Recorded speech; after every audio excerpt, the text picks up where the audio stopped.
Hey guys, welcome to Green Bean Fiction. So in today's video we are gonna see, what if Deku became Master Chef and fell for Momo? Part 2. This story is Izuku the Reincarnated Chef by Joy Seeker 101. Before starting, make sure to hit that like button, as your one like motivates me to bring more stories, and subscribe the channel if you are new so you won't miss our latest videos. Yavin Street, number 4 Green Cloud Restaurant. Things were still operating as normal in the famous gourmet street of the city. Every restaurant in there was bustling with activity under the constant assault of customers, either local, from nearby prefectures, or even tourists from all over the world that happened to pass by when visiting that part of the city.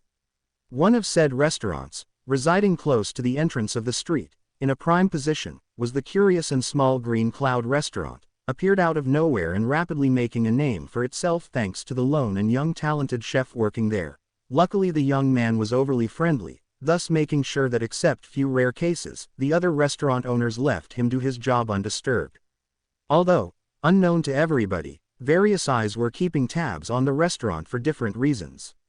One of the traffic cameras, for example, had recently started sharing its footage with a small squad of observers in a secret lab in an isolated island not too far away. Island, Lab 17. Hawkeye. The restaurant seems to be in perfect order, can you confirm? One of the guys of the 4-man team keeping tabs and studying Izuku from afar, asked. This is Hawkeye 1, nothing out of the ordinary. Some guys were harassing a table of girls, but the robot guard of the place placated the situation.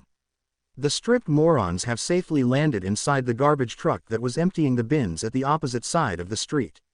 They are unharmed, just a bit humiliated. One of the field agents masquerading as a jogger answered while pretending to fix her shoelaces. This is Hawkeye 2 and 3, nothing to signal from our station either. We still can't use our quirks and microphone to hear what is being said inside, but by reading their lips I can tell nothing is out of ordinary. Subject 37's mannerism has finally relaxed. As we suspected, he somehow learned of the USJ attack and got worried. He is fine now. Another agent said he and his pal were looking straight at the restaurant from their secret base in a room of the flat above the restaurant in front of Izuku's. They had set up several cameras by the windows of the apartment and pointed them straight at the young chef. Good. Keep us informed regularly and be ready to intervene should something happen. In the meantime we will try to understand what is stopping Quirks from working on the restaurant and its chef. The old man at the head of the small team, and Hisashi's boss, answered with a pleased nod. Yes sir. But they were not the only ones interested in the place. Across the street from the restaurant. Found the dog. An old lady said to a hidden microphone while sitting on a bench, giving her full view inside the store. Does it match the description? Kurogiri asked from the other side of the small transmitter. A big dog resembling an overgrown pit bull with a pot belly. I heard the chef working there call it Blackie, as you said was the thing's name. But besides eating or sleeping, it never seems to leave its sleeping spot next to the door. I only ever saw it waking up to eat the guy's noodles, the old lady answered. You can hear a pin drop from 200 meters away thanks to your quirk. Are you sure that dog never talked? Kurogiri asked. I am damn sure. I have not heard anything from it ever since I started spying on it.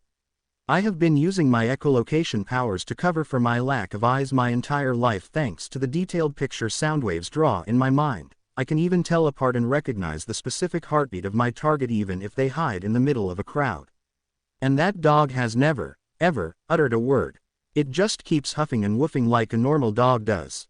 Are you sure it is the right one?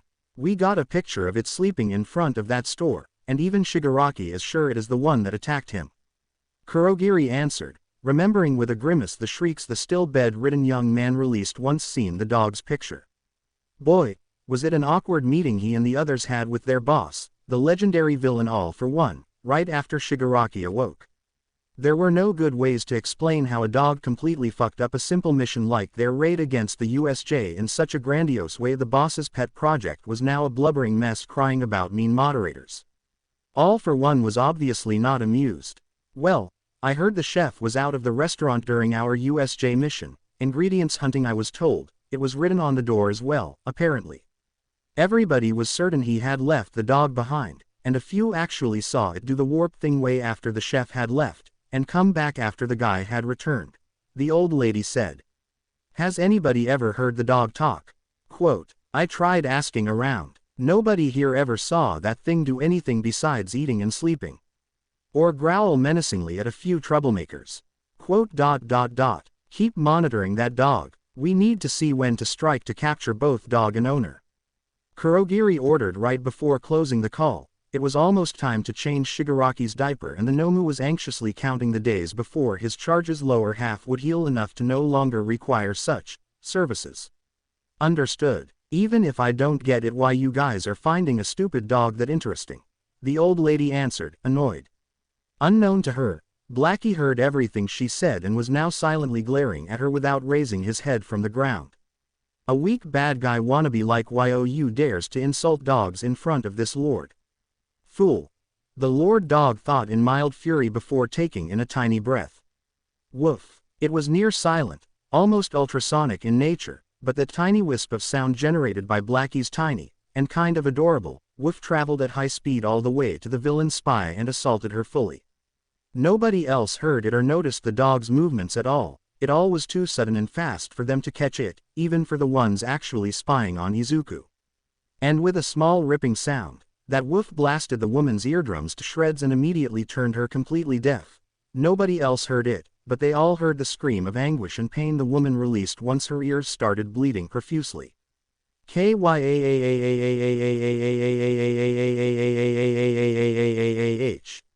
The villain shrieked again and again while stumbling away, now truly blind thanks to the lack of echolocation her quirk gifted her with. What happened? Izuku was seen exiting his restaurant, like many other chefs and owners from theirs, to see the poor old lady being helped away by a few bystanders towards a member of the police force that was already calling for an ambulance. Seems like she is having a panic attack, a bad one. The chef of the restaurant next to Izuku's tried guessing. Poor lady, I hope she will get better soon then. I know how hard panic attacks can be to deal with. The young man admitted with a sigh before returning inside his restaurant to finish cooking and reassuring his customers nothing too outrageous happened. Not too far away, parking lot. An unassuming car was just in that moment being parked in the parking lot close to the restaurant, right next to a more expensive one from which nobody had dismounted yet. From the first car came out a man with disheveled hair and shadow of a beard, a man with stylish blonde hair and a woman with long purplish hair. From the second car that had been waiting for them came out a tall man in business suit and sharp glasses and a more lanky, skeletal man with a wild mane of blonde hair and a too wide white shirt over cheap cargo pants. Sorry if we are late, had to make sure the kids got acclimated well with the new campus Mentos is building. Aizawa declared with a sigh. For a rush job, it's as much a nuclear bunker as he could make it without making it too obvious to not scare the students further. Nimori added. Even after a week they are still shaken, for obvious reasons, Mike added, sighing. Except for the Yaoyorozu girl, she has already recovered. And I have an inkling as to why. Nimori answered with a conspiratorial smirk. I remind you this is not a friendly outing, we are actually here with a mission, to ascertain if the chef is a menace or not. Please refrain from ringing wedding bells until we are sure he is just unaware of what his sponsor really is, instead of an accomplice of theirs. Night Eye chided them, rival villain organization or not, that guy's dog had been a lifesaver, so at least for now, I want to give him a thank you. Then we'll see, Aizawa answered, grunting, before walking alone towards the restaurant. Wait for us, Grumpy. Nimori and Mike answered at the same time while chasing their friend. Hey, it was then, when they were alone, that Toshinori addressed another issue. Yes. Night Eye uttered back in answer as they too started walking towards the green cloud. Are you sure this chef is the same boy? The pro-hero All Might asked. I know one can't expect you to remember everybody you meet, but he had been put into a coma the exact same day, something like a few minutes after you told him he could not be a quirkless hero in what you yourself admitted being a way too blunt tone, all things considered. The timing was too tight to not be noticeable. I was caught up in training Mirio, to be honest. And you said he may have manifested a quirk during his coma. The other answered, uneasy. I said it was a possibility considering the strange avatar he summoned behind himself and the present Mike-like scream he released. What is making me nervous is the fact that no file can be found about his quirk test, or anything else, anywhere. Everything about him seems to have become classified all of a sudden. Everything. Toshinori asked, confused. Beside his middle school grades, everything after that has been forcefully removed from every registry and put under heavily classified encryption. Nobody I asked seemed able to recover that info, and not only that, but just 1 year after he woke up, a mysterious economic empire nobody heard about before bought an entire restaurant and took the boy in as their only chef. A restaurant where quirks do not seem to work if used on that young man, and even if I didn't try to use my quirk on him outside the restaurant, he hardly leaves it to begin with. Night Eye explained. And he has a bone to pick with me. Toshinori muttered. A personal reason to dislike you, something that a smart enough unscrupulous character can twist to their end and transform into hatred for every hero. All for One is not the only megalomaniac with a deep-rooted hatred for heroes. What I don't understand is why they are using a restaurant as a cover. What are they looking for? And why do they need that boy? Are you sure he doesn't simply possess a sort of quirk immunity? Quote, I could tell it was not he himself that snapped my connection with him before my quirk could see his future. My own instinct told me an outside force got in the way. That is why I am worried. The threat that dog blatantly threw at me didn't help either. I saw that dog in action. I can't imagine somebody that prideful and strong just playing guard dog. Toshinori admitted. Then maybe he is doing that and making sure Midoriya-san does not step out of line. Night Eye answered, thoughtful, and looking intensely at Blackie as soon as their small group reached the restaurant door. Good evening, Aizawa said. Why do you speak so formally to the dog? Nimari asked. Because he has been taught manners and shows respect to this lord dog. Now get in. If you have to play spy, at least do it properly and stop being so suspicious. Blackie answered with his deep, magnetic voice dripping sarcasm from every word. Quote. How? Night Eye asked. That would be telling, kiddo. Just get in and eat. My protege is rightfully proud of his cooking skills. Just pay it the due respect too beside trying to stick your nose in his personal affairs. The dog answered before turning the other way and resuming his sleep. Wow, our cover lasted literally nothing. Mike admitted with a grimace while the group entered the place. And watched with bulged-out eyes Nezu of all people sitting by himself at a table while devouring a gargantuan steak with gusto. Nezu, here, why? The group of pro-heroes all thought at the same time, and before they could actually ask, the small rat bear man Chimera sent them a discreet glare that told them to keep their mouths shut. Here is your side dish, Nezu-san.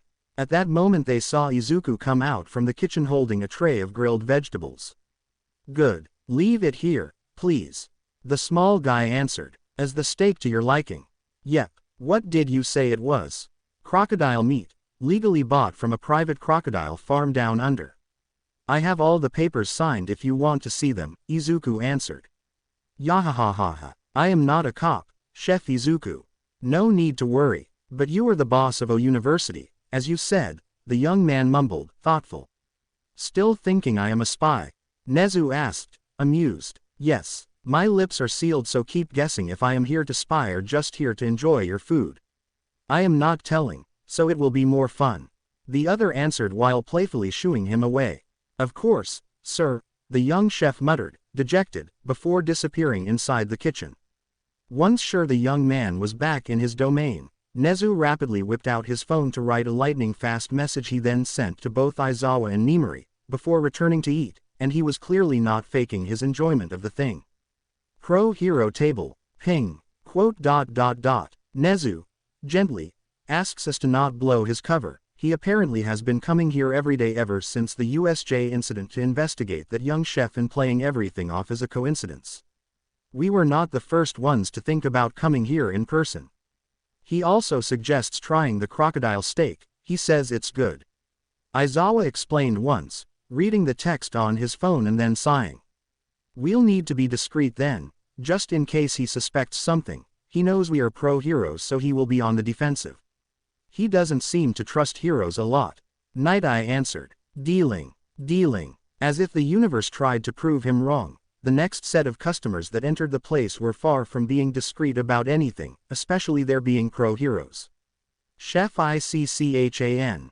We are hungry. The green-haired girl at the head of the group yelled with a cheerful tone as soon as they barged inside the restaurant.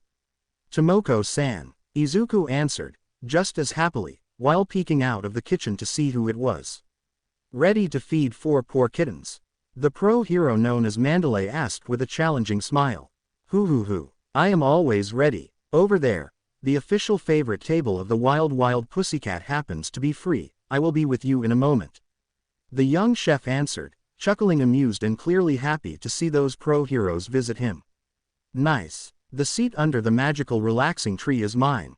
Pixie Bob called out immediately while diving for said seat. Oh, come on. It was my turn this time.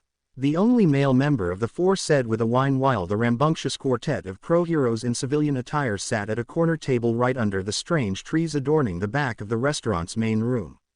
Okay. He clearly has some heroes he trusts instead. Mike said with a raised eyebrow. Magical relaxing tree, Nemuri asked. Whatever those trees are, they seem to exude a faint calming aura. The chef and the robot make sure nobody can take away leaves, but I heard a few botanic experts have started theorizing that those plants actually possess a quirk-like mutation able to, forcefully, disperse stress from people and animals sitting close to them. Night Eye answered. Like joke and her quirk. Nemuri's? Aizawa asked. Pretty much, only about relaxing instead of laughing or falling asleep. And they use those rare as hell plants as decoration. Toshinori asked, confused. That is another reason why I find this place too suspicious. SSH. He is coming here. Aizawa silenced them as soon as he saw Izuku near their table. Good evening. The young man said with a stiff smile. Hi there, young man. Mike answered while channeling his hero persona a little to hopefully help the boy relax around them. Sir Night Eye, glad to have you back in my restaurant, and this time with another group of your friends. Izuku answered, and even if he hoped for those heroes to not notice it, they all caught the tiny pause he had before saying friends. Everybody loves good food, so after listening to me and Gunhead giving a very good review to your dishes, they too wished to try them, he answered. Sigh. Quote. It's about Blackie coming to the USJ, isn't it? Izuku whispered while tiredly massaging his temples. None of the heroes present could think about a proper answer, but the disappointed glare Nezu sent their way did make them flinch heavily. Amateurs. They saw him mouth towards them with the corner of their eyes. Listen, see, can I at least finish my job for today? You'll be free to arrest me after I am done with the lunch rush hour. I am not going anywhere. But I want to leave on a good note without ruining these people's moment of pause, he asked with a tone of defeat. I got it, I can't be a hero, okay. I have a more humble dream now, can I have that at least? I just want to be a good chef. I get up at dawn, practice, clean and start cooking for the day, that's it, he added. We are not here to arrest you. At least I am not. Aizawa cut him off abruptly before the young man could say something else. Your dog saved us, especially 2 of my students who owe their lives to you. So, as far as I am concerned, today I am here to thank you, not to throw you in jail, he explained. But you don't trust me. Actually, because I was not supposed to know about the incident in the USJ, isn't it? My sponsor alerted me that this would happen. Sigh. Exactly. While grateful, we also are worried about how you and them knew we needed help during a school trip nobody was supposed to know about in a secret location. Night Eye answered, no use in being discreet if the other side already knew most of it. I am no villain, Sir Night Eye. I lost interest in your lifestyle after being told heroics were not for me thanks to my lack of quirk and getting almost killed when I tried proving the world wrong. It took me a year of coma to decide to wash my hands of this entire affair and focus on a dream I could actually reach. Owning a restaurant of my own. And here I am today. Izuku answered. I am sorry. I was a bit too blunt when I told you that. Toshinori admitted, sheepish. You Texas smashed my dreams, sir. That was far more than being just blunt. You were brutal. The young chef answered without even looking at him, and making the pro hero grimace heavily in answer. I could have phrased it a bit better, maybe. Yes, maybe. That answer burned like acid. What do you know about your sponsor? Night Eye asked. Everything. The other replied with a shrug. Everything. Who they are, where they come from, why they gave me this restaurant. Everything. The absolute truth. Quote. And I am not telling you. Listen, if it is about All Might, Nemuri tried saying. No. It has nothing to do with him. Izuku answered, and Toshinori felt slapped by that way of saying him. It almost sounded like an insult. I just promised I won't say a thing. For two main reasons. One, I know you won't believe even a fifth of what I could tell you. Two, I don't exactly trust you. You don't trust us. Why? Mike asked, hurt. You took my being skilled and reserved as a villain trait just because who is helping me has a wider reach than you can imagine, and I am not easily bullied by people with quirks. I don't know what you believe is going on here, but I am just a chef trying to get by and get better at cooking, but I guess a quirkless shouldn't dare to raise his head too much around here. This has nothing to do with you being quirkless, I swear. Nimari answered with a gentle tone while taking his hand in both of hers. I hope so. So, are you going to order something, or was this just an excuse to ask me about the incident? We'll order. Aizawa answered with a sigh, clearly sensing the hostility barely hiding below the surface, and he could not exactly blame the boy either. Tell you what, as a show of trust, you decide.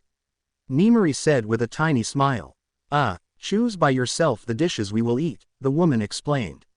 It's okay. I will be back in a couple minutes so you will be able to choose in peace. No need to worry about leaving the fate of your lunch in my hands. Izuku answered with a small smile, and left them alone after a short bow. Well, maybe Nimari can actually get him to open up a little, I guess. He did not sound as mistrusting with her as he was with us, Mike said. He is a good boy, I can tell, she answered. Dryan. At once the phones of all of them rang at the same time, all sporting the same, unknown number, text on their screen. All of us, Toshinori said once seen Nezu too had his phone ringing, though only he seemed to recognize the number, and once sent them a look, he actually answered. Maybe we all should take this. Night Eye said while answering. Strange. Mike commented, unsure. Glad to see you all are being reasonable enough to pick up.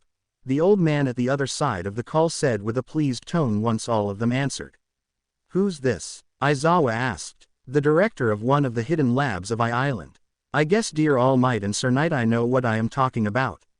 Quote. Seems like it. Nimari commented, dryly, at seeing both pro-heroes pale a little. What can we do for you, sir? Mike asked, eyes narrowed.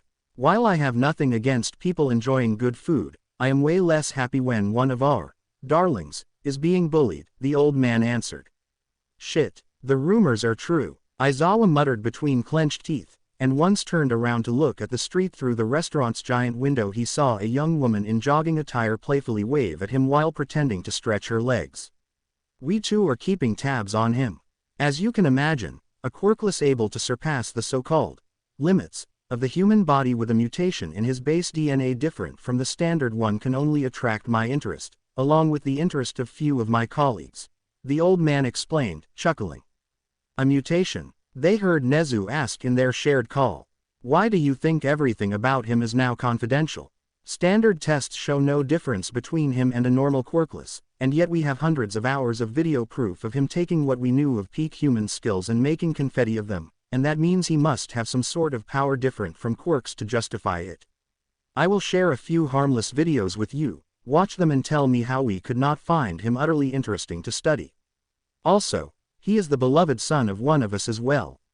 He is family. The old man answered.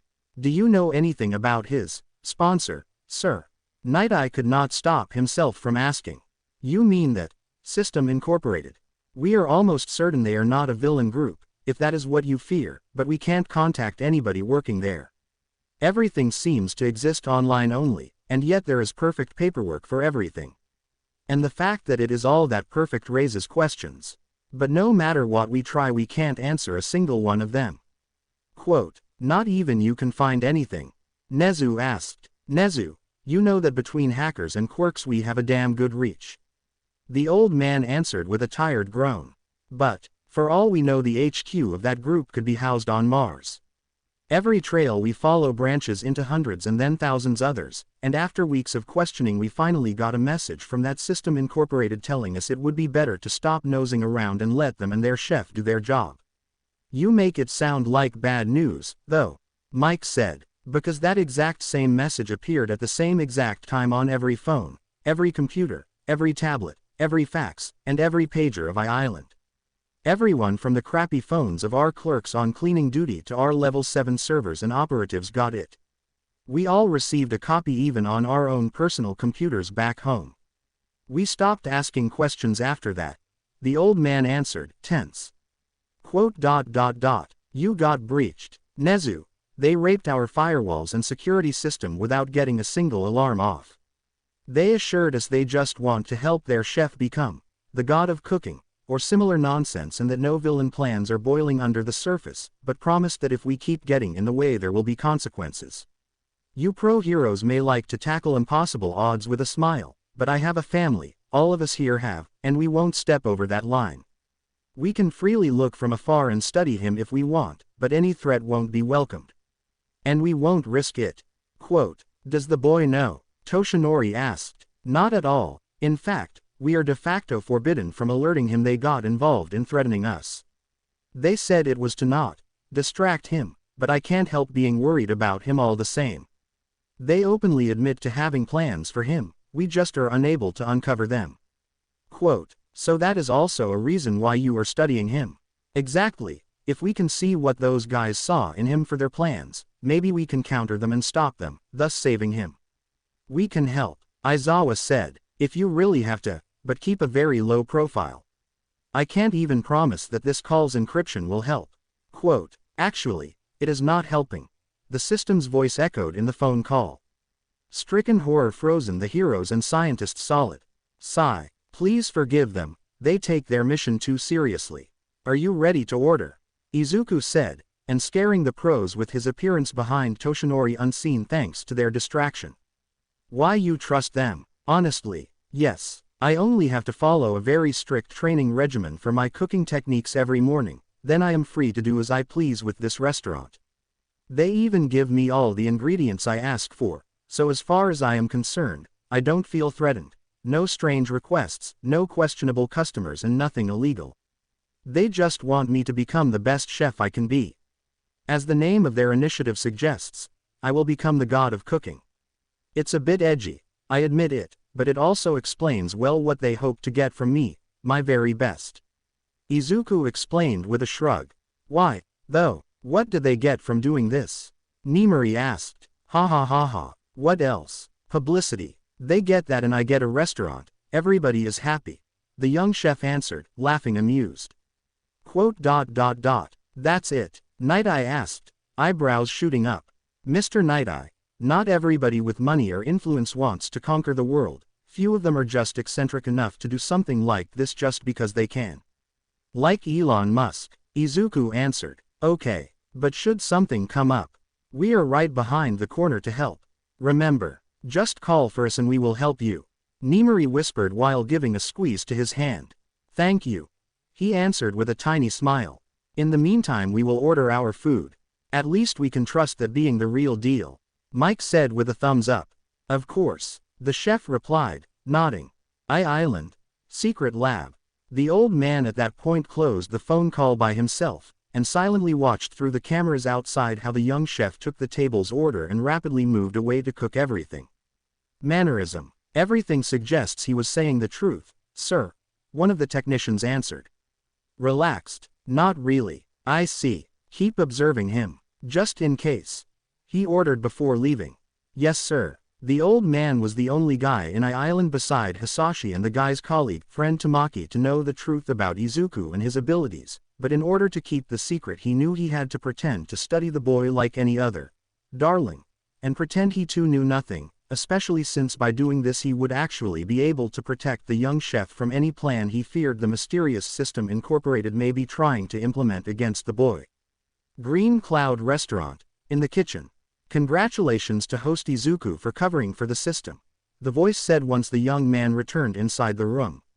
"It won't be easy to keep your true nature hidden like you asked if you keep threatening them. Hero society is all based around the idea that everybody is a potential villain if we don't know everything about them and their personal life, and most of the pro-heroes are a bunch of paranoid control freaks, especially so the guys in business suits and in positions of command behind the hero business. Paradoxically, it would be easier to explain that you are an extra-dimensional entity that wants me to ascend to godhood through cooking." Izuku answered, sighing. "Understood. Host Izuku is also aware that the customer known as All Might possess poor health and may die in a few years. Do you wish to heal him? The system asked. Heal him? Yes, Host Izuku. If things remain unchanged, he is fated to die in 2 years. The young chef silently leaned on his workstation, a bit surprised by how much it still hurt to meet All Might again. The shadow of death has been cast on him. Should the host intervene, such a fate will be broken and the man will live long enough to die of old age. That will also mean the heroes of A will keep an even closer eye on you. Quote, host wished to be a hero once, yes. The voice asked, does the host hate All Might? Quote, hate is a strong word. Izuku finally uttered a word, and it was filled in bitterness while his head hung down low. Host can just cook normally and let the man live through what fate planned for him, the system answered. Mom, one day I will be a hero like All Might. A small voice, that of a kid, echoed inside the young chef's head in answer to that while tears streamed down his cheeks. I am sorry, madam.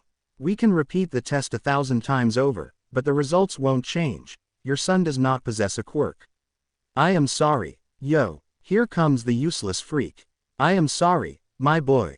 A hero without a quirk is simply impossible.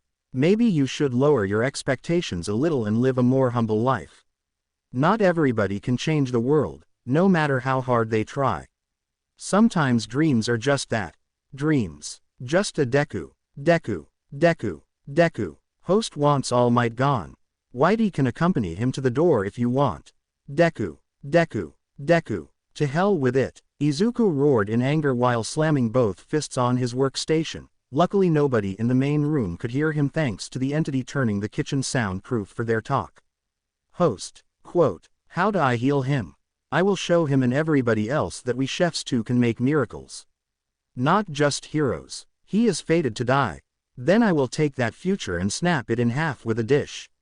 He declared with burning eyes. Well said. Normally the system would purge any alien energy contained in the dishes prepared with ingredients of other worlds like the gourmet world of Zeus, but in this case those life energy and vitality energy will be left in the resulting dish. This means that the host will be required to use every ounce of skill he possesses to not ruin the dish by dispersing those energies through unsuitable handling, the system answered. Life energy and vitality energy. Exactly. Same for the gourmet energy host can infuse in the dishes to improve the quality of their taste. Those two forms of energy too will enrich the dish host will prepare, and as a bonus the dish will be able of purifying All Might's body and heal him completely by saturating his body in pure life. Is the host ready? Yes. Understood. Abrupt mission. Show to All Might and the other heroes that a chef too can change the course of fate. Reward. 10% bonus experience points and unlocking the ingredient jewel meat from Zeus world, the system declared. Good. Izuku answered while opening the ingredients cabinet. Hero table. The pro heroes were looking with bulged out eyes the few videos Hisashi took of Izuku mid-training for his boss, most of which showing the boy taking laws of nature and common sense and bending them over like only a 90s shonen hero could do. Damn, that's some fast knife work. Mike commented in surprise. Teacher. A young voice said in surprise as a young woman entered the place accompanied by her parents and Izuku's. Oh, Yaoyorozu. Are you here for lunch? Aizawa answered with a raised eyebrow. Sort of. Oh, something bigger. Nimari asked immediately. Apparently some formalizing is needed. Saito mumbled. Honey, it could have been worse. He is a good boy at least, hard-working too. Rei answered. Formalizing. Nimari asked. Momo. They heard Izuku exclaim in surprise. Hi. She answered, uneasy. Sorry to barge in like this, son. Apparently there was no choice, Hisashi said, smiling sheepish. Mom apparently had to tell my father what happened, so now he wants a proper explanation. Momo explained with her face burning deep red. Your father called it, meeting of the in-laws, but that's beside the point. Her mother added, looking more mischievous. Rei-san. You promised to keep your mouth shut. The young chef shrieked in shame while covering his face with both hands. Nope, you two wanted to be secret lovers. Not on my watch. Come on, let's take a table and talk a little, shall we? Rei said while taking over a table for the entire group, the one right next to the pro heroes table. It was just a kiss. Momo muttered, ashamed. Too much tongue to be. Just a kiss, dear. Rei countered. Saito gurgled out in agony. Details. Yaoyorozu. Details. Now. Nimari demanded immediately. Nimar. Aizawa tried saying before her glare paralyzed him. Silence. She barked in answer. Sorry, madam. The fearless pro-hero Eraserhead muttered with a meek tone. Oh, it was just 2 days ago. Iken was giving me cooking lessons when I got an emergency call from work, and in order to answer that I had left him and Momo alone in the kitchen. Rei started telling what she personally knew, and what she got from Momo after hours of relentless questioning. Yaoyorozu house. The previous day, Rei had just walked out of the kitchen to answer the call from her agency, something that she assured them was an emergency since she had instructed her secretary to not disturb during her cooking lessons unless something big happened. As the woman's faint voice echoed back into the kitchen from the living room, Izuku and Momo were left alone to watch in silence the lasagna Izuku instructed Rei to prepare alone and without help, as a way to test how she did by herself without the chef correcting her. She forgot to use salt, didn't she? Momo asked, chuckling, while both were crouching down on the floor to keep looking at the slowly cooking thing through the oven glass panel. Yes, but at least she didn't use sugar again, it's already a huge improvement, he answered, making both share a short laugh together. They both fell silent after that, just standing with their faces close as they watched the food cook and slowly form a crunchy layer on top. Izuku, Momo said with a low whisper. Yes. Thank you. Thank you for sending Blackie to help. Had he not come, I don't know if I would be here today, she admitted, shivering. Momo, he answered, and when both turned to look at each other, they actually discovered they were close enough that the tip of their noses touched. And there they stood, looking into each other's eyes in silence, until the young chef gently cupped her cheek. Closing her eyes tight in shyness, Momo puckered her lips a tiny bit to welcome the kiss that when it happened took her breath away. It took a couple of seconds before both actually noticed what they were doing, and with faces burning bright red both jumped back to their feet and forcefully looked elsewhere to avoid the other's eyes. I kissed her. Shit.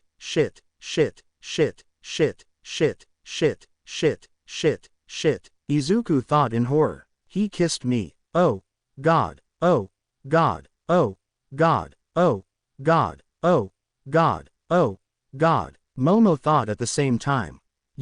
I mean me. So, me. The young chef stammered in total brain blackout.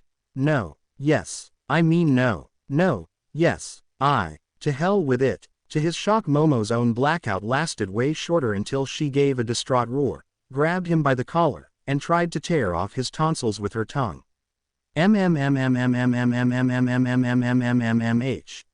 A two voices moan resounded in the kitchen then as the two hormonal teens hugged the life out of each other and went at it in a war of tongues. This time the kiss was far from being as romantic as the first one. This one spoke of hunger.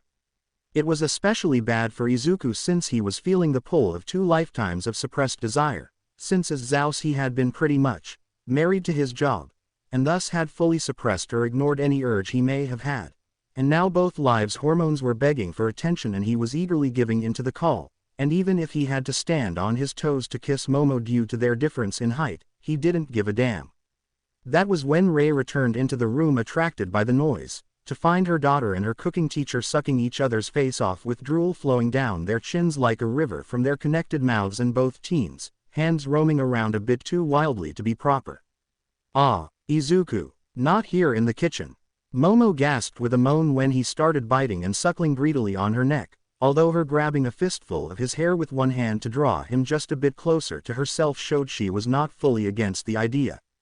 Yes, not in the kitchen, please. My lesson is not over yet, Rei declared with an evil smirk. She really enjoyed the look of sheer panic both teens developed as soon as they heard her, stopping abruptly what they were doing to just look at her with wide eyes full of horror. Hands where I can see them, Midoriya. You too, Momo, and that means your left hand has to stop moving and come out from inside his pants. It's still too soon for you to give him a draining massage, young lady, she added, gleefully watching their feeling of shame reach untold peaks never before seen. Their talk after that was awkward to the extreme. Back to the present, that is what happened. and since both seem to be into each other enough to be ready to molest each other, here we are to formalize the relationship. Rei finished explaining. In my son's defense, he gave her a chaste kiss, clearly. She made the first move. Hisashi pointed out, this doesn't mean he did not return the affection. By Rei's words, his own hands were not idle either. He clearly pinched and squeezed to his heart's content. Saito countered, annoyed. She almost deflowered him, and he almost did the same to her. My Iken is not a pervert. Hisashi growled. Neither is my Mo-chan. Saito roared in answer. Very dirty, Yaoyorozu. Veeeeery dirty. Congratulations, Nimori said with a mischievous smile and a thumbs up. Teacher, Momo answered with a long whine, ashamed beyond belief. So, Izuku, it's easy to say you are now engaged. Do not try anything strange or I will chop your dick off. Saito declared with narrowed eyes, and stoically ignoring how Rei instead rolled hers while calling him edgy. Yes sir, off you go then, you still have work to do. We'll talk more later. More, the young man asked in dread. Much more, Saito answered. Okay, restaurant kitchen, at the same time. Once he escaped in a manly way, cheers and all, back inside his kitchen with the excuse of cooking, the young chef threw himself on his mission from the system as a way to clear his head from any sense of impending doom, and while waiting for the other pro-heroes' orders to be ready, Izuku gave his undivided attention to Toshinori's own healing dish. The man had asked for some fish, and the young chef decided to modify the original recipe slightly to make sure as much life as possible could be infused in it. The chosen ingredient was one of the coral fishes he took from the forest world he had been in and had borrowed from the lizardmen tribe. The thing was still very much alive once summoned from the system's storage area, and it kept violently rolling its fins around as if trying to swim in the air while jumping up and down on the chopping board. Thank you for being my ingredient, Izuku muttered as a small prayer before puncturing the animal's brain with a long and thin needle. The fish gave a last weak flap with its gills and spat out a thin jet of water before quietly and painlessly falling into eternal slumber. The system had suggested the coral fish for two main reasons. The meat was actually very tender and nutritious, and those fishes could reproduce like crazy when it was mating season. The giant bulging belly full of roe now in front of Izuku meant that the specimen in question was particularly rich in life energy, perfect for what the young chef needed. The dish All Might had chosen was called sweet and sour fish, and Izuku had assured him it would have not troubled whatever was left of the man's stomach even if fried, further shocking Toshinori that had indeed forgotten how much Izuku actually knew of his dirty little secret, something that had made Night Eye facepalm hard. Grabbing a filleting knife with an island insignia engraved on the handle, he started cooking by piercing right behind the fish, gills and delicately cutting upward following the curve of the fish. Had to cut the entire thing off and put it aside, before removing the fins on the ingredient's belly, back and the tail's end. Swing, ping, ping, ping, ping, fully displaying their being hard as rocks like its name implied, the scales flying away from the fish, body at each knife swing pinged on the chopping board with loud tingling sounds echoing all around the young chef, and even a knife made from top-notch equipment with high-tech super alloys kept struggling against such otherworldly ingredients, requiring the system to renew their edge after each usage. After finishing descaling one side of the fish, Izuku grabbed the fish's tail and gave it a toss, turning the animal 180 degrees to the opposite side to repeat the cleaning. Done with the scales, next is the slicing of the cheek, as well as the removal of the organs and bones. Izuku mumbled thoughtful while cutting the thing in two, following its spine to remove the main bones, and once removed the organs, washing the inner meat with fresh water, followed by him pulling away the few bones remaining hidden in the meat with lightning-fast movements of the pliers in his hand. The flour has been mixed with the minced medicinal herbs perfectly, life energy contained in the herbs after preparation, 99%.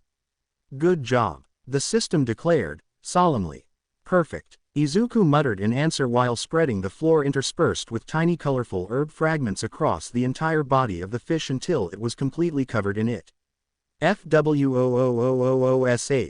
Intense flames roared to life under a wide wok, making the oil in it start sizzling loudly in a matter of minutes, and once hot enough, he grabbed the tail of the fish and tossed it into the oil that produced layers and layers of white foam upon contact with its flour cover.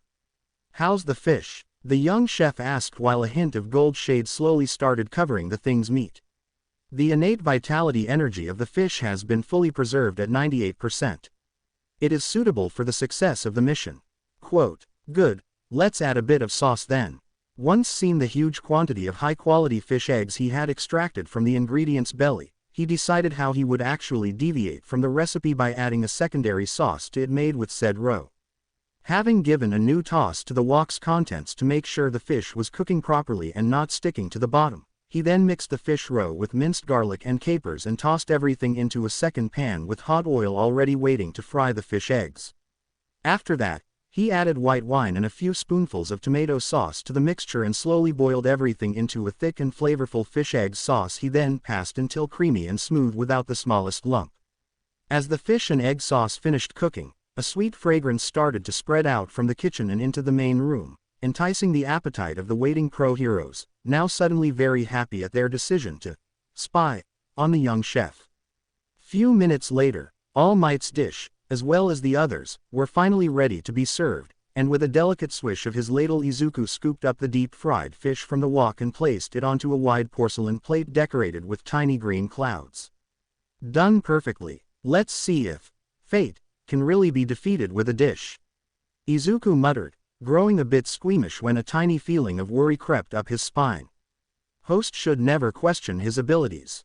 As the future god of cooking of the hero world, there is no place for fear in your kitchen. Work hard and believe in yourself, young man. The system immediately tried to cheer him up.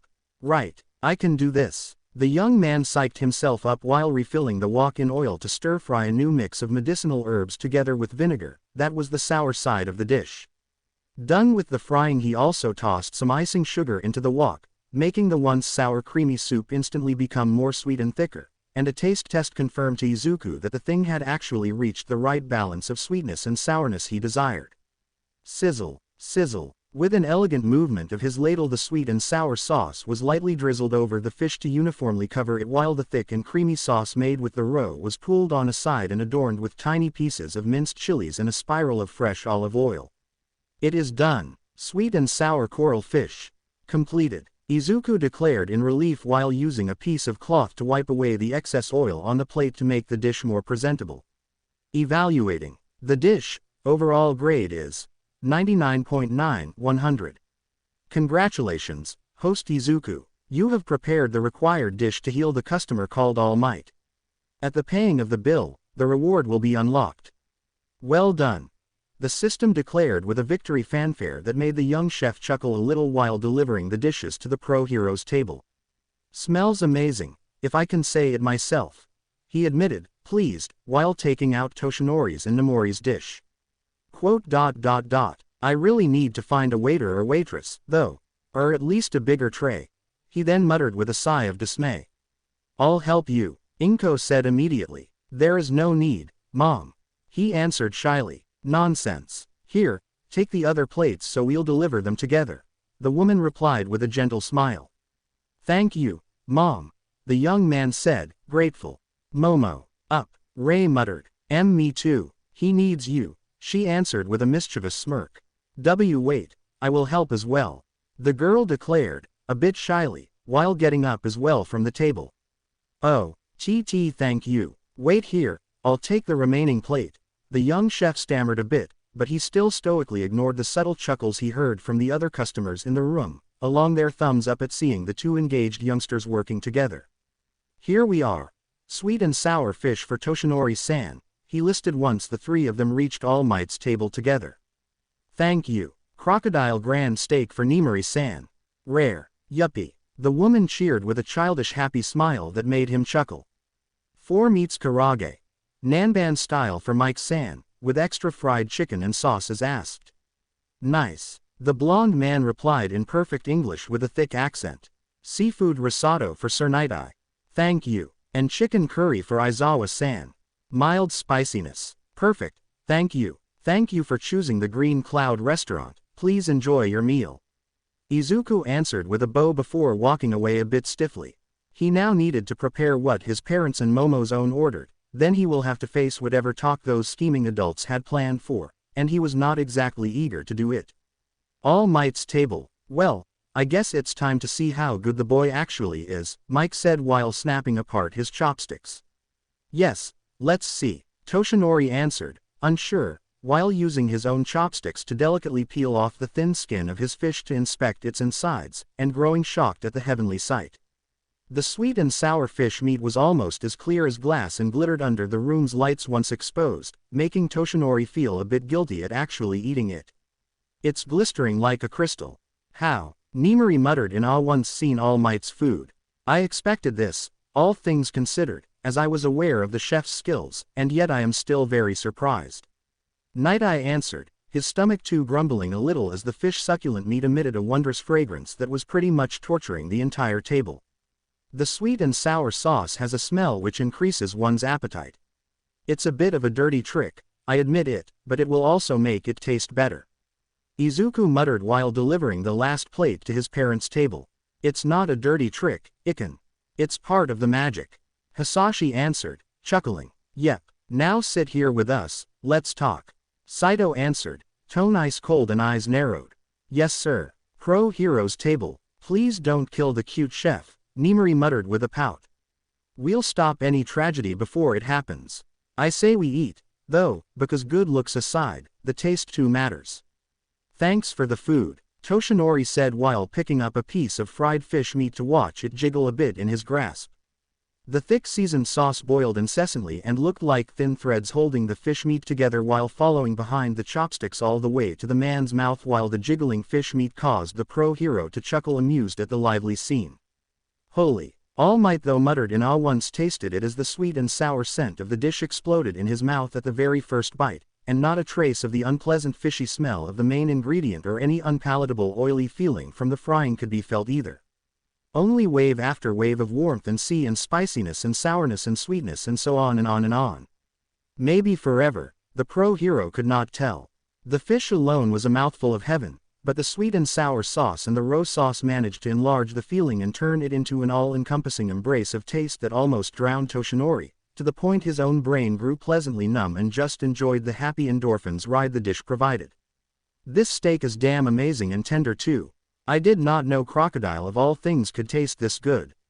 Nimari, mouth still full like a hamster and absolutely drenched in the meat juices, said in praise, blissfully unaware of how monstrous the beast she was eating actually was, nor she knew that the thing's detoxified scorpion-like tails meat and fat had been used to create the delicious milky white sauce decorating the steak. Okay, I am convinced. Whoever those guys are, they are betting on the right horse. Mike confirmed while his chewing grew shamelessly loud, he just kept eating without even a pause to breath. Nom nom, oh ooh, would you look at that?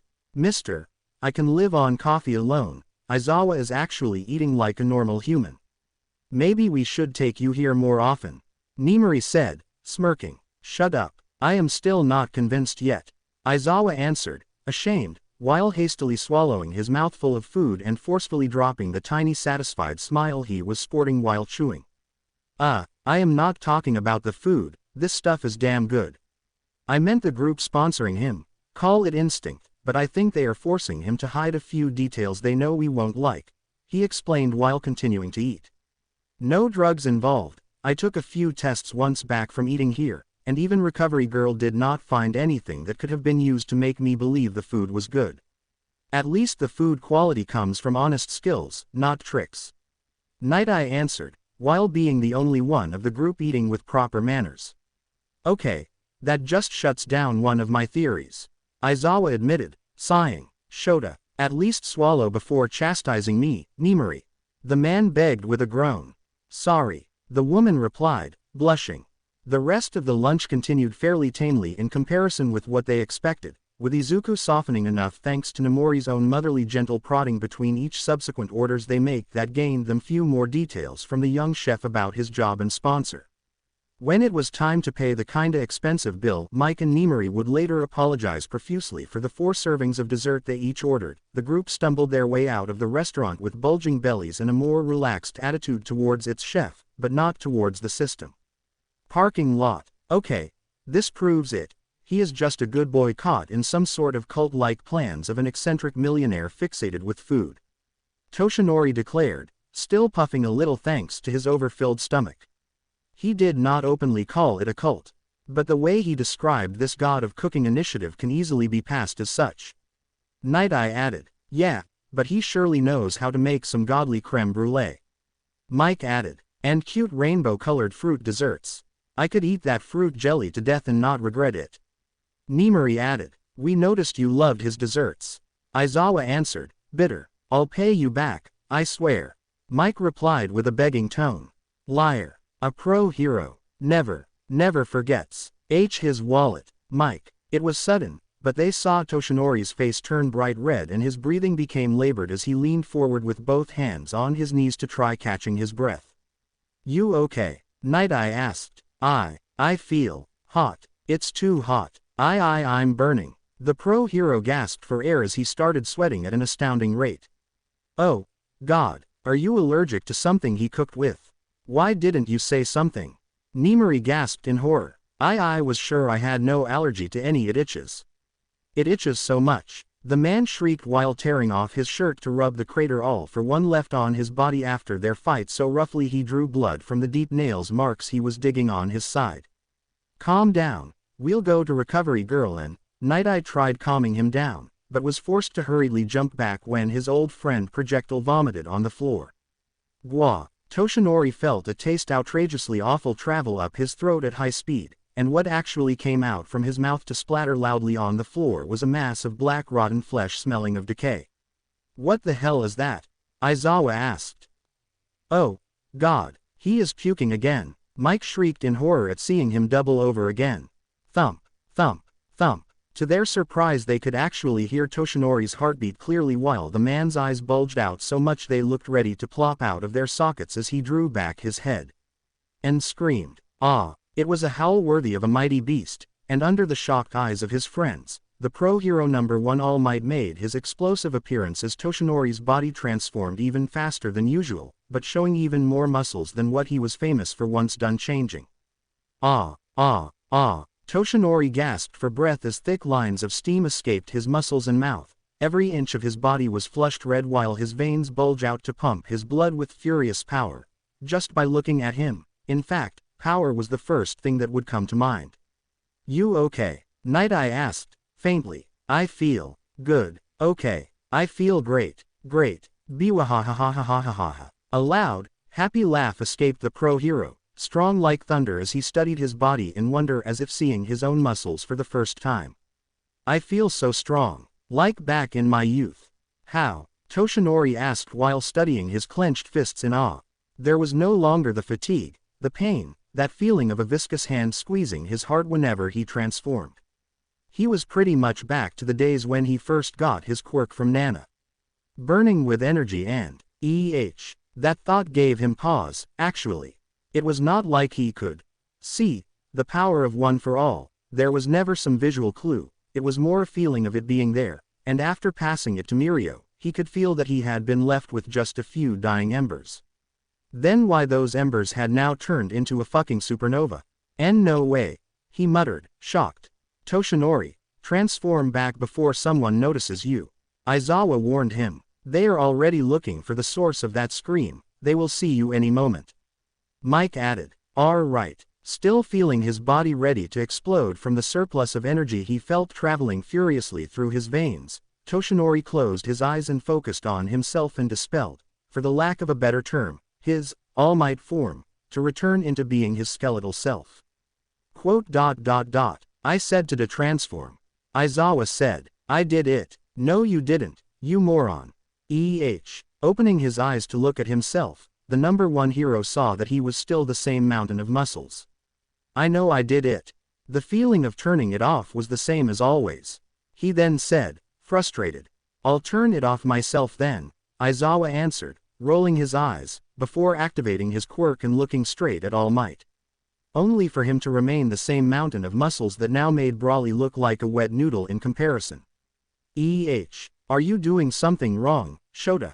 Mike asked, unsure, while Toshinori swiftly moved into a crouch to hide behind Night Eye's car to not be seen. No, I am doing what I always do. His quirk is just staying active. Toshinori. It was then that Night Eye stole a look at the Green Cloud restaurant to see Izuku standing by the door and looking straight at them with narrowed eyes. Yes, I need to use my quirk on you. I need to check something. He asked. Oh okay, go on. The other replied. A handshake later, Night Eye locked eyes with All Might to see the man's future, something he had promised to never again do after foreseeing Toshinori's death.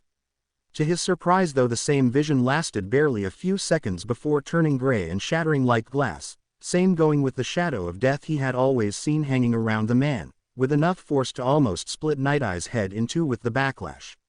You okay? Nimari asked at seeing a few drops of blood dripping down the man's nose before he recomposed himself. Yes, but, Toshinori, your future changed. Night Eye said with a low whisper before his head whipped back towards the restaurant to meet Izuku's eyes. The young man merely gave a small bow of his head and flashed a tiny satisfied smirk before swiftly turning around to get back to work with the restaurant door closing behind him by itself. What do you mean, my future changed? We need to talk with Recovery Girl, there is something unnatural going on here. Let's go, Night Eye answered while rapidly mounting his car.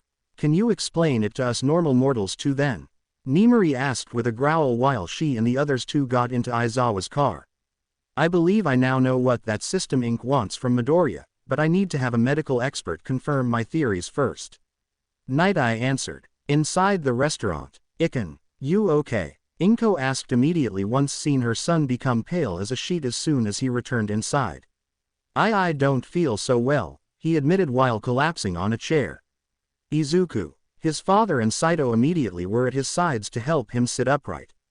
Here, drink this. Momo was right behind them with a glass of cold water, she too looked worried sick just like Inko and Rei were. Let him breathe, give him some space. Seeing people getting worried, the group of pros wild pussycats switched gear from being goofy friends on a break and back into acting like professional heroes that moved to keep the situation under control. It's okay, Chef Iken. Take a breath and relax. Young or not, you can't overwork yourself. Tomoko offered with a kind, and incredibly wide, smile. I am fine, he tried saying, faintly. Not yet, but we are here to help you until you get better. Mandalay answered. She too offered an encouraging smile. He really needs to find a helper, he can't manage everything alone. Momo muttered while looking at the full restaurant in worry. Luckily the guests seemed to understand and were not making a fuss about it. In truth, unknown to them, Izuku was worried for a completely different reason. I thought he was going to explode. That scream was not normal. The young chef thought in near hysterical terror. That was fully between predictions, host Izuku.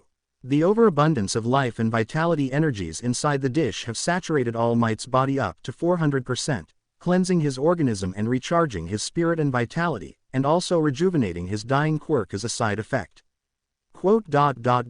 Dying quirk. He was losing his quirk.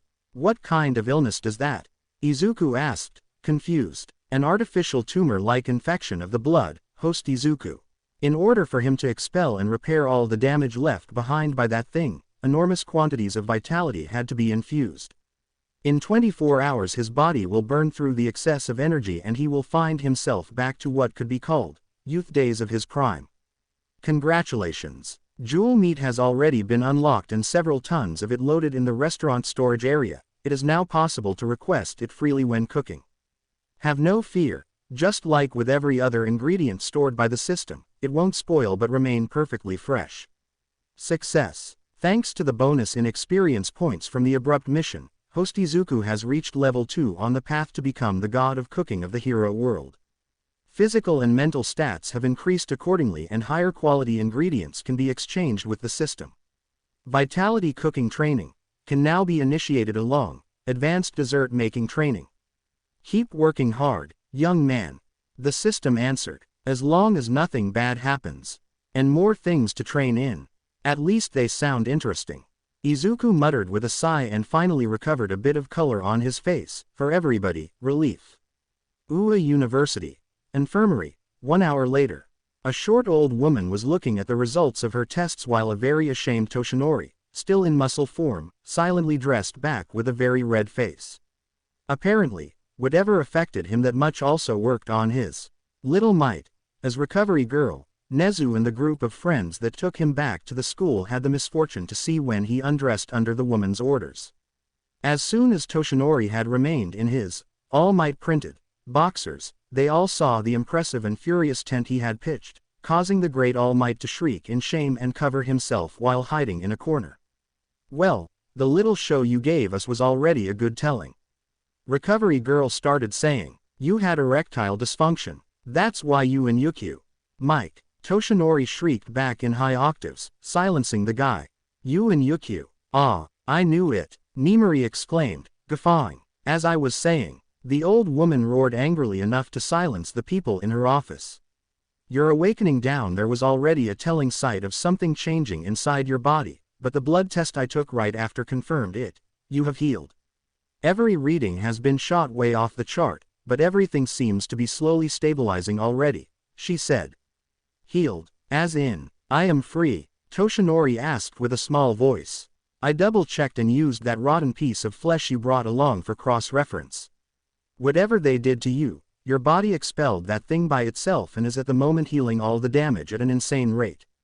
I will keep checking, but I am pretty much certain you defeated the thing.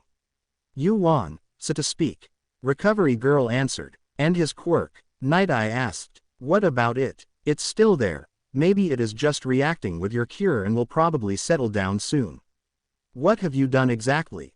I hope you did not take any experimental medicines without a proper doctor following you," she answered, before looking at him with narrowed eyes. "Well, you see," Toshinori said, unsure. "Toshi," the woman yelled in disappointment. "Ow, come on, he just had some fish." "Don't be so melodramatic," Mike exclaimed in annoyance. "Fish," she blurted out, confused. "Mike," Nezu groaned in disbelief. "Ah, ops," the man offered with a forced and guilty smile. "God, you have the same ability of a 5 years old when it comes to keeping secrets." Aizawa muttered, facepalming. "How could an idiot like you make it to pro hero status?" Nimori added, "Details. Now," Recovery Girl hissed. "Sigh, I will be the one explaining, if you don't mind. At least like that I will also offer few theories about it, maybe together we'll be able to understand what is happening." Night Eye answered, sighing in dismay. As the system predicted, Toshinori's miraculous recovery and the resurrection of his quirk caused the staff of Ota put Izuku fully in their radar, something that made the young chef momentarily stop his night training to sigh in dismay once the entity delivered him the news heroes two other than villains were growing interested in him. He just wanted to manage his restaurant. Was it so hard to ask? Completely unaware of the full range of his own ability to attract troubles, he was also oblivious that Ochako Uraraka happened to read his AD on the local newspaper where the young chef listed what he looked for in a waiter or waitress for his restaurant, with the girl deciding to give it a try both for some extra cash to help her family along, and to test the waters and know the chef better. It should be a harmless enough way to see if he does have feelings for me, and if I can possibly return them or not. Ochako muttered, unsure. Number 4 Yavin Street, Green Cloud Restaurant. It was just another morning for Izuku. He woke up at dawn, trained hard his cooking skills following the system's training regimen, sent a good morning message to Momo and then prepared the spicy beef noodles for Blackie before giving a rapid cleanup to the restaurant before opening for business, starting with his breakfast service, soon filling the main room in the amazing scent of croissants, cupcakes and freshly ground coffee. And the latter was a joy for a coffee junkie like Izuku. He had at his beck and call over 100 different kinds of coffee to use, something that made him very happy. Another thing that made him happy was not only the jewel meat already becoming a cult classic of Yavin Street with meat experts clamoring to have more, Izuku actually found a waitress. He finally found a good one. Miss Ochako was a dear friend of Momo, the young woman assured was a very bright girl. In fact, he could testify how young Uraraka had took the job seriously from the get-go. She was fast in delivering dishes and recovering the empty plates. She needed only a week to memorize most of the menu and was quick on the math for the customers' bills and even faster to stop dine and dashers. Even her quirk was incredibly useful to deliver more dishes at once in a single trip. 3 days a week was all the time Ua and her own hero training left her as free time for the job, but compared to nothing at all, the young chef gladly accepted the extra help, especially since those 3 days covered the weekends where the influx of customers was the highest. She was even chatty and curious about him personally, and didn't mind Izuku's numerous questions about her quirk and the hero course in general. She actually looked like she was eager to be his friend.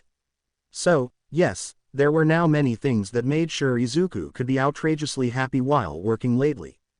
Unfortunately that morning there was instead something that made him a bit less happy, seeing Toshinori, in his all-might persona, enter his restaurant as soon as he opened while wearing a yellow striped suit that would make fashion designers everywhere gouge out their eyes. "Yes, here again. This is the second time this week?" he asked, a professional smile still present but clearly not reaching his eyes. Now he really felt like he needed Uraraka as a filter of sorts between him and the man or his old partner Sir Night-Eye. Too bad it was Monday so Chako could not be there to take the bullet for her boss. Parlay. The pro-hero tried asking with a nervous smile. "You mean the, let's put aside hostilities and talk like civilized people, thing?" Izuku asked, sighing. "That one. Get in," he answered after taking a huge breath and pinching the bridge of his nose. Having sensed the hostility still lingering about and took a table on the far back under one of the restaurant's infamous, quiet trees, Toshinori took a deep breath himself and addressed the core of the matter. "Do you hate me?" he asked, bluntly. "Hate is a strong word. Do you? No, you wouldn't have helped me if you did, I see. Not really. To my shame, I mostly did it to show you and your hero friends that even as a chef I can change the world if I want to, but I did save you and changed your future with my dish all the same, didn't I?" The young chef asked. "So you knew?" Toshinori asked. "About Sir Night-Eye's prediction and how it got shattered?" "Yes, I was told by him during one of his numerous visits after your recovery." "Same going with your dying quirk, is it back to normal now?" That gave All Might a pause. He had felt one for all returned to full power even after his passing it to Mirio after eating Izuku's food, but at the beginning he had thought it was merely a temporary thing, but instead it looked like the young chef in front of him forcefully moved time backwards for All Might's body and quirk, a testament of which was the fact that now between Toshinori and All Might, there wasn't much difference in muscle sizes. Toshinori's body and quirk were now back to what he was before that fateful battle against All for One, as if nothing ever happened, and he could not understand how the boy did that. "My quirk was supposed to fade away, but you resurrected it, and me with it." "How?" "Good food and skills. Why do you say your quirk was supposed to fade away?" Izuku asked back. I am sorry, I can't tell you." "Then I can't tell you how my abilities work. Sorry, but as it stands your secrets are not more important than mine," Izuku answered while moving away to welcome a new duo of customers. "Chef Izuku." "The usual," the blonde woman in hero costume asked. "Sorry for bothering you as soon as you opened, but she gets crankier than usual without her breakfast," her masked companion added, sighing. "No problems for me, I am always happy to serve my customers. I also got the chocolate cake out of the fridge before opening so it is now soft just how you like it. Does Miss MT lady want some together with her coffee?" Izuku answered, this time with an honest happy smile. "Yes, Miss MT lady would love that," the woman replied with a cheeky smile. "Me too, if you don't mind," Kamui Woods added, shrugging. "I'll be with you in a moment," he answered before walking away.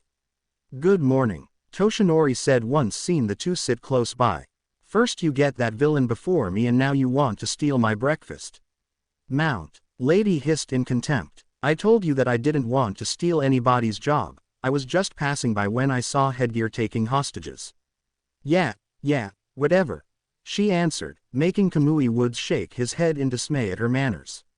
One after another, more customers came and went, and Toshinori had a first-row seat on seeing the boy managing the tables by himself while also cooking and recovering the empty plates, working tirelessly and yet exchanging smiles and jokes with the regular guests of his restaurant. Except with him. Rumi-chan, it's not that hard," the bunny girl said with a mock glare. "Rumi-chan, I can't be your plate, that would be hardly hygienic. And also highly unprofessional," Izuku answered. "But it would make licking the plate clean so much better," she replied. That too would be bad. Afraid of getting hard?" she asked with a knowing smirk. Among other things," he admitted. "I swear I won't mind if that happens," Rumi promised while purposely passing her tongue extra slowly on her lips to turn them glistening. "I would mind, instead. I would mind it a lot." Momo chose that moment to make her presence known, and actually sitting in front of Rumi at the same table. Momo, Izuku asked, took a little detour for a cup of coffee and a good morning, and I am glad I did it. Don't worry, I will deal with her myself, she answered, and turning just a bit smug at the kiss on the cheek she got from the young chef before he left their table. This means nothing, Rumi hissed. What do you want from him?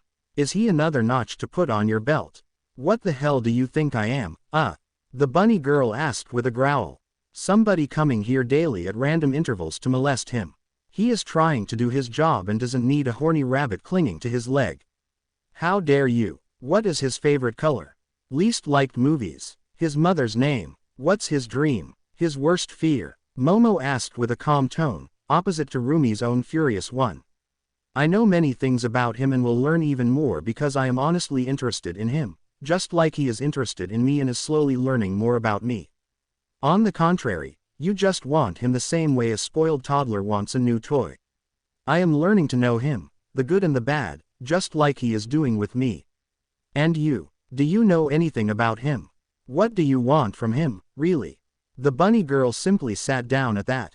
Thought so. He is just a new pastime until you grow bored and find something else to keep you entertained. Well, I won't let that happen. Momo declared, firmly. And what if I am serious about him? Have you two met outside the restaurant? Have you exchanged something more than a polite greeting? Talked together? Laughed together? Shared common interests? I think not. You just come here, make some crass jokes, unashamedly flirt with him to get him embarrassed and then leave. Sorry, but no relationship can be born just from teasing and flirting, no matter what your favorite shoujo manga may suggest. And you did all that instead? Rumi asked with a challenging tone. Yes. We go on dates, talk on the phone, he visits my home to teach my mother how to cook and I visit his parents' home to spend some time with him and his family. We have already argued and made peace twice this week, we have officially been together. We kissed. Yes. We just embraced and enjoyed each other's company in silence. Yes. I got his head on my lap and my head on his plenty of times too. We are close. Something fundamental to develop a relationship. Do you understand the difference between us then? It was clear Rumi was angry, and yet tears too were mounting in her eyes, if from her rage or something else thought was known only to the bunny girl herself. This means nothing, nothing, and I'll prove it to you, she hissed in answer, eyes full of animal fury. How? Let's hear. By stealing him away from you. You make him happy. Well, I'll make him happier. If I had any doubt about courting him or not, thanks to you I got my head straight, he will be mine. She declared before marching away. Over my cold dead body, Usajiyama. Momo growled back. Don't tempt me, Yaoyorozu. The other answered, slamming the door closed and disappearing around the corner. What happened? Izuku asked. He had just left the kitchen to bring Momo her breakfast to witness the bunny girl storming off. Just a fool fighting a losing battle, don't worry, she replied with a gentle, sweet smile while accepting her coffee and croissant. Okay, just don't get hurt, please. Izuku begged, worried. Don't worry, if somebody gets hurt, that won't be me, promise, she answered. That does not reassure me, truth be told, he admitted while walking towards All Might to deliver the man's American-style breakfast he had ordered, mountain of pancakes included. My God, I missed you, my old friends. Toshinori admitted with teary eyes while looking at the waterfall of syrup covering the small mountain of pancakes from top to bottom, then at the roasted sausages, at the crunchy bacon, at the sunny side-up eggs and at the huge pitcher of chilled orange juice in front of himself. The oranges are freshly squeezed. Imported from Sicily. Please enjoy your meal, the young chef said mechanically.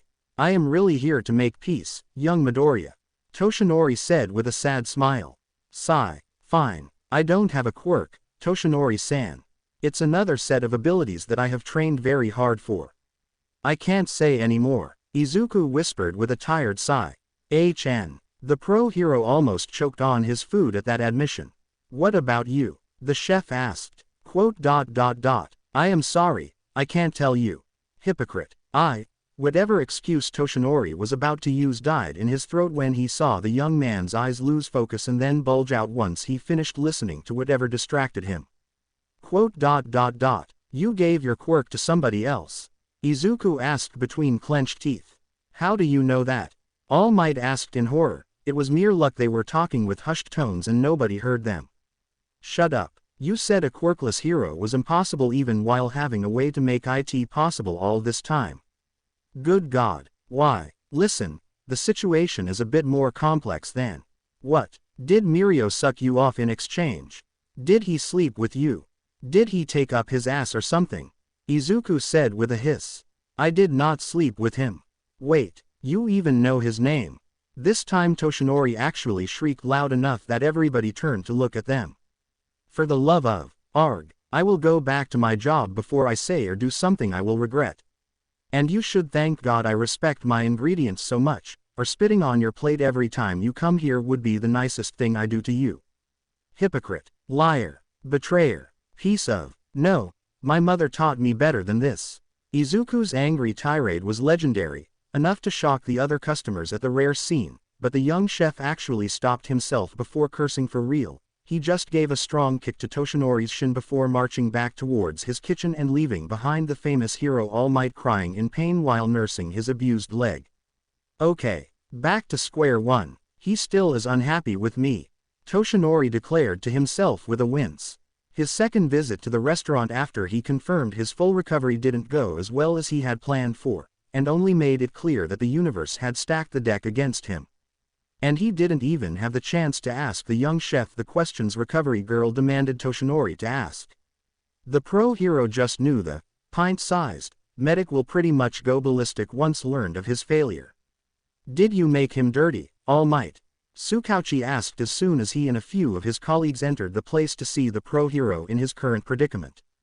Is it that obvious? A bit, but you are still in the clear. You have not been stripped by Whitey, after all. The detective answered, amused.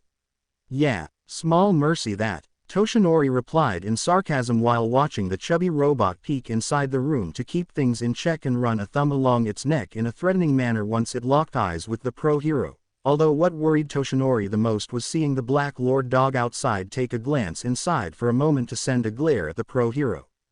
Bang! In that moment every noise in the restaurant died when four burly young men wearing cheap plastic face masks and armed with crowbars and a gasoline tank barged in. Okay, assholes, out. We are here to teach some useless quirkless trash that there is no place for him here. The boss of the quartet started barking orders as soon as they all got in, and only then finally noticing who exactly was he yelling at while brandishing his crowbar.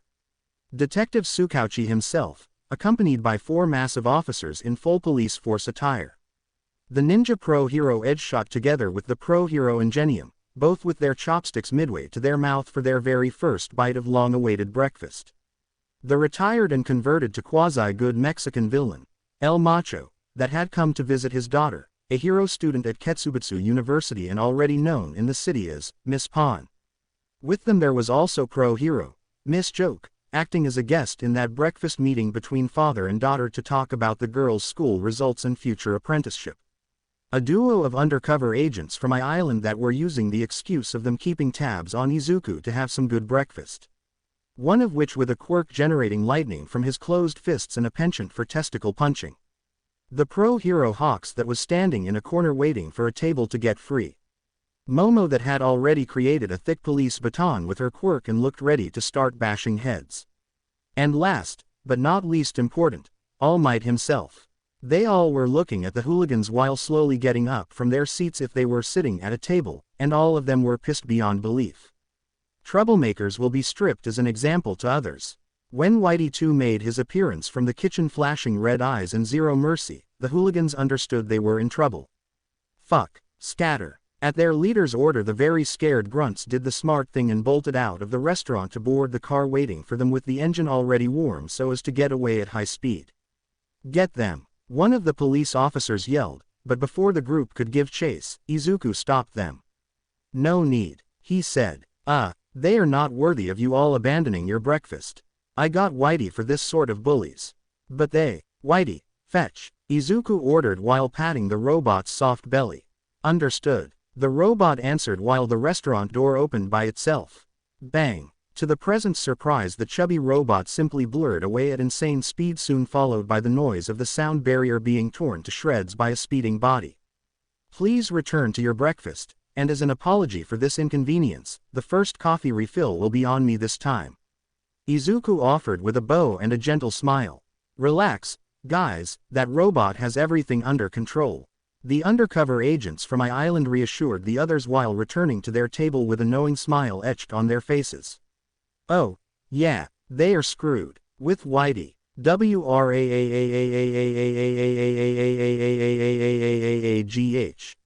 The sports car the five guys had rented for their escape was roaring at full throttle as they tried escaping from the fat robot, which instead was rapidly gaining terrain on them while running with heavy, thumping steps. Thump, thump, thump, thump, faster, faster, I am trying. The driver shrieked in answer, and using all her abilities to take a daring turn, so suddenly the car went briefly on two wheels before slamming back down on all four to sprint away. Bang! What the fuck? To their horror, as soon as they actually turned the corner, Whitey was already waiting for them to grab the front of the car and abruptly stop them, with the back wheels of the car spinning in place so fast the tires looked ready to catch fire. Troublemakers will be stripped as an example to others, Whitey declared loudly, thing that made the people around them in the area grow horrified at the strange threat. Let us go, the leader of the gang yelled. No, was the robot's answer as his grip on the car's front tightened, and with a mighty pull of his big hands, the entire vehicle went torn in half as if made of tissue paper, making the five hooligans fall sitting on the street with bulged-out eyes. Beginning stripping protocol, Whitey said once thrown away the two car halves while walking towards the five with heavy steps. Fuck off, knife hand, one of the guys said while activating his quirk and turning his fingers into dagger-long blades. Slap, bang, streep. Unfazed by the incoming attack, Whitey gave a downward slap to the guy that slammed him head first on the concrete hard enough to knock the jock unconscious instantly, and once sure he was not moving, the robot grabbed the back of the guy's clothes and pulled, tearing those to shreds and letting the unconscious young man still in his boxers fly away and land on the near walkway. One down, four remaining. Stay away, devil's leg, another said, igniting his leg on fire thanks to his heat-controlling quirk to deliver a flaming spin kick to Whitey's head. Troublemakers will be stripped as an example to others. The plump robot simply took the attack head-on without a scratch or his head moving at all, he just looked at the attacker straight in the eyes, unfazed. What the fuck are you made of? The guy shrieked in horror, but his only answer was a backhanded slap that knocked him out for Whitey to strip down right after. Too bad the guy decided that day was a good day to go commando. 3 troublemakers remaining, Whitey declared once thrown the second fainted hooligan on top of the first. Together, brother, yeah, magnetic twist gay. Before the two twins could actually initiate their combo attack, they both had a magnetic quirk. One brother had a positive pole, the other a negative pole. Whitey simply opted for flash stepping in front of them and smashed their heads together a couple times until they too fainted. Then he stripped them and threw them on the pile. 1 troublemaker remaining. He then said as his red eyes landed on the only girl of the group possessing a quirk making her a human cheetah hybrid. No, screaming in terror, the young woman showed her enhanced speed by turning around and running as fast as she could. No escape. The robot was unimpressed, and simply pointing his right closed fist at her, the entire arm detached at the elbow and shoot forward like a missile to immediately grab her ankle and start pulling her back towards Whitey. Ah, no, no, please no, anything but that. I'll talk, I'll tell you everything, please, please, ah. Reduced to a blabbing mess crying in hysteria, the last masked hooligan clawed in despair on the floor as she was rapidly dragged back, gaining her many looks of sympathy as bystanders started begging Whitey to show mercy. Troublemakers must be stripped as an example to others. Whitey answered as soon as his arm reconnected and his hand grabbed her by the collar. I'll talk, I'll tell you WHO sent US. Others told US to do this. I swear I am innocent. I had no choice. The young woman begged while crying heavily, snot and tears drenching her face mask. I am listening, Whitey said after a long pause that almost scared the woman to death, then his eyes turned from red to white and the robot just observed her. I will talk, I swear I will talk. I am innocent. They said I would have been kicked out if I didn't do this. The girl babbled and hiccuped heavily. Troublemakers will be taken back to the restaurant for questioning. Any resistance will be met with extreme prejudice, Whitey declared while moving the girl on his right shoulder and holding the other unconscious men under his left arm. Yes, the woman shrieked in answer. Boom. Once again a loud sound blared around the robot as the thing dashed away at high speed to return to Izuku, leaving behind a shocked audience of passerby, one of which a young woman by the name Mei Hatsume that was looking longingly at the robot in badly restrained need to disassemble it to learn how it worked. Not too far away a hidden spy of the League of Villains that happened to be in the area to kidnap Tomoko of the Wild Pussycats was instead cursing the robot's existence, because half of the hooligans' car Whitey threw away actually landed on him before he could do the deed and overpower her in that empty hallway. And by the looks the young green-haired woman was throwing at him now that she was free of his hold on her. The lackey just knew the car wreckage that smashed his legs will be the least of his worries, especially once he'd seen the furious intent the famous ragdoll was cracking her knuckles with. Had someone seen it, the old-school beat-down the pro-hero administered on her wannabe kidnapper would have gone down in history for its raw brutality. Unfortunately for the guy nobody saw them, and the lack of witnesses meant Tomoko could go as much heavy-handed as she wanted on the guy while tenderizing him. All for one won't like to discover that because of Whitey, both the Wild Pussycats and several other pro-heroes now knew he was interested in capturing Ragdoll.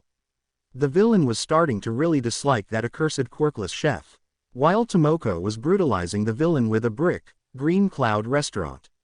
The customers were indeed surprised to see Whitey return just a couple minutes after his departure while carrying the unconscious hooligans like sacks of potatoes the robot just threw on the floor once inside.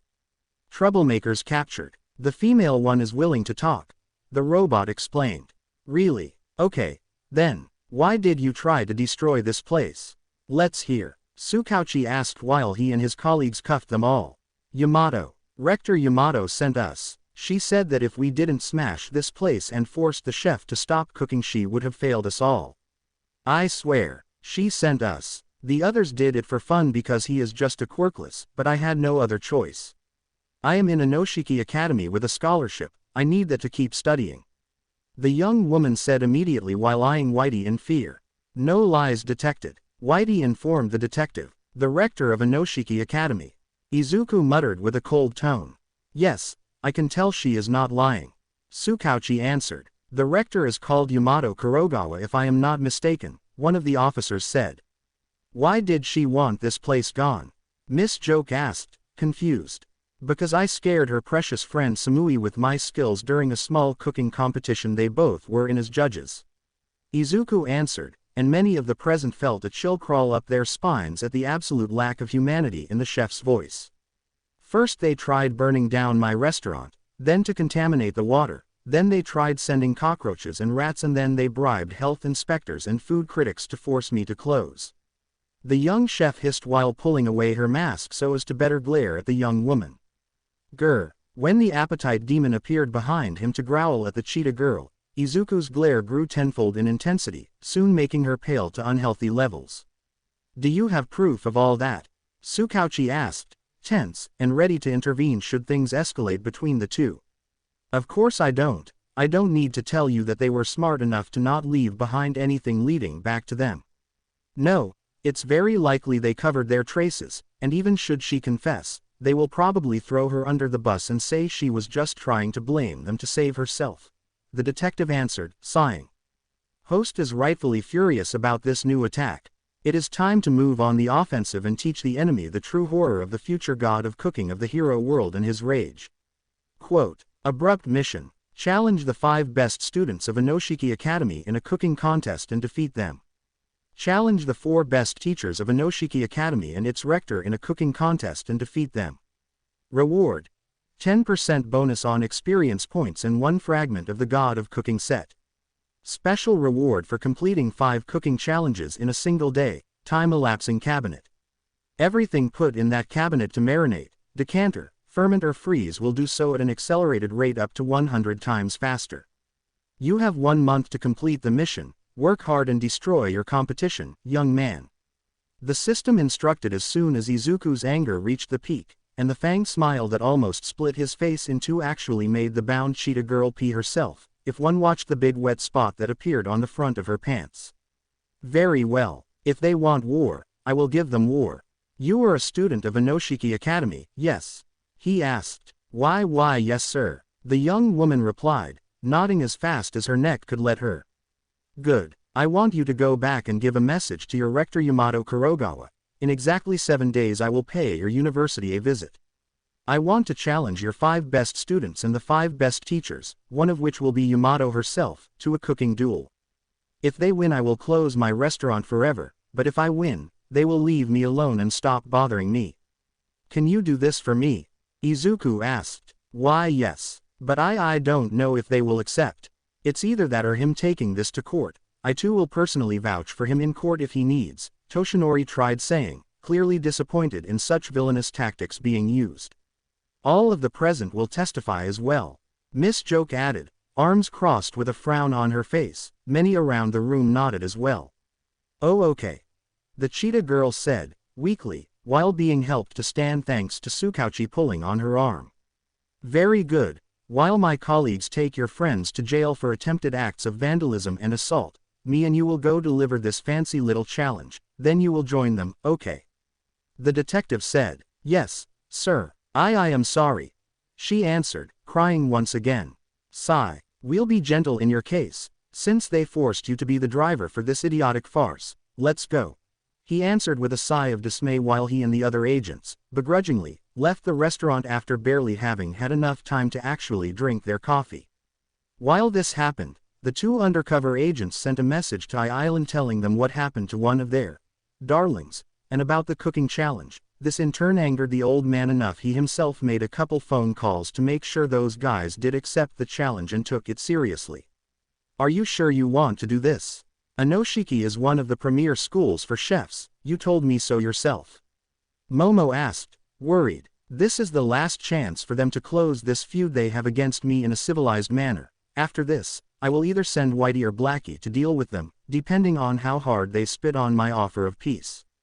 Izuku answered, sighing. Blackie, the young woman muttered while stealing a glance at the Lord Dog sleeping outside. Wouldn't that mean sending a nuke towards them? She asked in dread. As a last resort, I am no bully. I just want them to leave me alone, but they keep pushing and threatening me. I am just returning the favor. He answered with a tiny smile. Just don't overdo it, okay? I won't, Momo. Thunk. It was then that Whitey walked inside the kitchen and brought out a big squared wooden cabinet made in lacquered dark reddish wood giving off a faint and pleasant flowery smell. The thing was decorated with cloud carvings and hinges and corner covers were made in shining bronze. Host, please collect a knife from each chef defeated and put it here, as a reminder of your skills. Whitey repeated the system's words while opening both doors of the thing to show the various empty hooks inside. Taking trophies may be a bit too harsh though.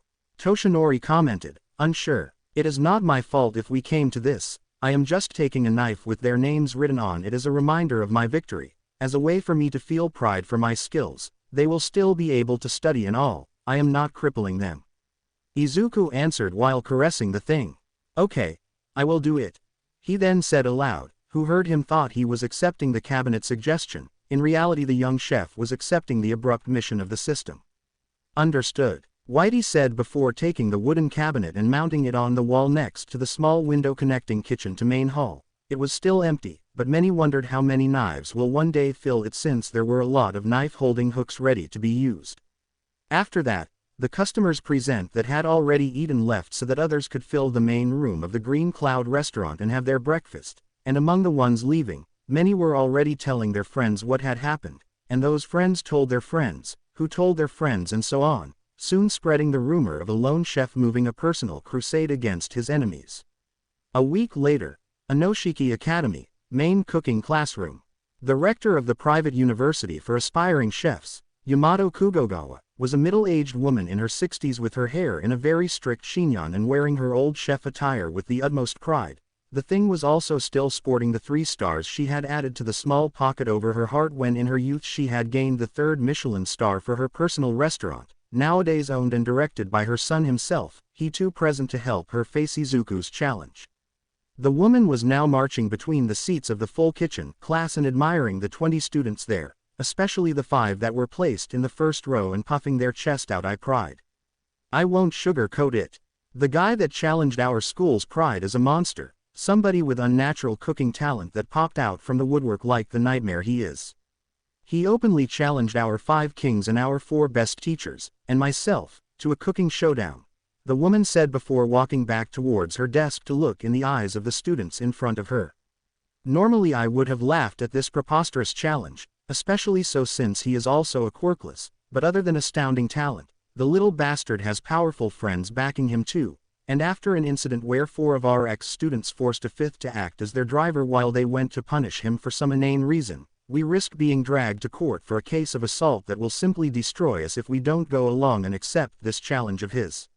She then said, barely hiding her anger at remembering how the morons she sent on such a simple mission to scare a quirkless had failed so hard. All Might of all people was ready to intervene in what could be the greatest PR nightmare she had ever seen, second only to when those paparazzi caught her father basking a still-alive turkey with his dick. That had been a nightmare and a half to cover. Why us? One of the 5 best students of Inoshiki, the 5 kings, asked. Because those idiots tried saying we sent them to demolish the restaurant and beat the stuffing out of that boy, and since I do have a past with that chef, due to common acquaintances, it wouldn't be hard for him to twist things in a way that makes all of us look like the villains, and that means both students and teachers will have their reputation tarnished forever, and I will be caught dead before that happens. She answered, and the class gave a loud roar of appreciation to her words. Good to see you all motivated. This is what we will do. We accepted the challenge and will play nice while following the rules we both agreed on. He and us will use the same ingredients and the same appliances to cook, and the best dish and chef wins, simple as that. There is a catch. If he wins, he will take one of your knives as a trophy and pretend the loser to write their name on the blade as a reminder, but if he loses, he will actually close his restaurant forever. We only need one of you to defeat him, so do your best. The old woman instructed. We'll destroy him, madam. The girl ranked number 1 of the 5 kings answered immediately. I hope so. Now, head count, kings. Yamato's son gave a barking order. Number 5. Meet King Toshio, present. A chubby boy with fiery red hair said while stepping forward. Number 4. Fish King Sadao, present. A lean girl with long lime green hair walked forward next, eyes narrowed into slits. Number 3. Dessert King Machiko, present. A short girl with blotchy cheeks and a dozen purple tentacles for hair said right after while adjusting her thick glasses. Number 2. Vegetable King Takeo, present. An extremely tall young man with broad shoulders and muscled body answered next, his voice loud like thunder. Many girls in the class swooned hard once heard him, as always whenever he talked. Number 1. Soup King Mako, present. The last one was a tall girl of incomparable beauty, white hair and gray eyes able to freeze the blood of whoever she looked at. She was just as beautiful as she was cold and merciless. This time it was the male half of the class to simp loudly for her. You all trained and studied extra hard these 7 days, do not disappoint me. Yamato ordered with a low voice. Never, madam. The 5 students replied as one. Attention please. All students be advised. He is here. A young voice was heard saying gravely from the speakers inside the classroom, just like from every other speaker around the university, and that message caused a deep silence to befall on the entire campus. Tell Professor Kuroi to bring him here, it's time to start. Yamato asked her son with a tense tone. I'll do it, and I will also alert the teachers you have chosen and tell them to be ready, just in case. The young man answered before hurrying out. Thank you. You others, take position and take this challenge seriously, treat it like a fight with your life on the line. Of course, madam. The 5 kings answered as one.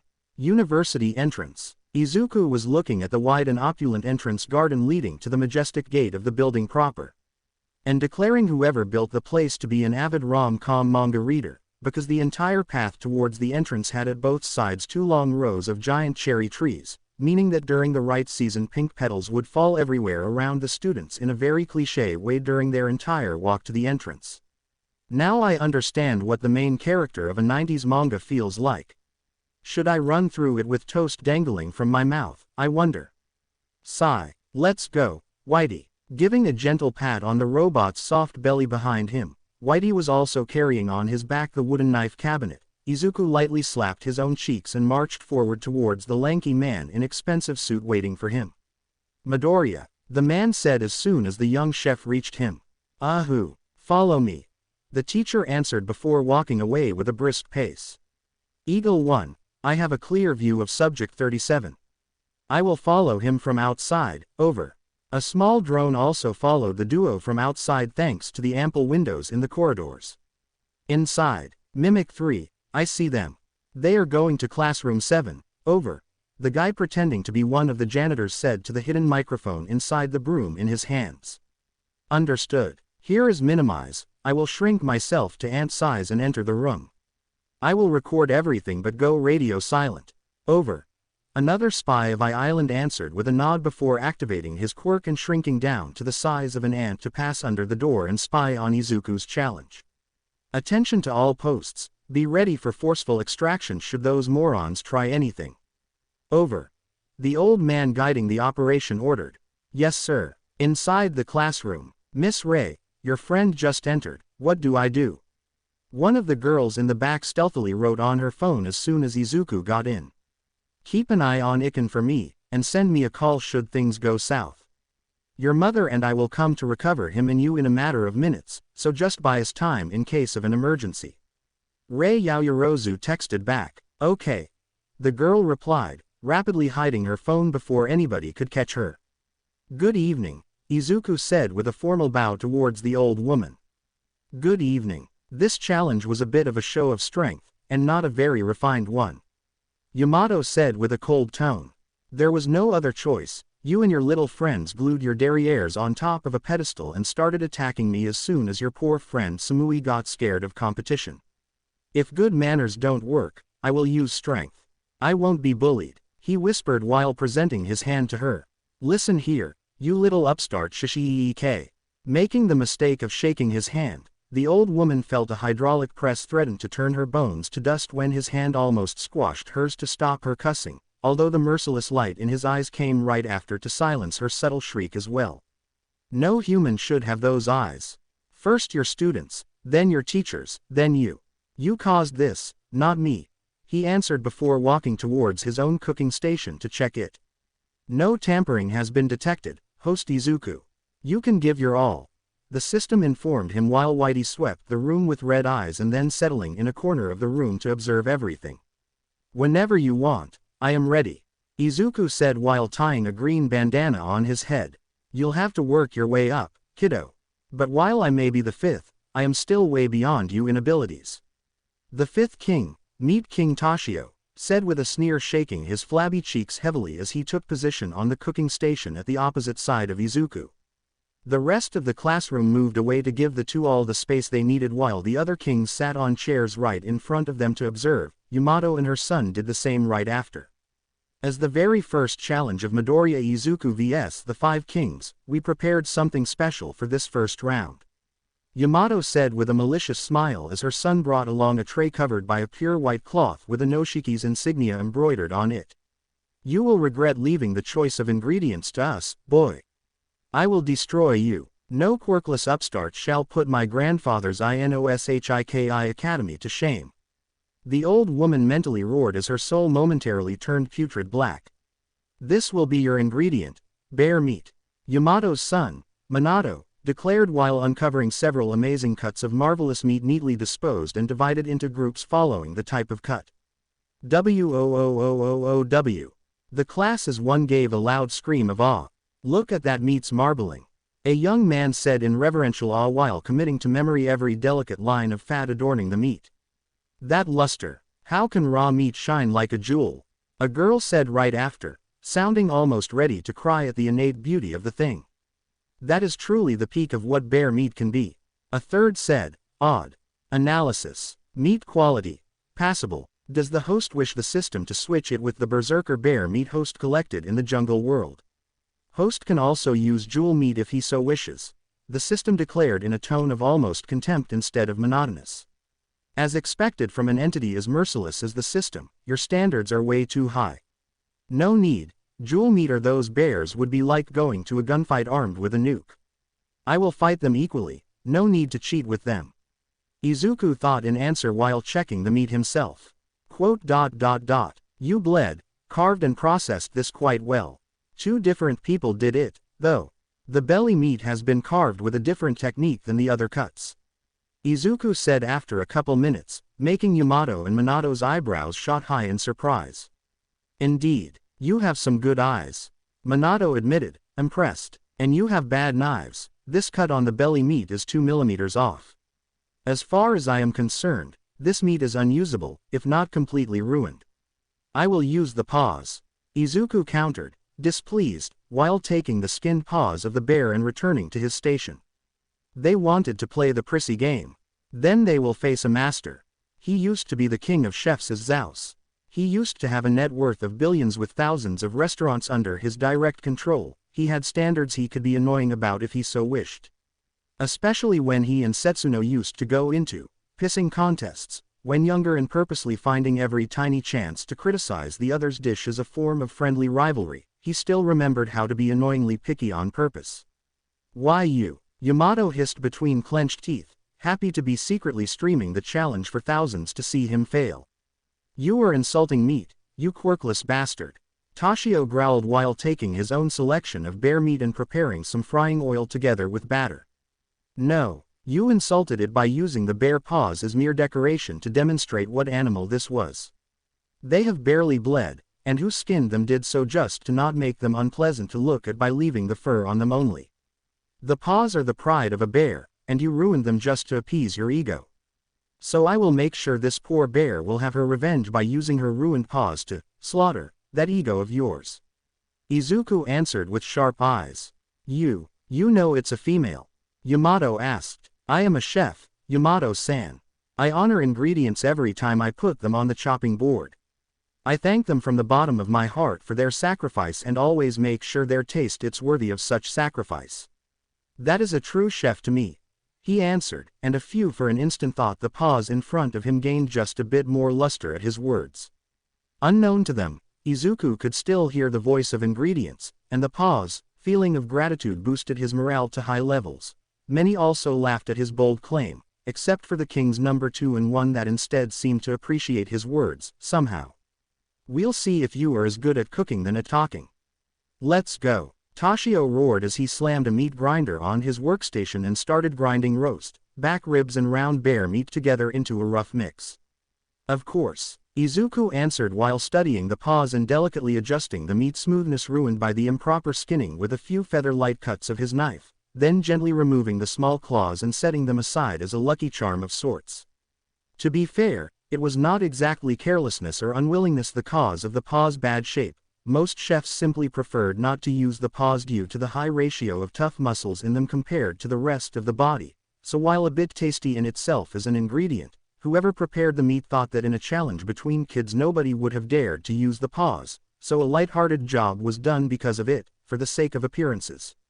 Sniff, sniff. "Yes, this will suffice, the bouquet is good enough," Izuku said while positioning both paws into a pot and fully covering them in white wine to remove the faint traces of unpleasant smell still clinging to the meat after its incomplete treatment. The other contestant, instead, 5 flavor berries essence, Japanese sake, diced onion and just a pinch of salt. And the unpleasant smell of bear becomes heavenly delicious.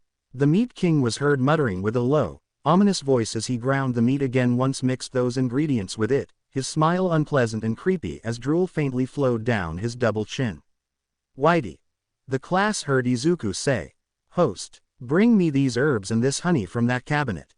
I would prefer to not leave my workstation unsupervised," he asked after jotting down a rapid list on a piece of paper. "Understood," the robot answered while walking towards the ingredients cabinet Yamato furnished for this challenge. "There is no need to fear, we won't need to cheat to win this." Mako, King number 1, answered, sneering.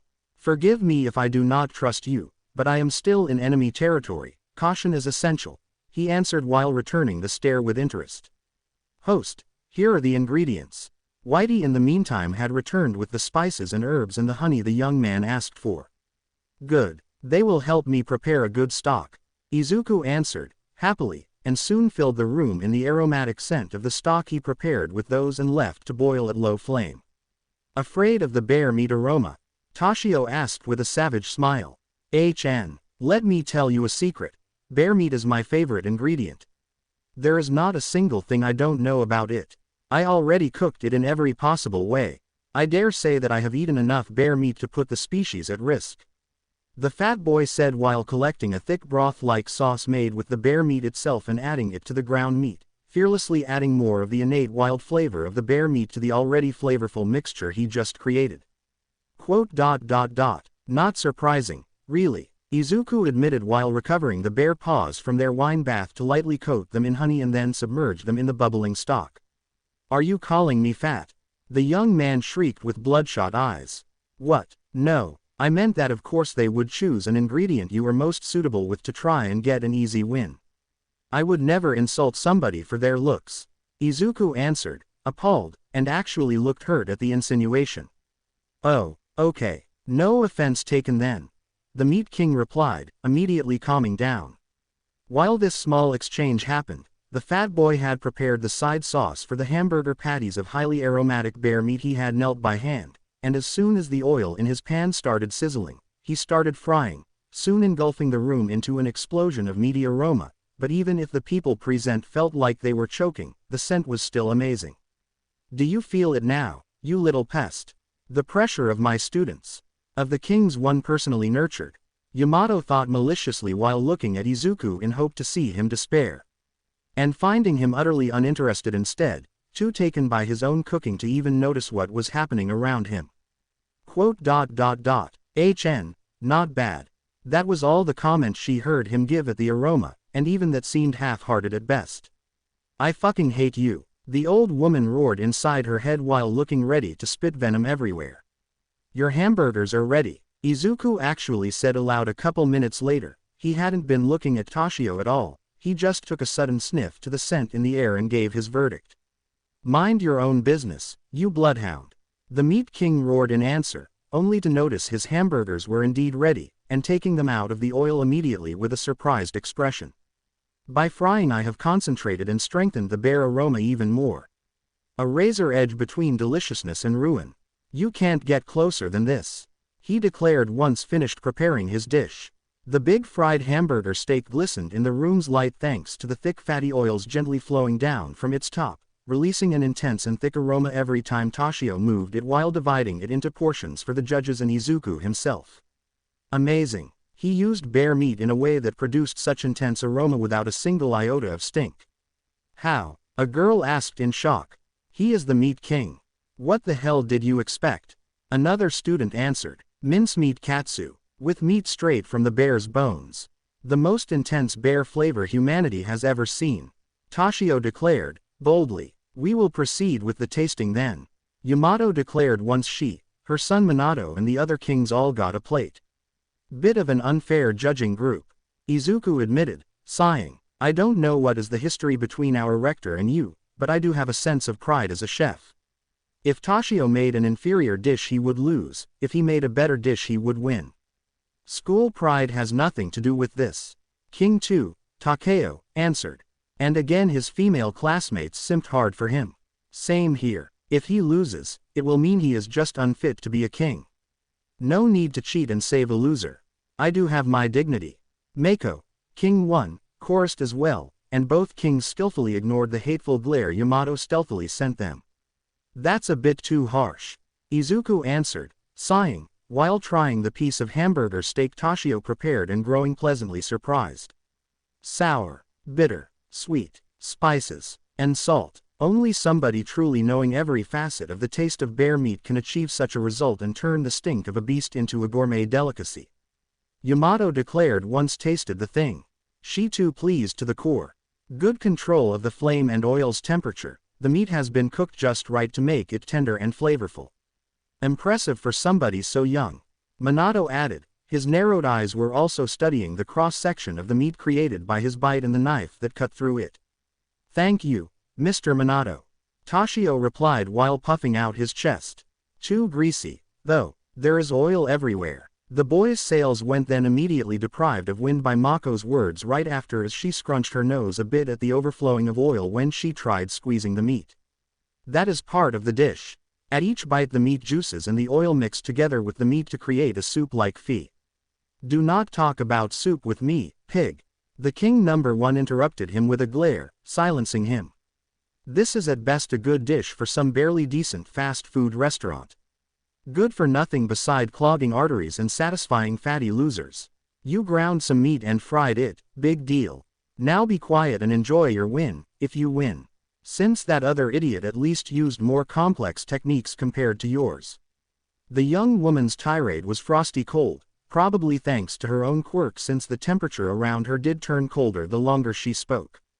Sorry, Miss Mako, Toshio muttered while looking down, chastised. High-strung, maybe, Izuku thought, surprised by the outburst. The girl's quirk generates cold by absorbing inside herself the warmth around her. As a side effect her self-control slips and she is victim of a burst of anger once enough heat is stored. One can say she overheats herself to turn everything else around her cold. The system explained, and the young chef could only look at the girl in amazement, and just a bit of pity. That side effect gave him a good inkling as to why she didn't try to become a hero even with such an amazing quirk. I like it, instead, Izuku declared. Yes, it's greasy. Yes, it is not a fancy dish, but I can see friends share some good moments while eating this. The taste is very strong, in a good way, and the garlic and berries counterbalance well the gamey aroma still in the meat. This is very good, as you said, every bite is a bomb of flavor that makes me crave for more, good job. He explained while happily eating his own portion. Thank you, but I don't need your pity. Toshio muttered, bitterly, yet thankful all the same. This is a good start for this challenge, now finish your plate so we will be able to choose the winner. Minato asked once every plate was eaten clean, except Mako that left her half full to keep her point. Almost ready. The young chef answered. Once satisfied with the first boiling, Izuku took out the bare paws and put them aside to clean the wok and refill it with clean water and a new batch of diced herbs and spices, all the while the bare paws kept letting out thin steam lines carrying meaty fragrance with a touch of gamey undertone, just enough to entice the appetite without resulting unpleasant. The young chef repeated the boiling another 2 times at always shorter length and changed herbs and spices used at each new boiling, slowly letting their flavor deep inside the meat. Washed the wok a 3rd time, oil was finally used to rapidly fry herbs and berries before the paws went added to the wok he then left to simmer in peace. The fragrance still had a hint of a gamey smell but now any trace of stink had been fully removed, leaving behind only the pleasant smell of such unique meat cooking slowly, and whenever Izuku gave a toss to the wok to turn the paws in it around, many female students could not help but be entranced by the young man's serious expression and the glittering of his eyes while he admired his work.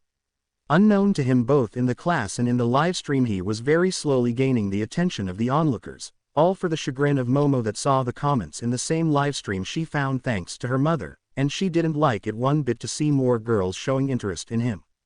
After boiling and simmering the bare paws, the meat had become extremely soft and tender while retaining a faint trace of its old marbling. The 2 things looked extremely delicate and beautiful like a replica made in precious stone.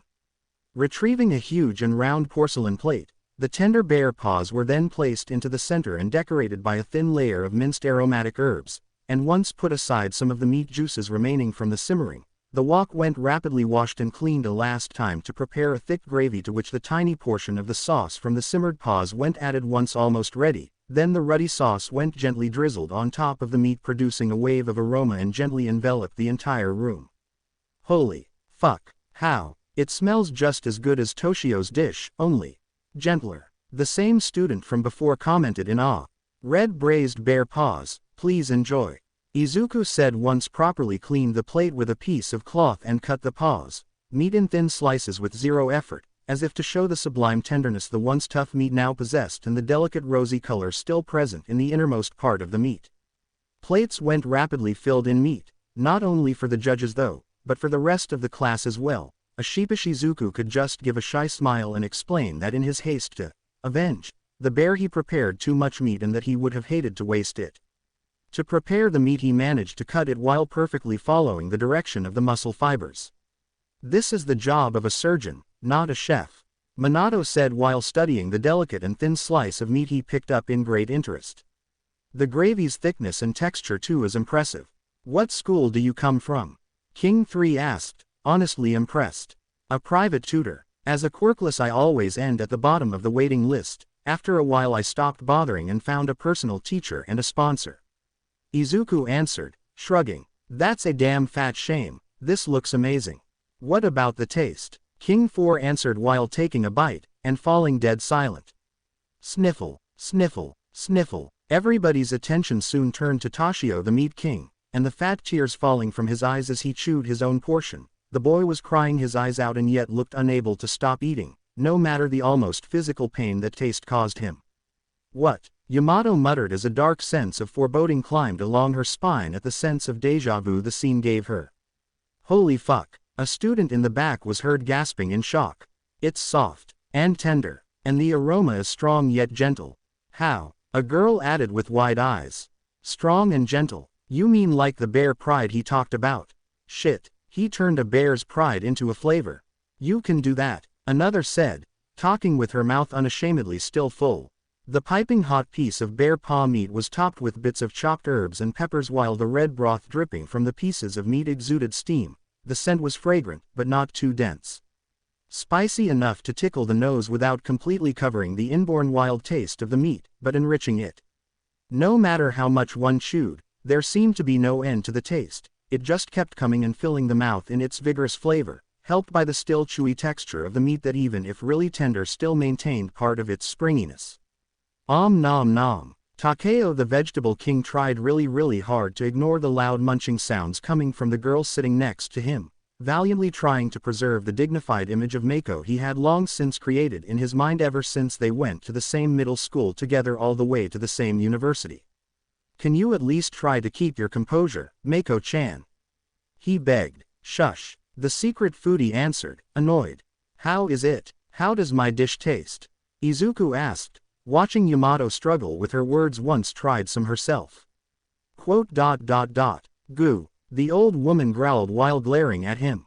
Mother, Minato asked. It's decent. As far as I am concerned, Toshio wins, she answered. Silence fell into the room, a silence of pure disbelief. Mom, Minato exclaimed with a disappointed sigh. Toshio wins, end of story. I lost, Toshio himself admitted right after. You, the old woman roared in anger. It's true. The meat is tender but not greasy, fresh, and does not smell. Its taste is simply amazing.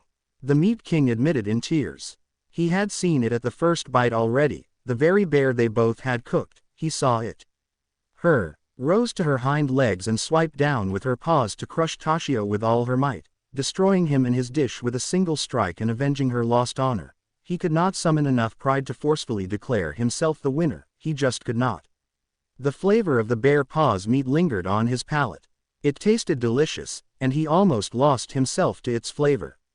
Before that moment, he had never tasted such a unique flavor in his life. No matter how many experiments he did while cooking his beloved bear meat, that very same balance of tastes had always escaped him, and now with Izuku's dish, he had finally tasted it, and the bitter truth that he could not reach that taste obliterated his pride as a bear meat expert and meat king, hence the tears. The entire classroom was filled with the loud sound of people munching still, and each one of them had an expression of bliss, or greed if their plate was already empty and they were looking for more meat to gorge themselves with. The choice of ingredient was a daring gamble, considering your ingredient had been badly prepared too, but the technique displayed while cooking was nothing short of sublime. No matter the pride I may feel as a student of Inoshiki myself, I am still duty-bound to judge objectively. This round is yours, Midoriya, Minato declared with a nod. Traitor. His mother Yamato howled in fury. We second the motion. The winner is Mr. Midoriya. The other kings declared as one after a short whispered conference between them. No, Yamato roared. It was a given, Miss Rector. I hold no regrets. Toshio answered with a sorrowful expression while taking one of the knives he had used to cook his dish with and using a permanent marker to write his name along the blade before delivering it to Izuku. She was right, you are a damn monster. Can I have a rematch sometime in the future? He asked, meekly. I would be honored. Izuku answered. Both young chefs exchanged a bow at that. Do it in private. You are hereby out of my university. I won't have a subpar loser ruining my reputation. Yamato's outburst shocked everybody, even herself, before turning towards her assistant. Tell me at least that nobody saw this shameful display during the livestream. Livestream? Izuku asked. Livestream. Minato also chorused. Quote. Madam, we have 50,000 viewers. And more keep arriving. The poor assistant replied with a small voice. Turn it off. Turn it off. The old woman ordered immediately. Imada. We are no longer hosting it. I can't turn it off. Somebody hijacked the transmission. WHO. She demanded, and the question made a couple hackers from my island smugly flash their middle fingers at the screen while making sure more people were notified of the attack on Inoshiki Academy so as to add more viewers to the livestream. Along making sure Toshio could find an acceptance letter for another private university for chefs already waiting for him when he will get home. I am out. Fair enough. I never liked it here anyway. Working under a hag that believes we youngsters don't want to work hard, it's a nightmare. I am chubby because I want to be and maybe because I eat too much meat. Laziness and ungrateful new generations have nothing to do with it.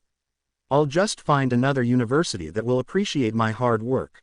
Toshio declared with his head held high while marching out.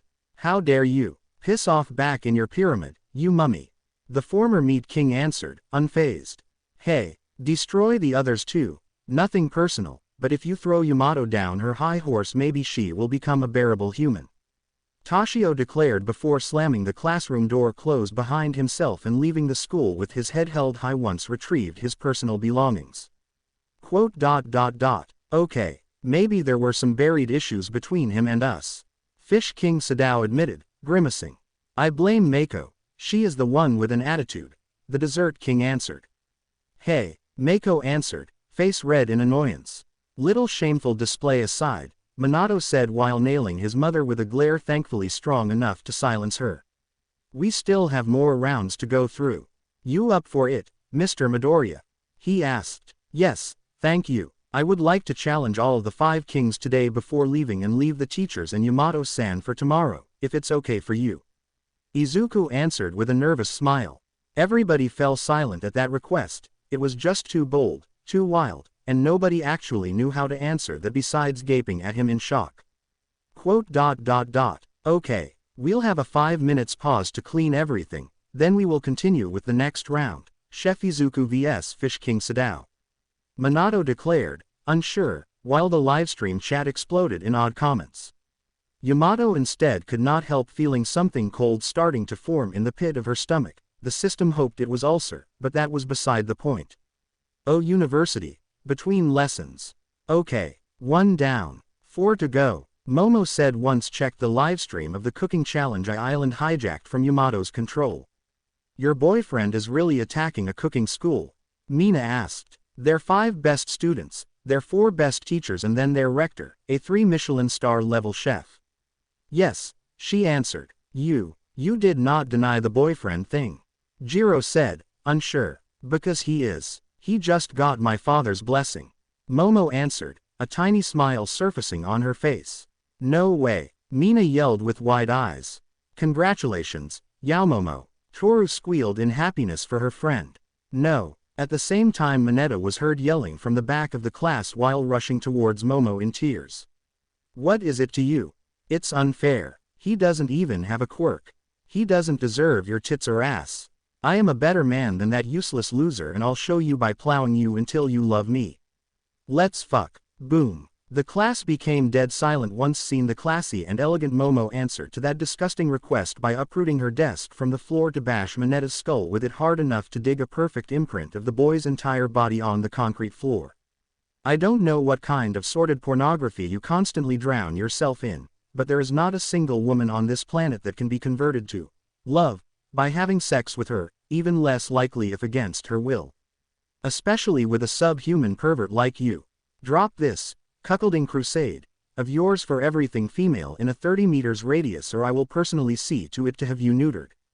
I won't forgive your sexual harassment against me or my friends anymore. The young woman declared while repositioning her desk back down with a low thud. Had Izuku seen that, he would have understood why the system insisted in him enriching Momo's food in vitality and gourmet energy that much after the USJ incident. The other students though only saw an amazing feat of strength from somebody without a strength-related quirk, but any comment about it went forcefully put on hold once seen the blood dripping from the desk right where it had almost split Mineta's skull open. Even Katsuki decided to not say a thing. Why yes. The boy managed to say before blissful unconsciousness mercifully embraced him. Jesus. Kaminari whispered. What happened? Ochako chose that moment to enter the class accompanied by Nimari. She had been talking with the woman about her dubious feelings for her boss at her part-time job, and she still didn't have an answer to her dilemma. Not even knowing he was in a relationship with Momo already seemed to make her heart stop beating wildly when with him. Mineta finally got on Yaomomo's nerves. He tried saying he was her ideal man and pretended to show it by demanding her to have sex with him, probably meaning, right here and now, in front of the entire class. I think that's the gist of it, Toru answered, still a bit shaken. And that was all it took for you to somehow uproot a desk anchored on the floor with concrete to almost flatten him? Midnight asked. That and the sexual harassment me and my girlfriends are targeted with daily. Momo answered. And the panties thievery, Mina added. And his attempts to put cameras in our showers and locker rooms. Suyu said. And the crass jokes about any of us just missing out without sucking him off. Jiro said with a scowl of disgust. I am invisible, but he still tries to take pictures under my skirt. Toru said. I did find him sniffing my shoes after gym practice a couple of times. Ochako said with a small voice. I think I saw him take a couple of pictures of his penis, right before asking us if we had the phone number of any of the girls. Luckily none of us actually gave him one. I managed to alert everybody just in time. Mezzo admitted with a low, unsure tone of voice. Those are serious allegations. Why has nobody said anything before? Nimari said, pinching the bridge of her nose and groaning. I don't know if it is a proper excuse, Professor, but at the beginning his jokes and mannerism were just tasteless and annoying, but nothing too extreme. We boys did ask the girls if they needed help in dealing with him, and so we usually kept him grounded. Then serious schoolwork started and none of us could spare enough time to keep him on a leash, shall we say. I fear that he then saw it as a green light of sorts to go all out and enjoy his depravity. Tenya said. Few of us also thought that sooner or later the teachers too would have started reining him in. Tokiyami added, sighing. Fucking unlikely. The midget thinks with his dick only. How I don't know, since we boys showered together and I happened to see only misery down there. A bit of trivia I could have easily lived without gaining. Katsuki answered, scoffing. Even Bakubro had to take counseling rounds for his anger management. I thought Mineta was getting similar counseling for his libido. Hiroshima admitted with a shrug. No, unfortunately he hasn't. But he will, if he really was that bad, but you all will need to testify and bring proof of his demeanor. Do broken hidden cameras, stolen socks and panties and blurry pictures clearly taken from unaware girls mid-changing do? Another teacher said from the door. Ectoplasm. One of my students found a hidden camera in her bedroom. We tracked the IP and power loader found out it connected with the laptop of one of your students. Once we entered his room we found a lot of trophies clearly stolen from female students of several classes of every year, along stacks of pornography in clear violation of the campus rules. Where is Minoru-san? He's on the floor with a concussion. Nimari answered, groaning even louder. Who was it that smashed him? Ectoplasm asked. I did. He demanded that I have sex with him following some deranged fantasy of me falling madly in love with him. Thanks to that, Momo admitted. If they ask, I gave you a very harsh punishment followed by a lecture about excessive force. For this one time I say we let it slide, as we teachers obviously had ignored a pervert harassing every girl in our school while hoping this mess would fix itself. Do not make it a habit, any of you. Yes, Professor. The entire class answered. Good. I'll take the little idiot to recovery girl. Then we'll talk about his punishment, his future in UA, if he will have a future here, and very harsh counseling meetings that will start immediately after he recovers. We will curb this idiocy of his or he will die trying. The pro hero answered before unceremoniously dragging Mineta away from the class.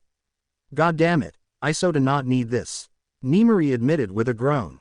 Sorry, teacher. Don't be, Yaoyorozu. It was partly our mistake as well. Like you others, we too hoped he would have calmed down by himself. Whatever. Let's focus on our lesson now. Yes. Quote. Ah. Did your friend win his little challenge, Yaoyorozu? He just defeated the first king. He will now go against the second. She answered, unsure. Good. Me and few others have a betting pool ongoing about that. I bet he would win every fight, and since I don't want to lose my paycheck, he better sweep the floor with them. Nimari answered, smirking. You have a bet about him. Shota and I have him as a total winner. Same for Lunch Rush. Toshinori and Night Eye instead said he will win against everybody except the university rector, and Mike didn't think he will actually win against the first teacher. He did bet the most between us, so I think he is now very afraid of losing. She answered. TCH. Momo hissed in contempt. Something tells me Professor Mike dropped low in Yaomomo's scoreboard. Mina muttered, smirking, and getting an amused snort in answer from Jiro sitting next to her. Yep. Meanwhile, Anoshiki Chef Academy, classroom. Yamato was still fuming for the defeat of the Meat King, the last of the top 5 students of Anoshiki University, while King number 4, Sadao, the Fish King, took position at the workplace at the opposite side of the room from Izuku at the front row of the class. The other kings were once again sitting next to the rector Yamato and her son in front of both contestants, but instead of aloof all of them looked tense since the old woman in a bout of anger had kicked out the Meat King as a punishment for his defeat. The next fight will be Midoriya Izuku vs Yumikage Sadao, the Fish King. Both contestants, are you ready? Minato, son of Yamato, asked once he saw both chefs finishing checking their instruments. Yes, both chefs answered. Good. Just like before, Chef Midoriya has left the choice of ingredients to us, and following Sadao's own request, we prepared this, Pacific Soury. Minato said while taking out of a near fridge a wide tray covered by a cloth with a Noshiki insignia on it. Once removed, the class and Izuku saw a dozen shining fishes neatly put on display, all of them so fresh they looked like they had been just pulled out of the water an instant before the challenge. The fish all had a long body with dark green, blue cycloid scales on the dorsal side and silvery scales below. They also sported small, bright blue blotches distributed randomly on the sides. Their mouth was small, and there was a series of small finlets between the dorsal and anal fins. They also possessed a small forked tail. Wow, they are all so fresh, Izuku admitted in surprise. Got delivered this morning, barely an hour before your arrival, actually. For an instant we thought we would have had to postpone Sadao's own challenge until they arrived. Minato admitted with an uneasy smile. It would have been worth the wait, Mr. Minato, they are gorgeous. They will be our ingredients. Yup, we will use Pacific Soury as the main ingredient. Compared to Toshio, though, I am giving you the freedom to choose first which one to use. We can also use different side ingredients instead of the Soury only.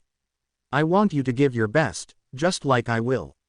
Sadao showed her more bubbly personality while tying her ridiculously long hair in a ponytail so as to free her eyes from the long fringe normally covering them and fully displaying a pair of amazing eyes the color of pure emeralds. Thank you, Izuku answered, shy, but his eyes did turn extremely sharp once focused on the big display of ingredients in front of him, once again attracting the attention of a few other girls in the class. He looks so hot when focused. Many thought while looking at him in newfound interest thanks to his show of worth. After the defeat of the Meat King, they now knew he was not exactly a nobody. I will use these ones, he finally said once selected the still whole fish from the dozen Yamato prepared for the challenge. He actually chose some of the best ones. He really does have amazing eyes. Minato muttered, once again calling on himself his mother's ire. Good choice. I am glad to see you are not an amateur. Good coloring and state of the eyes, it means that we both choose the absolute freshest ones of the bunch. Sadao complimented him with a small clap while cutting a few pieces of parchment paper into squares. He instead covered his fishes with a finely grated spice mixture. Where did you get the Soury? Now it's not exactly a good season for them, Izuku asked while he started mixing some dashi, traditional Japanese fish broth, with soy sauce, sake, sugar and some mirin, sweet and thick Japanese sake with low alcohol content, to slowly boil it into a thick sauce. He is making keishi sauce. Why, that is usually used for ramen and other noodle dishes. Yamato thought, confused, unaware that her precious kings too were having the same thoughts as her. In the meantime they all watched as the young chef also removed the fish's innards while keeping most of its fat aside. He then cooked with some extra virgin oil and wine vinegar to create a secondary sauce giving off a mesmerizing fish scent. Hey. Anoshiki Academy is special. We have our own personal ingredient providers. These saori are not exactly from around here. They come from a private breeding specialist overseas and were delivered by air this morning just for this challenge. Those guys have a very special breeding method, so we can have them perfectly plump whenever we want. Sadao answered. She instead was mixing butter with black pepper, garlic, parsley and thyme to create a dense and aromatic cream.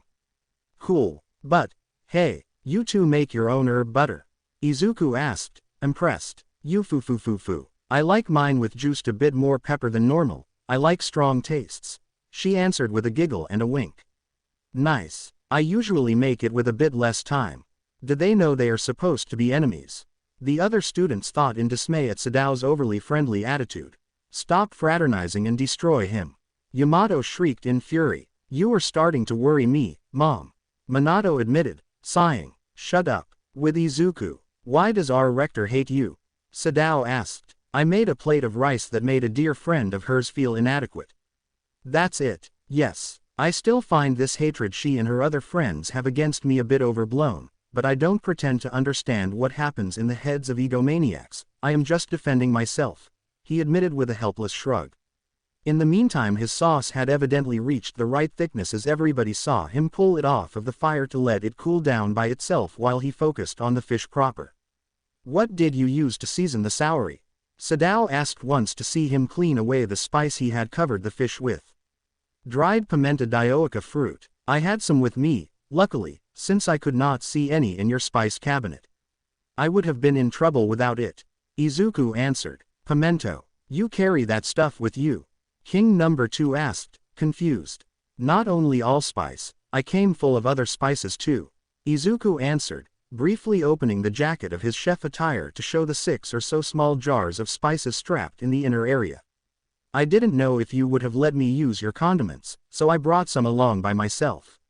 He then said. In truth he could easily retrieve every spice he needed from the system's dimensional storage, or whatever the name was, but just saying he had hidden pockets with spice jars inside was easier to explain compared to having access to the powers of an extra-dimensional entity.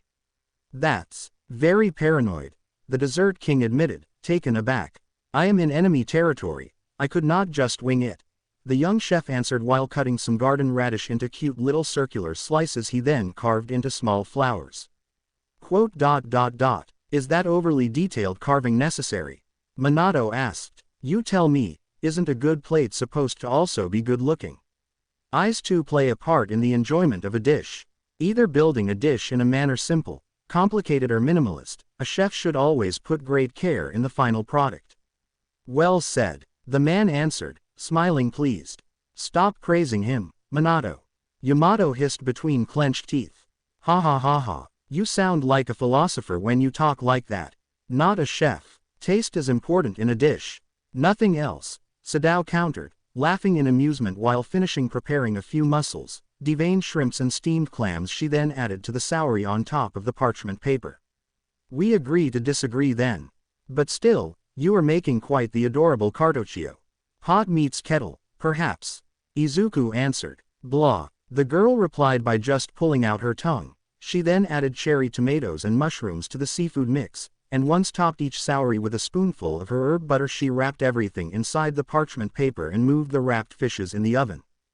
Done. What about you? She asked. Technically I am done too. The last part to finish my dish can be done just before serving, so I will wait for you to be done before getting through with it. In the meantime I will prepare a baby spinach sauce as a side dressing. Normally I would leave the spinach just steamed a bit so to use the leaves as a decoration, but if I don't do something to pass the time while we wait I will go insane. Izuku admitted. We can play cards if you want. It's okay, I'll keep myself occupied with the sauce, he answered, smiling gratefully. Okay, the other answered, more than happy to just whip out her phone to watch some funny videos online. Quote. That's it, it's official. She is physically unable to take anything seriously. Mako, King number 1, declared with a groan of disbelief.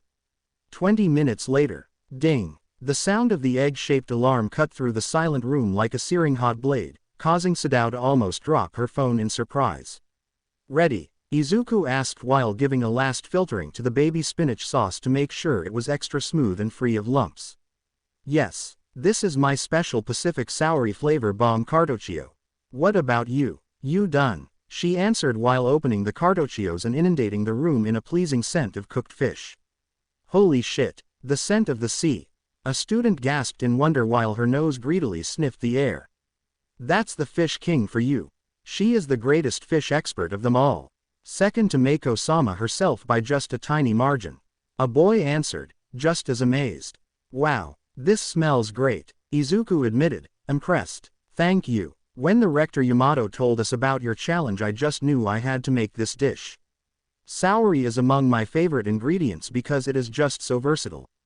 And between cartoccio and aqua pazza, I knew this would be a killer. Sadao answered while decorating the cooked Soury cartoccio with a slice of lemon each. Good to know. I was afraid I misread your intentions after all.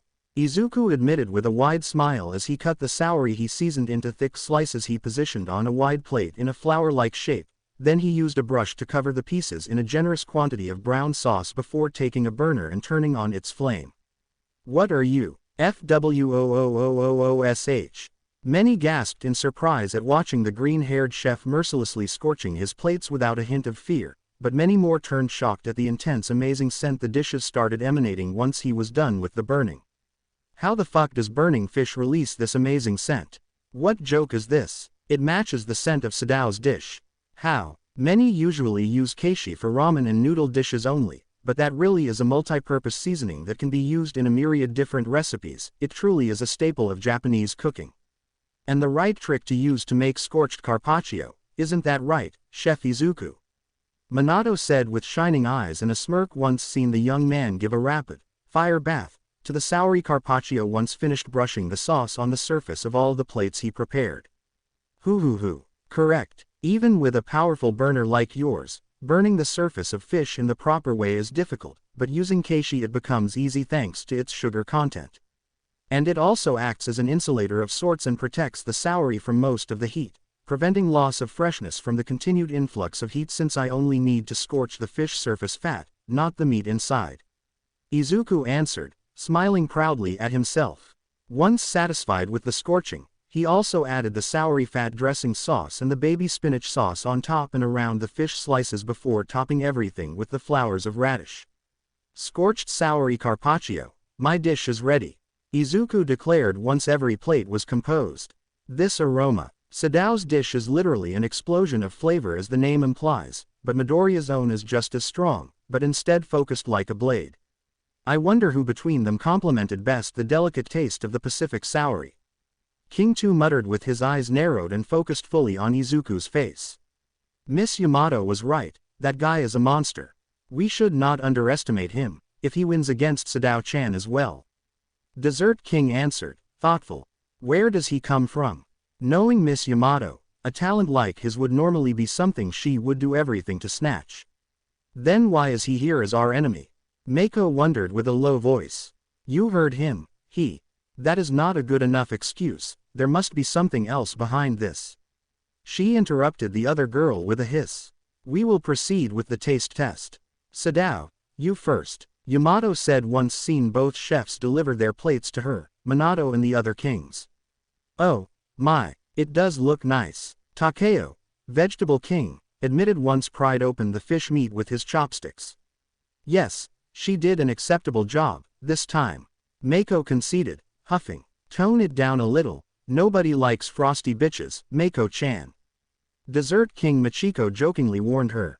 Mako-sama, we love you, Queen Mako. Many boys yelled in rapture at seeing the Soup King show a tiny sneer of annoyance. Except those guys, Machiko added, sighing. Focus. Yamato barked angrily, silencing the other kings while studying the wobbly piece of Soury she grabbed from the plate. I must admit the cooking method chosen was excellent, it does put on display the natural taste of the Pacific Soury. You also managed to control the natural oily feeling of its meat and diminish its intense fishy smell down to almost zero while leaving just enough to maintain the feeling of sea evoked by the scent. Good choice of supplementary ingredients too. The aqua pots are made with the mussels, shrimps and clams helped supporting the main ingredient and are all a pleasure to eat, especially the steamed clams, that even if cooked in 2 different methods, remain pleasantly springy and flavorful. You gave your dish the perfect name, it's a real sea flavor bomb while remaining melty sweet and tender at the same time. Congratulations, Minato said with a pleased tone. I second the judgment. You used the Pacific Soury almost perfectly, especially its thick meat. I could chew this forever and never get tired. Takeo confirmed with a dashing smile. Several girls swooned again, all for Izuku and the other king's chagrin. Sadao-chan is a bona fide fish expert, always a pleasure eating what she makes. Machiko added with a thumbs up. Good, it's good, but the ingredient was the Pacific Soury, nothing else. You gave too much importance to everything else. The Soury should have ruled supreme. It is still good, though, Mako said, uninterested. Hey, cheer up a little, what your friend made tastes amazing and it's also very nicely presented. Do not be a stick in the mud and enjoy it, this dish is good. Izuku answered, annoyed a little. He had already finished his portion and was not ashamed to show he liked it. Thank you, maybe in the end I did make it a bit cute too, other than good tasting. Sadao said with a mischievous smile while eating her own cartoccio. That you did, Izuku answered, smiling. Then this is obviously a win for Sadao. I am sorry, boy, but your defeat was a given. Get out and do not bother us anymore, Yamato said with an evil smile. What? She asked. Mom, you are becoming annoying, we have not even tried his dish yet. Minato said while massaging his forehead to push back the incoming migraine his mother caused. TCH. It's just some raw fish slightly burned with fire. You can't expect it to be better than. Then, the old woman tried saying while despondently shoving a slice of the scorched carpaccio in her mouth, and growing unhealthy pale while her eyes bulged out. The sauce of Pacific Soury innards. He prepared it just by adding oil and vinegar to the fish's fat and part of the innards, and yet the taste is permeating my tongue. And is making the sweetness of the fish meat stand out so much it's making me drown in its taste. Machiko admitted, shocked. How many spices did you use? Takeo asked, just as surprised. Only the pimento, or allspice. Depending on which name you want to use. Those Pacific Souries were already good by themselves, adding more sounded like a waste, so I just tried enriching and polishing that flavor with a couple small pushes from the sauces and the spice. Izuku answered, shrugging. If Sadao created a bomb of flavor, yours was a single bullet from a sniper rifle. No waste, no fanfare and no collateral damages. One strike, one kill. Only pure Pacific Soury flavor, marvelous. Minato admitted, clapping a little. Thank you. What do you think about it? Sadao saw. Izuku's question died a messy death when he saw Sadao eat with zero manners her own portion of scorched carpaccio and even licking the plate over and over until it shone. Glad you liked it, he said, unsure. You are a lady, show some manners. Mako chastised her while mid-lick of her own plate. I give up, Takeo muttered in dismay while trying to ignore her. Cough. We will proceed with the vote. Who do you think won? Minato asked, fake coughing to cover his own embarrassment. I vote for Midoriya. Sorry, Takeo said, smiling uneasily. It's okay, take Chan. I'll do better next time. Sadao reassured him with a thumbs up. I vote for Sadao-chan. Machiko said with a wink. Thank you, Midoriya, at least he used the Pacific Soury only. Mako said. You are a picky eater.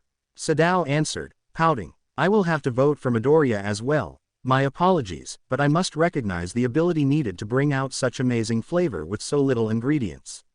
Minato said with a sorry expression. No harm done, sir. I loved it too, Yamato-san. Sadao asked. Get out of my school. The old woman answered with a low, defeated voice. Go back to your seat, Sadao. You are still a student here. Minato subverted the order. Silence. You are already giving a sad spectacle. Don't think I won't rein you in just because you are my mother. The man roared, shocking his mother.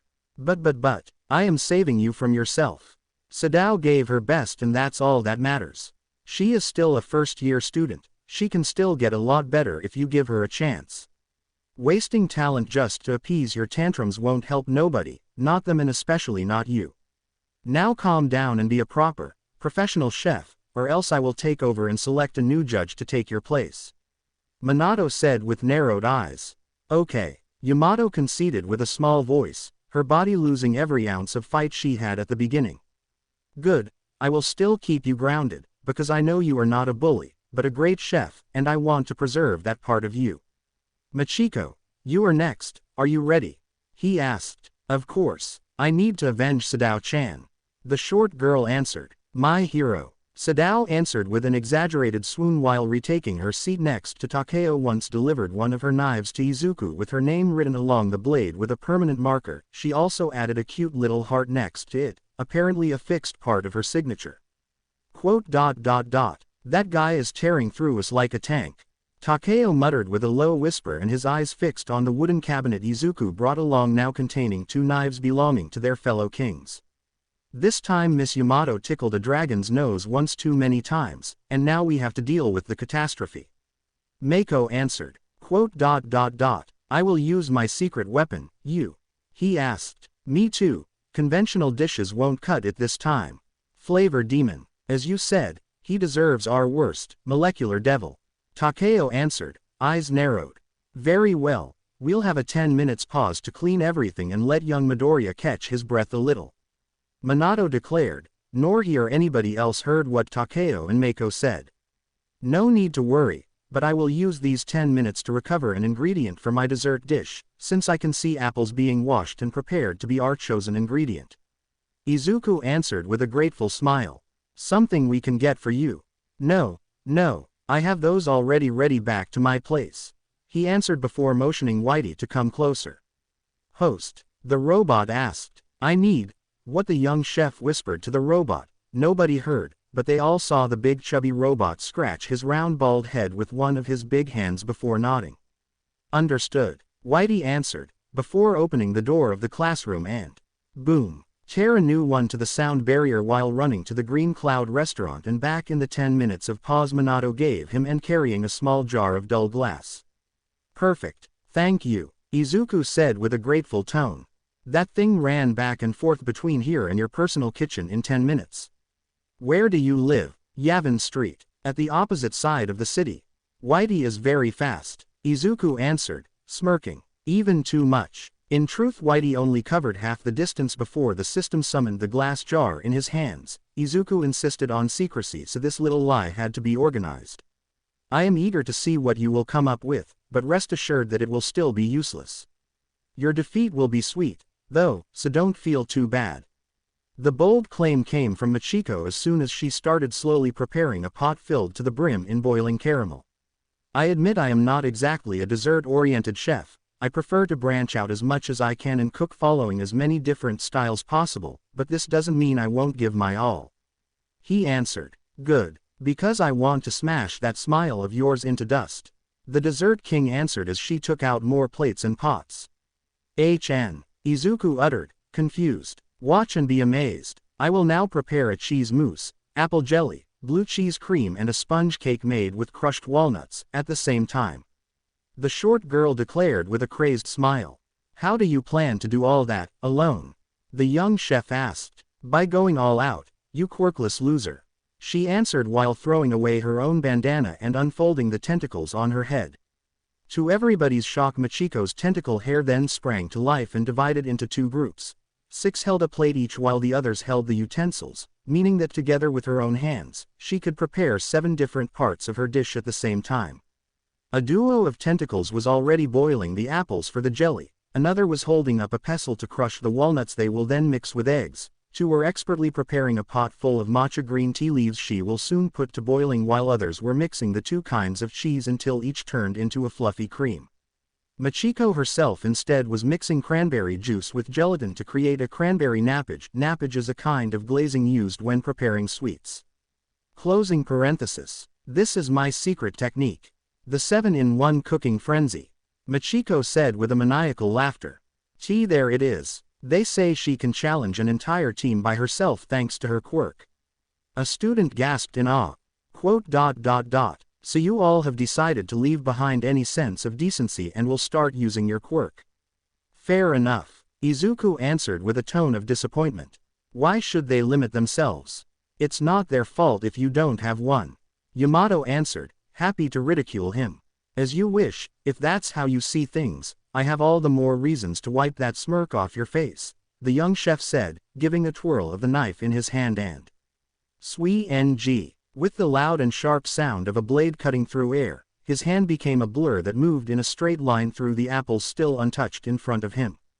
Plop, plop, plop, and one after another, every fruit lost its peel in an instant and got sliced into perfectly identical slices thin as a hair, while a small amount of extra thin apple peel appeared right next to Izuku. Astounded silence fell in the room as Yamato's mouth hung slightly open. I don't like quirkists, as I believe people's value is not measured on the power of their quirk, but in the strength of their beliefs, and if I have to fight everybody in order to teach you fools a lesson, then so be it. Hoy, what happened? Sadao asked with a shriek. He peeled and cut all those apples at the same time. With just one swing. Takeo answered, unsure. That is impossible. Do you know how many laws of physics would need to be ignored for that to happen? Mako answered. Will host start infusing gourmet energy in his dishes? The system asked. No need. I didn't do it before, and I won't do it now either. I will just up the level of skills I will show. Izuku answered. It was a matter of principles. If he used that power to increase the flavor of his dishes, then he wouldn't be different from somebody using their quirk, and the challenge originally stated that no powers were to be used. Sure, it was an unspoken rule, but that didn't change its value. While Machiko was finishing her outrageous preparation of several ingredients at once, the young chef had instead just reached the final stage of his kneading of two different kinds of dough he had mixed by hand. He was in fact giving the last slaps to the smaller ball of dough of the two.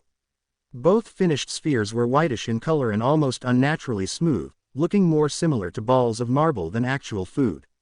The first part is done, now I need to add my secret weapon to both and knead them again. Izuku muttered with a shaken breath. He made both bread dough and tart dough, what is he planning to do? Machiko muttered with narrowed eyes, and watched with bated breath as he finally used the mysterious jar he sent his robot bodyguard to recover. Pop. FWOOOOOOSH. When the young chef opened the jar, there was no apparent scent coming out of it, but then he poured a minuscule deep red drop of liquid from it into the two types of dough he was kneading, and an explosion of aroma washed over the entire room with every student standing rooted on the spot. The boys only felt an amazingly sweet flower scent assault them, but the girls had another reaction altogether. Roses. One girl squealed, as she unknowingly had the same daydream of her friends. Each girl saw herself as the main character of a fairy tale. A princess standing on a long path of white cobblestone with at both sides an endless field of red roses cut in half by that small road, red petals flying everywhere around them bringing along the flower's delicate scent, and at the opposite end of the pure white path there was Prince Charming, flashing a heart-melting smile and wearing a majestic silver armor, with his hand stretched out as if beckoning them to reach him. Rose essence, and one so strong, if he is not careful, that much aroma will make everything inedible. Minato muttered, surprised. How can you make a rose extract so strong? Machiko asked with wide eyes. Secret recipe. Izuku answered, unconcerned, too focused on preparing the dough properly to summon enough brain power to properly answer or even just look at her. With the rose extract provided by the system, Izuku needed to focus fully on the quantity and flavor distribution, because it was not normal rose extract one could ideally make home or buy. This one had been purified by him using his knowledge as Zeus and the system's own help, a serum purified enough times it was now 99% pure, any misstep would be a catastrophe. Just a spoonful contained the essence of several hectares of red roses, he had to be careful. At the same time he added some rose extract to a big pot of water as well and soaked the apple slices together with some extract from the apple peels, and left the slices to rest untouched to the side before returning to focus on the dough. Slap, slap, slap, slap. The scented balls of dough were then continuously slapped and kneaded until they all became faintly pink and utterly smooth spheres, done so that he simply kept them neatly separated in smaller parts on a side. Now, the rest of the apples. Once satisfied with that, Izuku started to simmer some of the remaining apples with apple cider vinegar and water, and once turned them into a cream, he added normal butter and tirelessly mixed everything until perfectly fused together. Apple butter and apple confiture. Can he really balance both roses and apples in a single dish? Minato muttered while studying every movement of Izuku. Creating pure rose extract with that level of aroma is already ridiculously hard, but actually managing to slowly soak that rose flavor into the apple slices in the right amount, together with the extra apple flavor from the apple peel extract to reach the right balance, is even more insanely difficult. Where does this brat come from? Yamato thought in anger while biting down one of her nails. Her own bloodshot eyes were fixated on Izuku's. And a tiny feeling of fear of the boy started blooming in her heart. With Machiko the dessert king. Damn it, that thing is a scent bomb. But there is no need to worry, he is using 2 ingredients only, I am using 8. The young woman thought while creating small discs of sponge cake batter. She then moved into the oven to cook. You may use the young scent of roses, but I will use the nostalgic taste of autumn.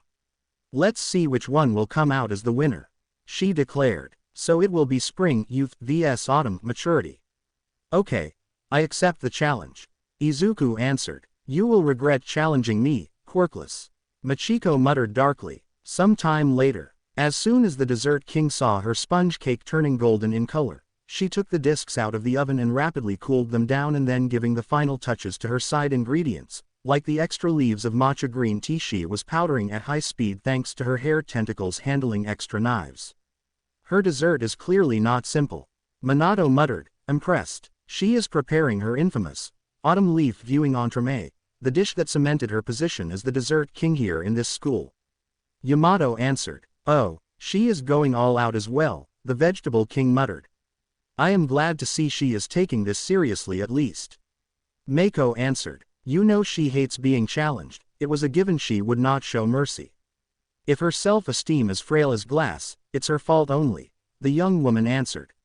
Uninterested in the judge's scrutinizing stares, Machiko had finally started assembling her dish, using the sponge cake discs as the middle layer while carefully creating several layers above and under it with the various cheese creams and fruit jellies she made previously until a vaguely spherical shape was created. She then covered the whole thing with the cranberry gelatin to turn it in a perfectly smooth red sphere as big as a golf ball. Finally done. Get ready to lose, quirkless, the girl declared with a mocking tone while preparing a few more spheres. She then moved to the fridge. If all your insults revolve around my lack of quirk, sorry, but you won't go far in making me feel under pressure, Izuku answered while shaking his head.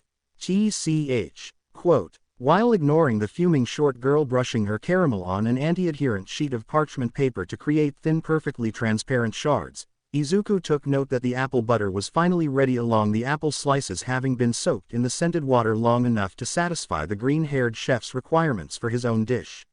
The tiny, satisfied grunt escaping his throat almost managed to freeze Machiko's blood in her veins.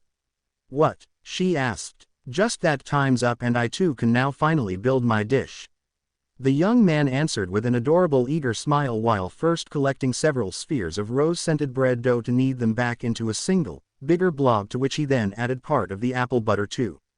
First, the basket, he then said while pinching the giant ball and pulling aside a long string of it while twirling it gently between his pointer and thumb. Swish, swish, swish, swish. What the? The students behind him cried in shock as they watched the young chef pick up insane speed once again to create dozens of finger-thick strands of dough. He then started waving together to create an actual basket with a twirly handle arching above it, and no matter the intricate design, he was building it so fast many felt dizzy by looking at him. Done the basket, the tarts. Done with the creation and decoration of the basket, the following move was building the base of the desserts. Tiny cup-shaped empty tarts, those two made at ludicrous speed. In the oven, Izuku said while carefully putting the basket and the empty tarts inside the oven to cook. I wonder if the apples. Yep, perfect, he then said once given a taste test to the soaked apple slices, now dyed into an eye-catching pink color, and since he was evidently satisfied with the results, he carefully removed them from the aroma bath to dry them. I have no idea what you are doing, but I'm not afraid of you, Machiko said while pointing an accusing finger at him. Good, I am not here to scare anybody, Izuku answered with a happy smile. My dessert will soon be ready. Then we'll see who is the winner. She answered. Of course, he replied with a thumbs up. Some time later. Ding, ding, ding. As if it was planned ahead, the kitchen timer Machiko had set for her dessert in the freezer rang just a minute before Izuku's own for the oven, signaling both were now in the final leg of their challenge. You can do it, Dessert King. The students cheered for her. Dessert King, Dessert King, Dessert King. Quote, she will win this. Emboldened by the loud cheering, Machiko positioned a sphere in the middle of each plate. She then decorated with a tiny pinch of the powdered matcha green tea leaves and 2 wings of caramel shards at both sides of the shining red spheres. She had even created small maple leaves with some remaining sponge cake she had then positioned around the plate. Closing the dish, there was a warm cup of green tea as a side drink for the dessert. Done. You are finis. Swoosh. Machiko's taunt she tried delivering once finished assembling her dish went interrupted by Izuku's hands once more moving fast enough to disappear as he started grabbing the apple slices one by one with a duo of pliers to build the tarts after he used a brush to paint the inside of the empty tarts with the apple butter and then the apple confiture. Quote, she is screwed. A boy blurted out in dismay as a rose bloomed inside each tart, and not just a rose-like shape, but a perfect replica of a big rose made with thin pink apple slices recreating the flower's petals with ludicrous precision of details. A couple minutes in the oven to make the apple slices extra crunchy, and the tarts are ready. Izuku declared while moving the tarts back in the oven after brushing some apple peel essence on top of them. What came out of that oven once done that bombarded the students and judges in the sweet scent of cooked apples and the alluring fragrance of roses? The insane balance of the 2 scents though worried Yamato. She once again saw Izuku thread on the thin line between success and failure without a hint of doubts in his steps, and the tiny feeling of fear in her own chest grew a tad bit more. Here is my dish. A bit on the feminine side, but nothing says that I can't make a cute dish if I feel like it. Queen Apple Tart, with damask rose aroma. Thank you for waiting, Izuku declared as he walked towards the judges by actually grabbing onto the basket's handle and using 2 long pliers to deliver a small tart to each one of them.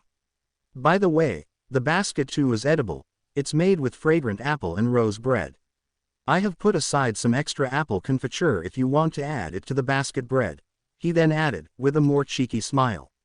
To put both rose aroma and apple butter into the bread, the required balance of quantities to make sure the bread won't break down and still be flavorful would need to be calculated down to the micrograms. Did you really have to risk it so much? Mako asked. You want me to lose, I want to win. I have too much to lose from this challenge, so I can't hold back, but be ready to bet all of myself at every step. Izuku answered, sighing. We'll start with Machiko's dish since she finished first. Yamato decided. Please help yourself. The Dessert King answered with a cocky smile. Nothing for me, Izuku asked, honestly hurt. Sorry, but I don't expect you to have the right palate to truly enjoy it, so I prefer to not waste ingredients, she answered, huffing. Host, Whitey asked, and even his normally robotic voice sounded annoyed, somehow. No, Whitey, down, Izuku ordered while shaking his head a little. Quote, look at the cross-section. Simply perfect, Yamato was heard exclaiming with a proud voice. The red sphere dessert in her plate had been cut cleanly enough one could still see the various layers of the different creams and sponge cake forming the inside of the dish, all neatly separated without even the smallest smudge. The sponge cake is incredibly soft, like a cloud, and even its positioning is not casual. By forming the middle of the dessert it can perfectly mix with every other taste used. You did study the position of each layer, isn't it? Minato asked, very impressed.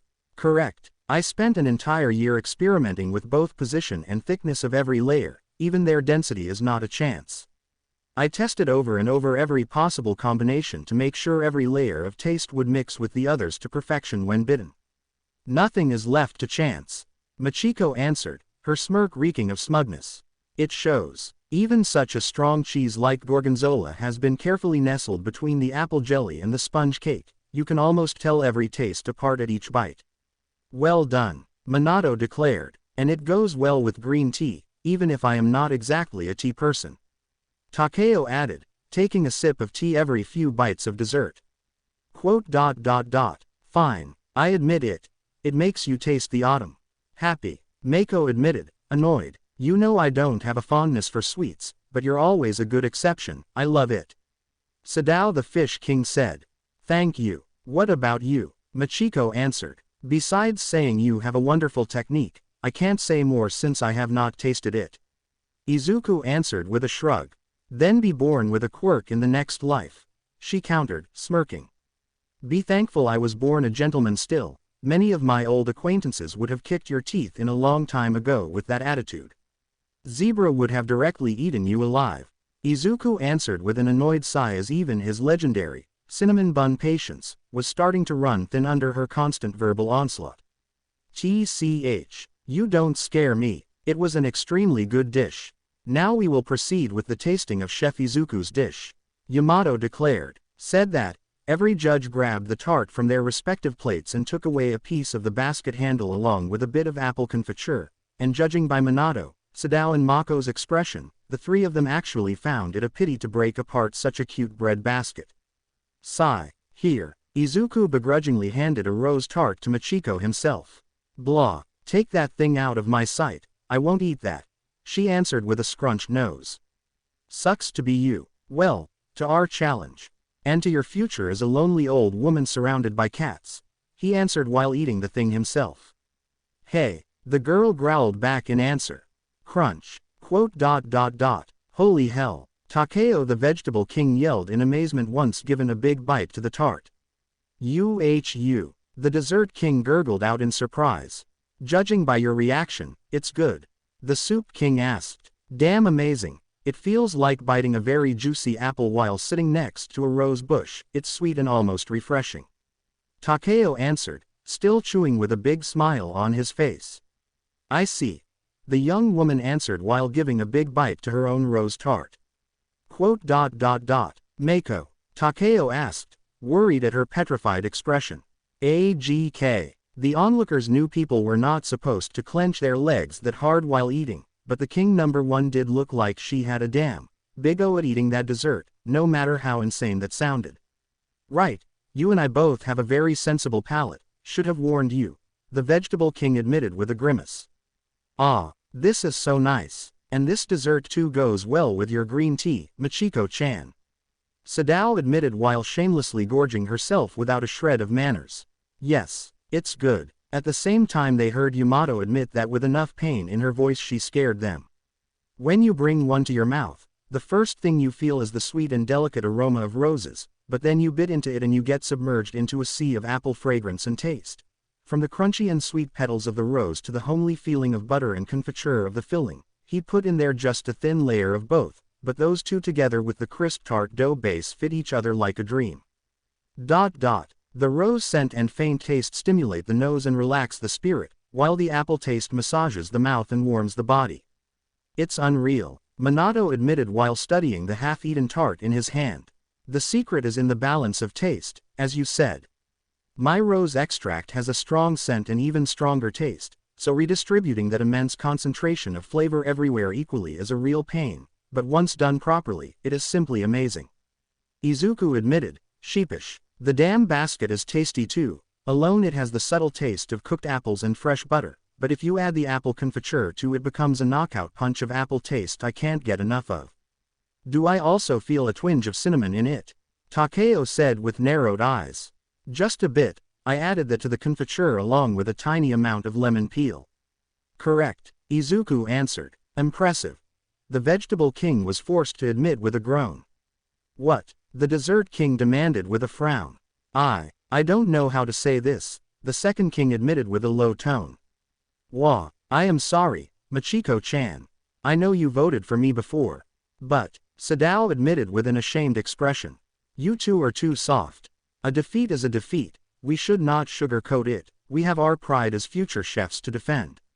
Mako chastised both with a huff, clearly unafraid of casting her vote for the winner. No. The Dessert King whispered, horrified. You were amazing, Miss Hideyoshi, so at least my vote is for you, even just for the complexity of the dish itself. Minato offered with a kind, albeit uneasy, smile. Yamato instead simply stood in silence and avoided meeting the king's eyes at all cost. No, I can't accept it, Machiko roared in defiance. Izuku uttered in confusion. You can't win this time too. I won't accept it. You just made a tart. I had to come up with a method to make a layered dessert of different tastes while making it as small as a golf ball. I refused to be defeated by a sloppily made cheap dessert. The short girl yelled. Sloppily made, you say? Izuku asked, eyes narrowed. Yes, everybody here can make that dessert. I am the genius here. I am the prodigy of dessert making. Not a quirkless nobody like you. A tense silence fell into the room. Troublemaker. You will be. Stop, Whitey. There is no need. Here, taste this. Just a drop. Izuku answered, unfazed, while handing her the jar of rose extract he used. This was my secret weapon. Taste it raw and tell me if you would have been able to handle it like I did, he asked. Fine, she answered. Just a drop. Yeah. Machiko answered while pouring a single drop of the rose extract inside her mouth. Sweet, sweet, sweet, roses, sweet, sweet, sweet, sweet, sweet, sweet, sweet, sweet, sweet, sweet, sweet, sweet, sweet, sweet, sweet, sweet, sweet, sweet, sweet, roses, sweet, sweet, roses, sweet, sweet, sweet, sweet, roses, sweet, sweet, sweet, sweet, sweet, sweet, sweet, sweet, sweet, sweet, sweet, sweet, roses, sweet, sweet, sweet, sweet, sweet, sweet, sweet, sweet, sweet, sweet, sweet, sweet, sweet, sweet, sweet, sweet, sweet, sweet, roses, sweet, sweet, sweet, roses, sweet, sweet, sweet, sweet, roses, sweet, sweet, roses, sweet, sweet, sweet, sweet, sweet, sweet, sweet, sweet, sweet, sweet, roses, sweet, sweet, sweet, sweet, sweet, sweet, sweet, sweet, sweet, sweet, sweet, sweet, sweet, sweet, sweet, roses, sweet, sweet, sweet, sweet, sweet, sweet, sweet, sweet, sweet, sweet, guaaaaah. The dessert king could barely reach the classroom garbage bin in time before vomiting, and heaving heavily for a couple of seconds while hugging the thing with all her strength, all the while hiccuping non-stop. Machiko, Sadao yelled while running at her side to gently rub her back. So, can you use that to make a tasty dessert? Can you handle its intense flavor to make something edible? Something good? Don't look down on me just because I am a quirkless. Izuku was heard saying with a grave tone while grabbing one of her knives and handing it to her. I take cooking very seriously, as it is the only field where I know I can put you all elitists in your place and stand toe-to-toe with you. A mutation won't automatically make you a better chef, never. It takes hard work to be good, he declared. Your name on the blade, please. Your name. Tears started falling from her eyes. Machiko. Hick. I can't lose against a quirkless. You people are inferior, she answered while crying. Sigh. Forget it, you elite are hopeless. The young chef answered with a sigh while writing Machiko's name on the blade himself and putting it with the other two inside the cabinet. That's mine, Machiko-chan, please, Sadao begged with a sad expression. No, my mom always says that a quirk makes us special. Like gods, he should just go die in a ditch somewhere. There is no place for quirkless in this world. The girl raved madly, forgetting that there was a livestream ongoing and that many were growing more disgusted the longer she talked like that. And the live chat soon filled in insults aimed at her. I can't believe there is somebody so bitter like you around. Kind of ironic since you are an expert in dessert, Izuku said with a sad smile. Shut up. Give me back my knife. I won, not you, Machiko yelled while making her hair tentacles snap forward to grab Izuku. Clamp. Kaya. The short girl though shrieked in pain as soon as Whitey intercepted the attack and his big hand grabbed the tentacles to lift her from the floor. Troublemaker, cease the attack or you will be stripped as an example to others. The robot ordered with his round eyes shining in an eerie red light. Many also shrieked in fright at the sight and the strange threat the big chubby robot delivered with his thundering monotonous voice. Fight me yourself, coward. Machiko shrieked. Take your damn knife, I don't need it to know I won. But try to grow up already, you are 20, not 5. Izuku simply answered with a sigh, and put the knife back on her workstation while shaking his head. Get back to your seat, Machiko. You already ashamed yourself in our school enough, and I am not talking about you losing. Surprisingly, it was Yamato who silenced the girl as soon as the robot dropped her. But, Rector Yama, I said to be quiet and sit down, child.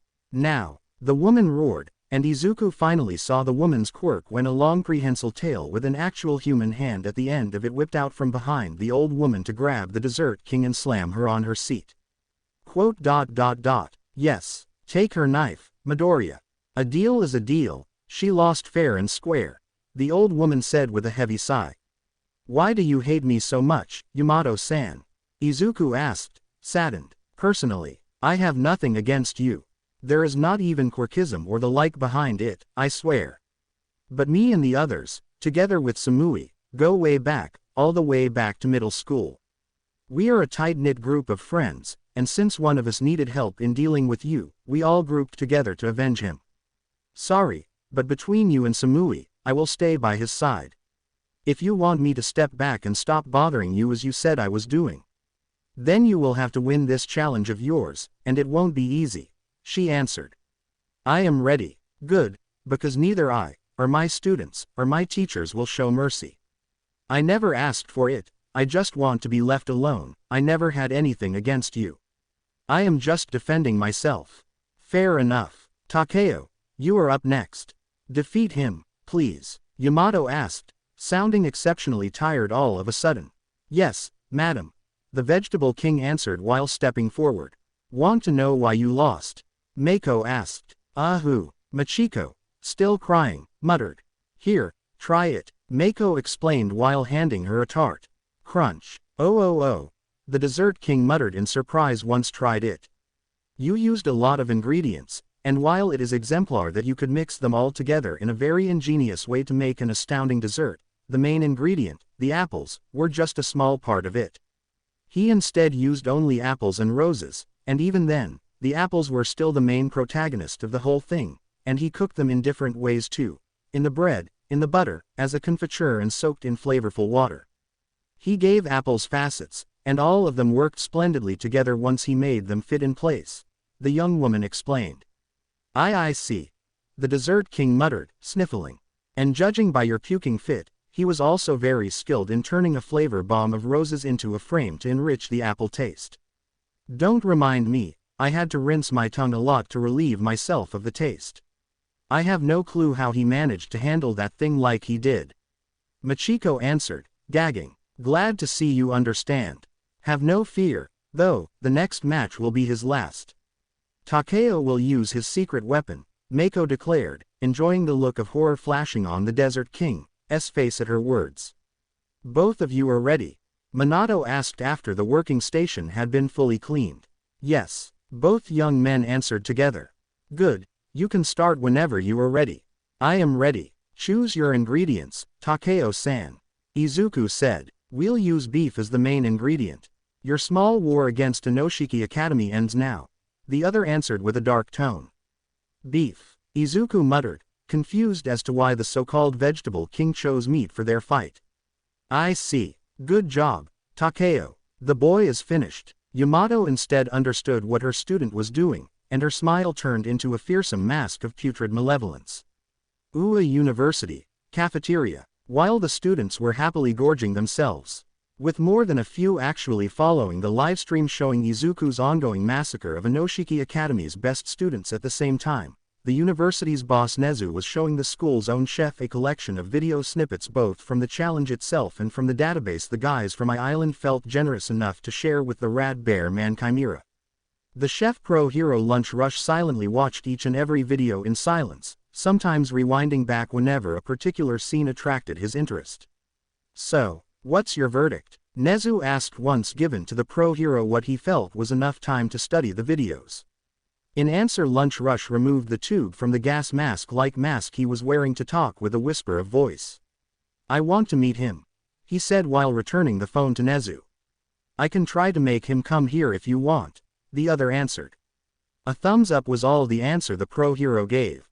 Do tell me, though, could you replicate what he does? If I cut an ingredient, They die, I can't make living skeletons.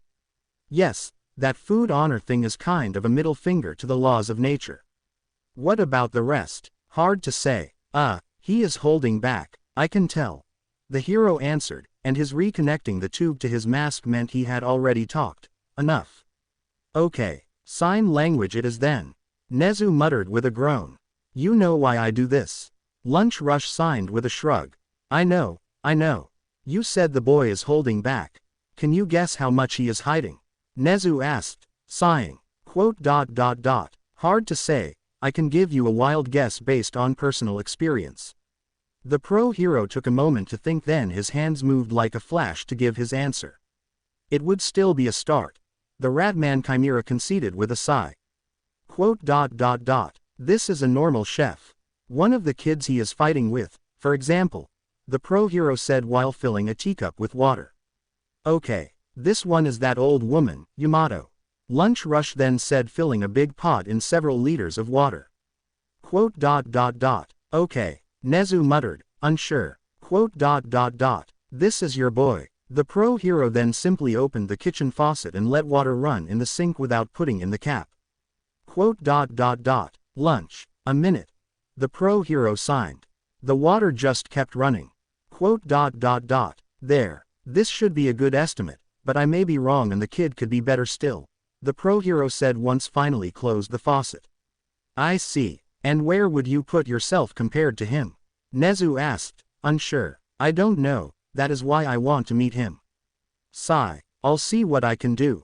Nezu answered, sighing. If Recovery Girl asks, I called dibs before her. Lunch Rush added, over my dead body, you idiot. The short woman roared once barged inside, showing clearly she was spying on them. He cooks well, I can make him shine. The chef pro hero signed with a growl, his hands were moving fast enough to put a ninja from Naruto to shame. His dishes heal people, I want to study him. Recovery Girl hissed back in answer. You were just jealous he healed Toshinori while you couldn't. Jealous.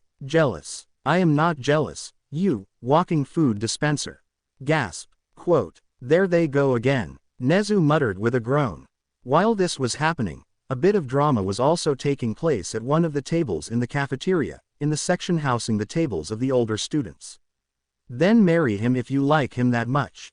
We are done. Finished. The full conversation had been missed by everybody in the cacophony of the every student there either eating or talking, but all of them saw the tail end of the duo's quarrel, because it was not every day they saw somebody, ever smiling, like Nijire Hado roar like a furious beast before storming out of the university in tears. Mirio, with his head still dripping broth from the big plate of ramen the young woman emptied on his head at the apex of her heartbroken rage, merely sighed and removed plate and noodles from his hair without saying a word. You fucked up. His childhood friend, Tamaki, muttered with his head glued to the tabletop, and barely moving his head to the side enough to avoid the puddle of broth now drenching his friend and his section of the table. She will come around. She will understand that I am doing this for the well-being of everybody. Mirio answered with a new sigh. I think she is tired of waiting for you. Tamaki muttered. She will come around. She will come around. Mirio answered, maybe more to reassure himself than his friend, though. If you say so. All Might's legacy is too important. If my body hurts so much while using his quirk it means I am not strong enough yet. I need to train hard, Nijire. Just be patient, I need to put you aside only for a little while. Once sure I will be worthy of being All Might's successor, I will return to you. Just wait for me, Mirio thought in determination. Meanwhile, Anoshiki Chef Academy, classroom. I may understand using beef as our ingredient considering how versatile it is. But are you really sure you also want to use so many artichokes with it? Izuku asked, looking on curiously at the insane amount of artichokes the vegetable king was cleaning and preparing.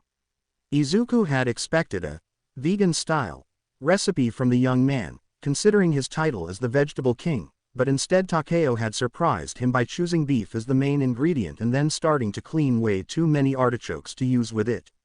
He could tell there was some serious smell of bullshit coming from the guy now.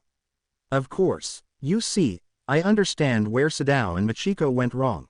You played on the sole main ingredient strength every time while they added other ingredients as a support to their main one, with the final result of it being overshadowed. Either the apples or the celery could have worked perfectly well alone, like you showed, but in their haste to show off and suppress you instead, they failed to fully grasp the very ingredient they personally choose, like you instead did.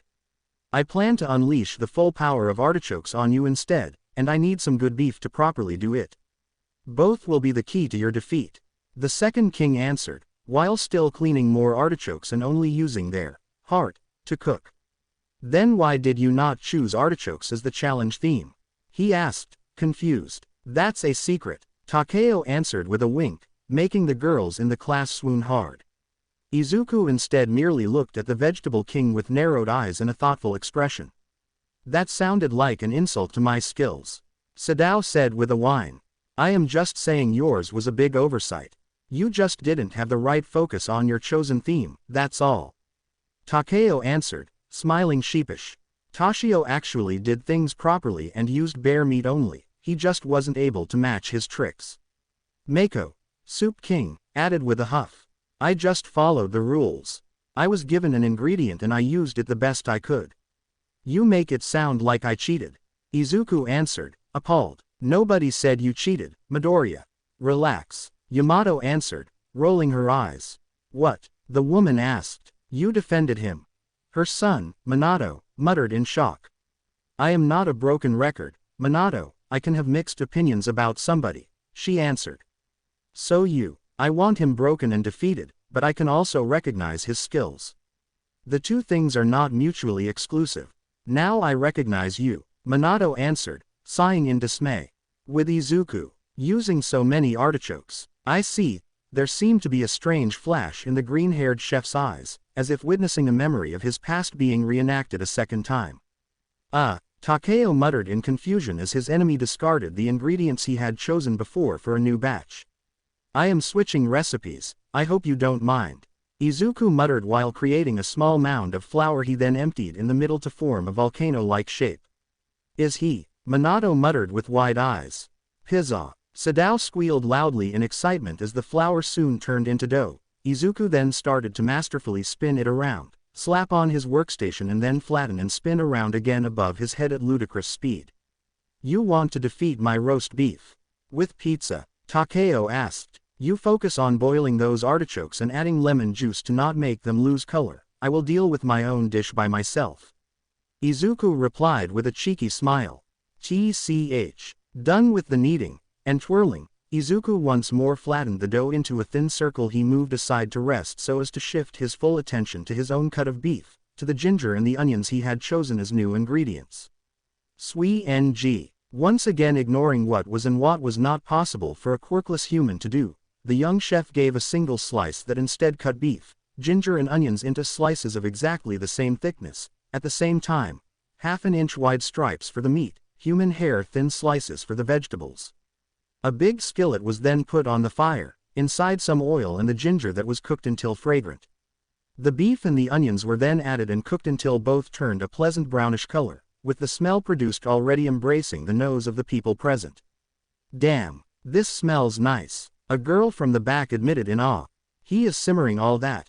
Is he making beef shigurine as a topping? Mako muttered, uncertain. Toshio's meat expertise would have helped a lot now, Sadao admitted, sighing. Satisfied with the meat's state of cooking, Izuku added to the skillet 1 tablespoon of mirin sauce, 5 tablespoons of sake, 3 tablespoons of sugar and 3 tablespoons of soy sauce and kept simmering everything at a low flame and moving the skillet's content around gently so to not make anything stick or burn.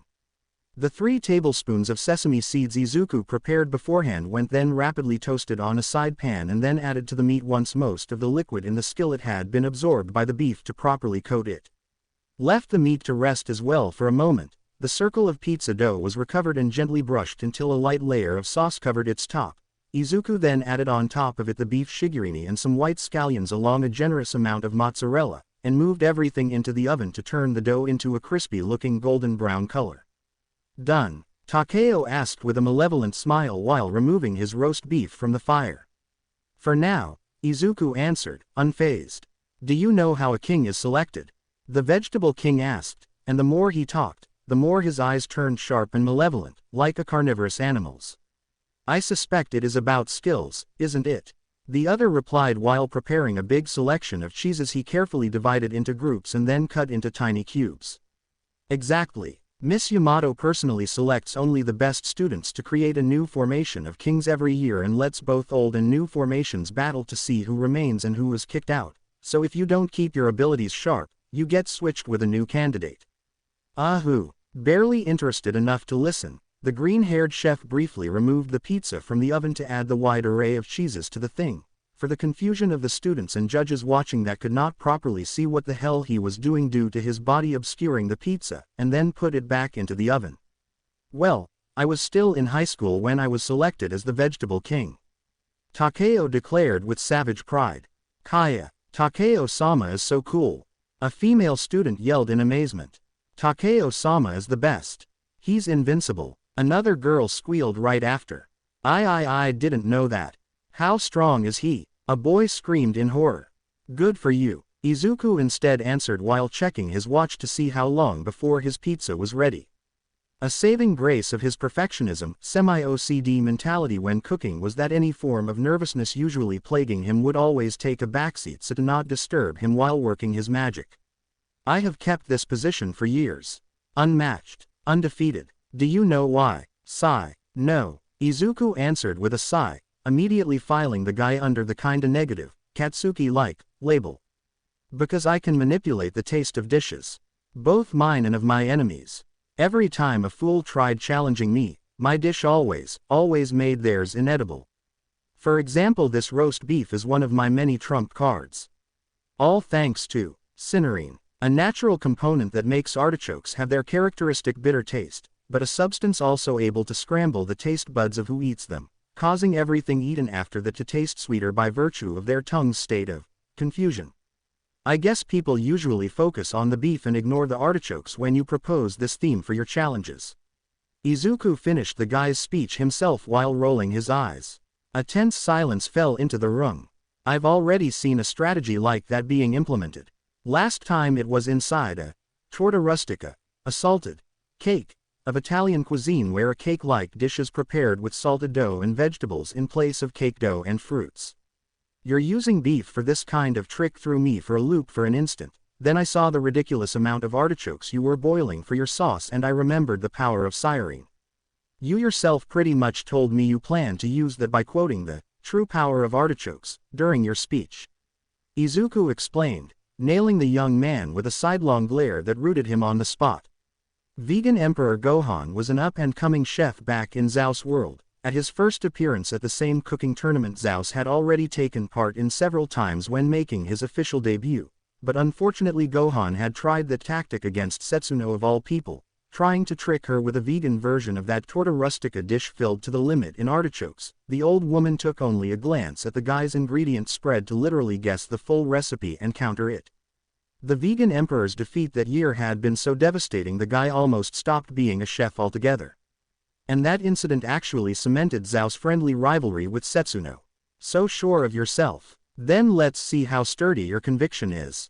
Takeo answered with a chilling smile.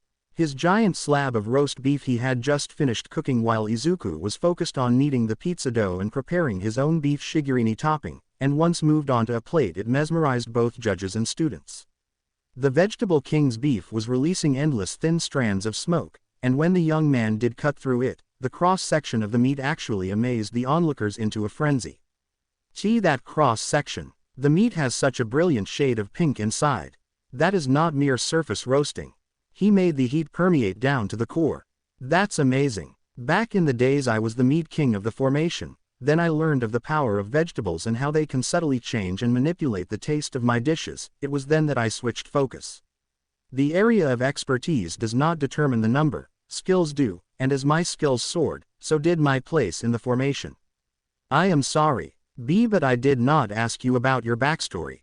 Can't we just cook? Izuku asked, unsure. A growl decidedly not human escaped Takeo's throat at that. Pray that your pizza will be enough, because my dish will devour you. Takeo growled with chilling eyes. Kaya, Takeo-sama is so cool. Devour me as well, please. Quit your yapping. The vegetable king roared with his eyes turning golden and his teeth becoming sharp fangs. Eat. Anger doesn't make a good dish. Neither does hubris. Izuku said, looking at Whitey's red eyes in worry since it meant the robot had started sensing violent hostility coming from the young man. But savagery does. And my savage, world-ending roast beef will dominate you. Takeo answered, brandishing a knife with a wide blade to start mincing vegetables at high speed. Once I've chopped some horseradish and added some fresh cream and anchovies, the base for the artichoke sauce for my beef will be ready. Izuku simply stood in silence, sitting on a stool with both arms and legs crossed while looking straight at the pizza he was preparing, his eyes unblinking as he followed every minute change of the thing through the glass panel of the oven. Speechless in terror, I can't blame you, Takeo said in cruel amusement. Once the artichokes are added my dish will be ready, while you will need at best 5 more minutes for the pizza to be done properly. By then the judges will have already tasted my roast beef and the siren in the sauce will have bewitched their tongue and manipulated their sense of taste. Even after cleansing their palate the effects will still linger, and your precious pizza will at best taste like an overly sweet cake. Even your precious countermeasure will amount to nothing. Groan. I already know that they won't cleanse their palate enough to avoid the effects of siren. Now get back to cooking. We are here for this, not for talking. Izuku answered with a sigh while massaging his temples to avoid a headache from overcoming him. Your voice is grating, like the voice of an old acquaintance of mine. He too loves to hear himself talking, and that kind of person always gives me a headache. Too annoying, Izuku admitted, groaning again, and unknown to him Katsuki that was looking at the livestream actually looked hurt at his words instead of angry, to the surprise of the guy's classmates. We'll see who will laugh last. The artichokes are ready, Takeo hissed in answer with a scowl, and once finished boiling all the artichokes he wished to use, he rapidly chopped them all and added them to the sauce. My roast beef, artichoke heaven style, is ready. It's over for you, the vegetable king declared with a fanged smile while preparing a dish for everybody. That's it, the dish that made him become one of the kings. We can finally taste the legendary dish. A student gasped in awe from the classroom's back. The meat looked otherworldly tender and covered in a smooth sauce glittering a little in the room's light. On top of each dish Takeo had also added a poached egg, making its golden color stand out in stark contrast with the pale color of the sauce and the pinkish one of the meat. Judge's table. Impressive, the center of the meat has a perfectly rosy color, pleasing to the eye but still cooked properly. It's rare to find such a balance in a dish prepared by a student. Minato admitted, impressed. Me and Takeo spar often. The current score is 27-27, he is the only one I deem worthy of being my rival. Mako added, she too looked pleased by the dish's looks. Ha ha ha ha, this is my vegetable king. The bitterness of the cream matches the thick taste of the beef to perfection. And even the meat's juices become an integral part of the flavor that turns everything into a never-ending dream. Ah, Yamato declared, proud beyond belief. I see, so this is how it works. To everybody's surprise, Izuku's voice was not filled with despair, but in childish curiosity. You didn't just boil the artichokes. You actually removed most of the dish, innate sweetness so that it would only come from the artichokes themselves and made the cream sauce subtly more bitter than usual as a base to preserve your own dish taste.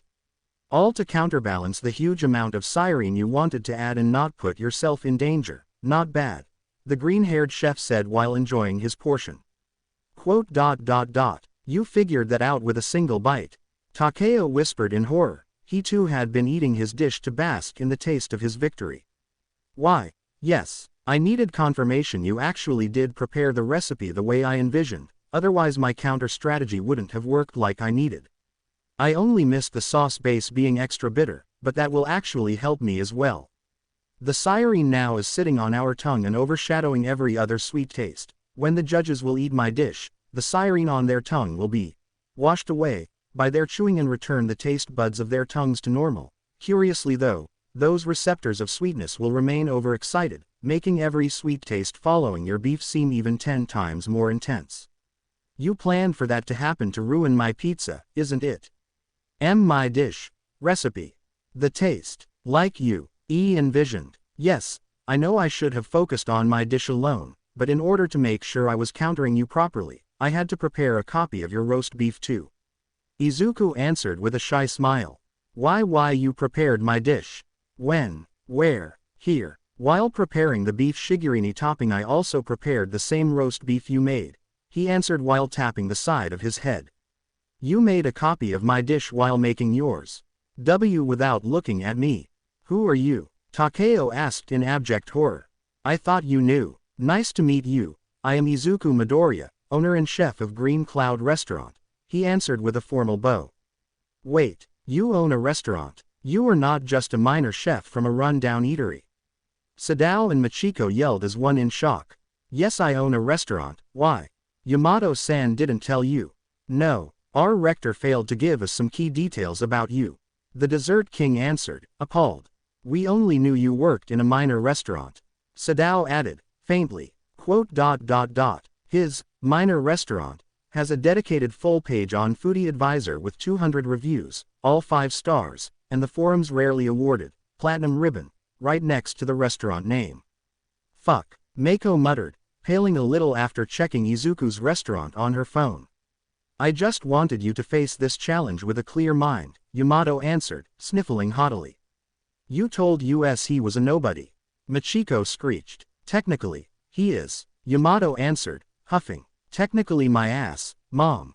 Minato muttered in dismay while face-palming, a sentiment unanimously shared by the teachers that will soon face Izuku and we're secretly watching. As an added insult, in the livestream chat the guys from my island, together with Momo and Ochako, started shamelessly spamming the link to that forum page and the restaurant location for everybody to see.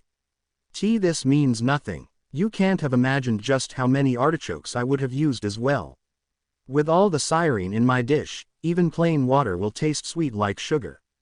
Takeo said with wide eyes, almost sounding desperate instead of smug.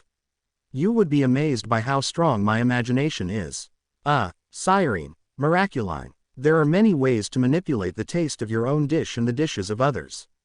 You only need to know what fruit or vegetable to extract them from, and how to use them. If I wanted, I could have done the same to you with my own rose extract and the glycoproteins in it right from my challenge against Machiko-san. But I preferred to make sure the judges would clean their palate properly before our match. Contrary to you, I want to win on my merits, not with tricks. Izuku answered, finally taking his pizza out of the oven. Tricks, Takeo hissed. This is fine and all, but now that your pizza is ready, we will either cleanse our palate and have it turn cold, or eat it as it is and have its taste ruined by Takeo's dish. Yamato said, smirking. Right, you have no chance to win this. My other name is Flavor Demon. My real domain is in the manipulation of taste. Bravado won't help you, Takeo declared. Flavor Demon. Then I'll be called the King of Chefs, if you don't mind. And as such, I won't let somebody using underhand tactics come threatening my kingdom. Izuku answered, nonplussed, while presenting his dish, a pizza with 2 kinds of topping, turning it half black and half white, only created to form a perfect Tao symbol. Yin-yang pizza. Half with beef shigirini as topping and half quattro formaggi, in Italian, 4 cheeses. Please start by tasting the beef slice, then the cheese one. Izuku instructed after distributing 2 slices of the big pizza to each judge and then Takeo and himself. The shigirini has a sweet undertone in its own taste. One may think you are basically committing suicide by making a start from that. Minato muttered. Please, do humor me, Izuku asked, sheepish. Your funeral, boy, even if it is a very nice shigirini I am seeing. It's a bit of a pity to have its taste ruined by Takeo's artichoke sauce. Yamato admitted. Right, I can still defeat you. To my victory, itadakimasu, Takeo declared with a wide smile and then gave a huge bite to his pizza slice. The room was once more plunged into an absurdly thick silence as every judge's eyes snapped open wide. This doesn't taste sweet. This pizza is damn amazing. Sadao was the first to snap out of her stupor, and her first words were full of astonishment. Quote. How? Takeo instead was looking at the slice he had just tasted in horror. For a start, it was not any normal sauce that I used on the pizza dough, I basted it with yuzu miso sauce. Izuku answered, clearly enjoying his own slice and talking with bulging cheeks in an utterly adorable scene. Yuzu is a kind of Japanese citrus. Why yuzu miso? My homemade yuzu miso is also extra bitter thanks to the grated yuzu peel I normally add to it to give it a more sophisticated taste. And since I knew Cyrene would have increased any sense of sweetness, I had to drastically decrease the quantity of mirin sugar and white miso I used to prepare the beef as well. But the Shigarine recipe you followed. Oh, I actually used more beef than required when using those quantities of condiments. Then why does it taste this good? Machiko asked, confused. He used Takeo's dish to increase the taste of his pizza. Yamato answered with a low tone. Wah, exactly. This version of the dish would never work without somebody consuming that much Cyrene beforehand. Takeo-san, thanks to your sauce, my own beef Shigarine had the chance to shine for real. No, even better. Thanks to your Cyrene bomb sauce, my Shigarine is actually even tastier than its normal version. Thank you, Izuku explained, smiling proud of himself. Why you? Takeo muttered while his body seemed to grow bigger. You were fast in pointing out your friend's mistakes, but you too made a glaring one. Had you not declared those vegetables to be the key factor of your dish, had you not boasted about artichokes being basically your secret weapon, I would have gone through with the first dish I had decided to make, and your victory would have been almost certain.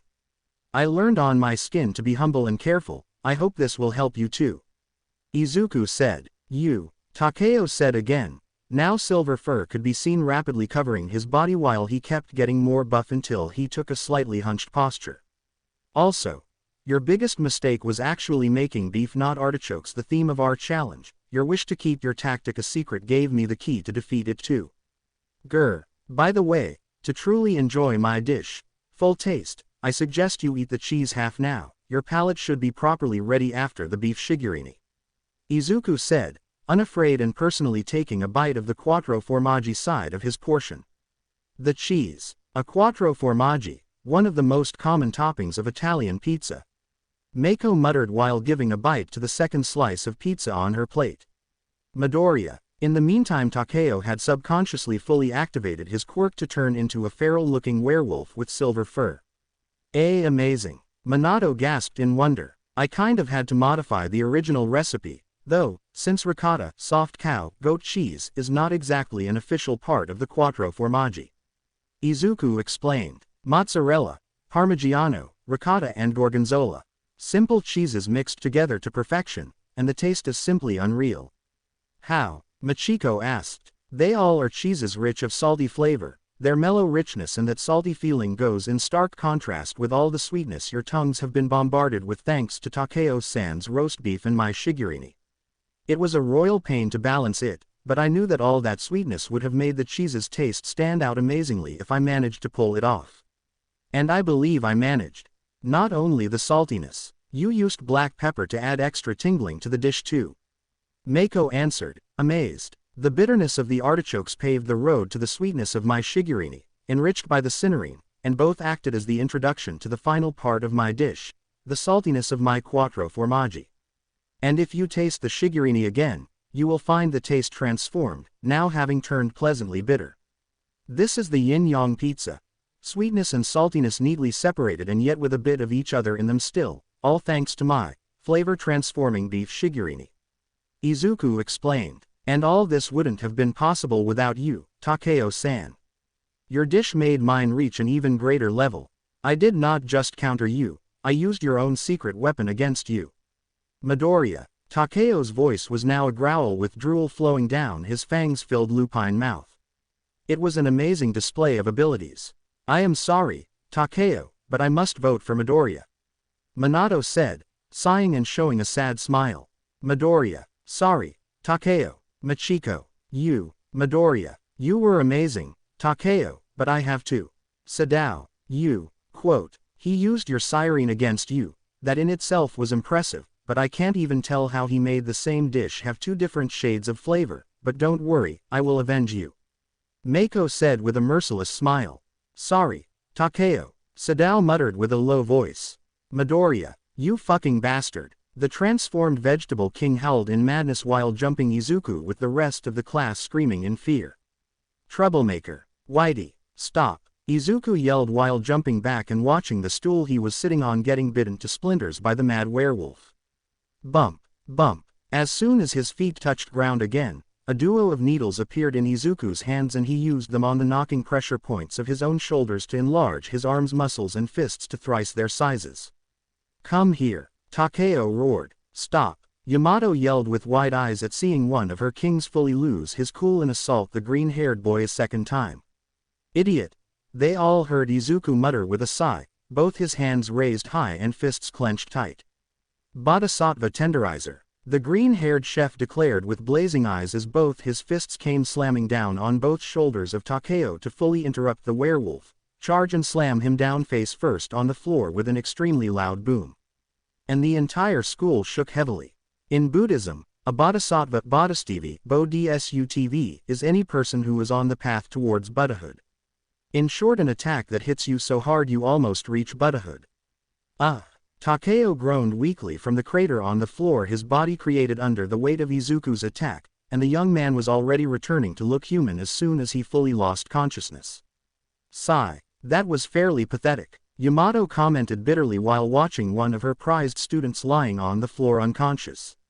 "That is assault, Mum, a crime," Minato answered. "Yes, and a fairly pathetic one.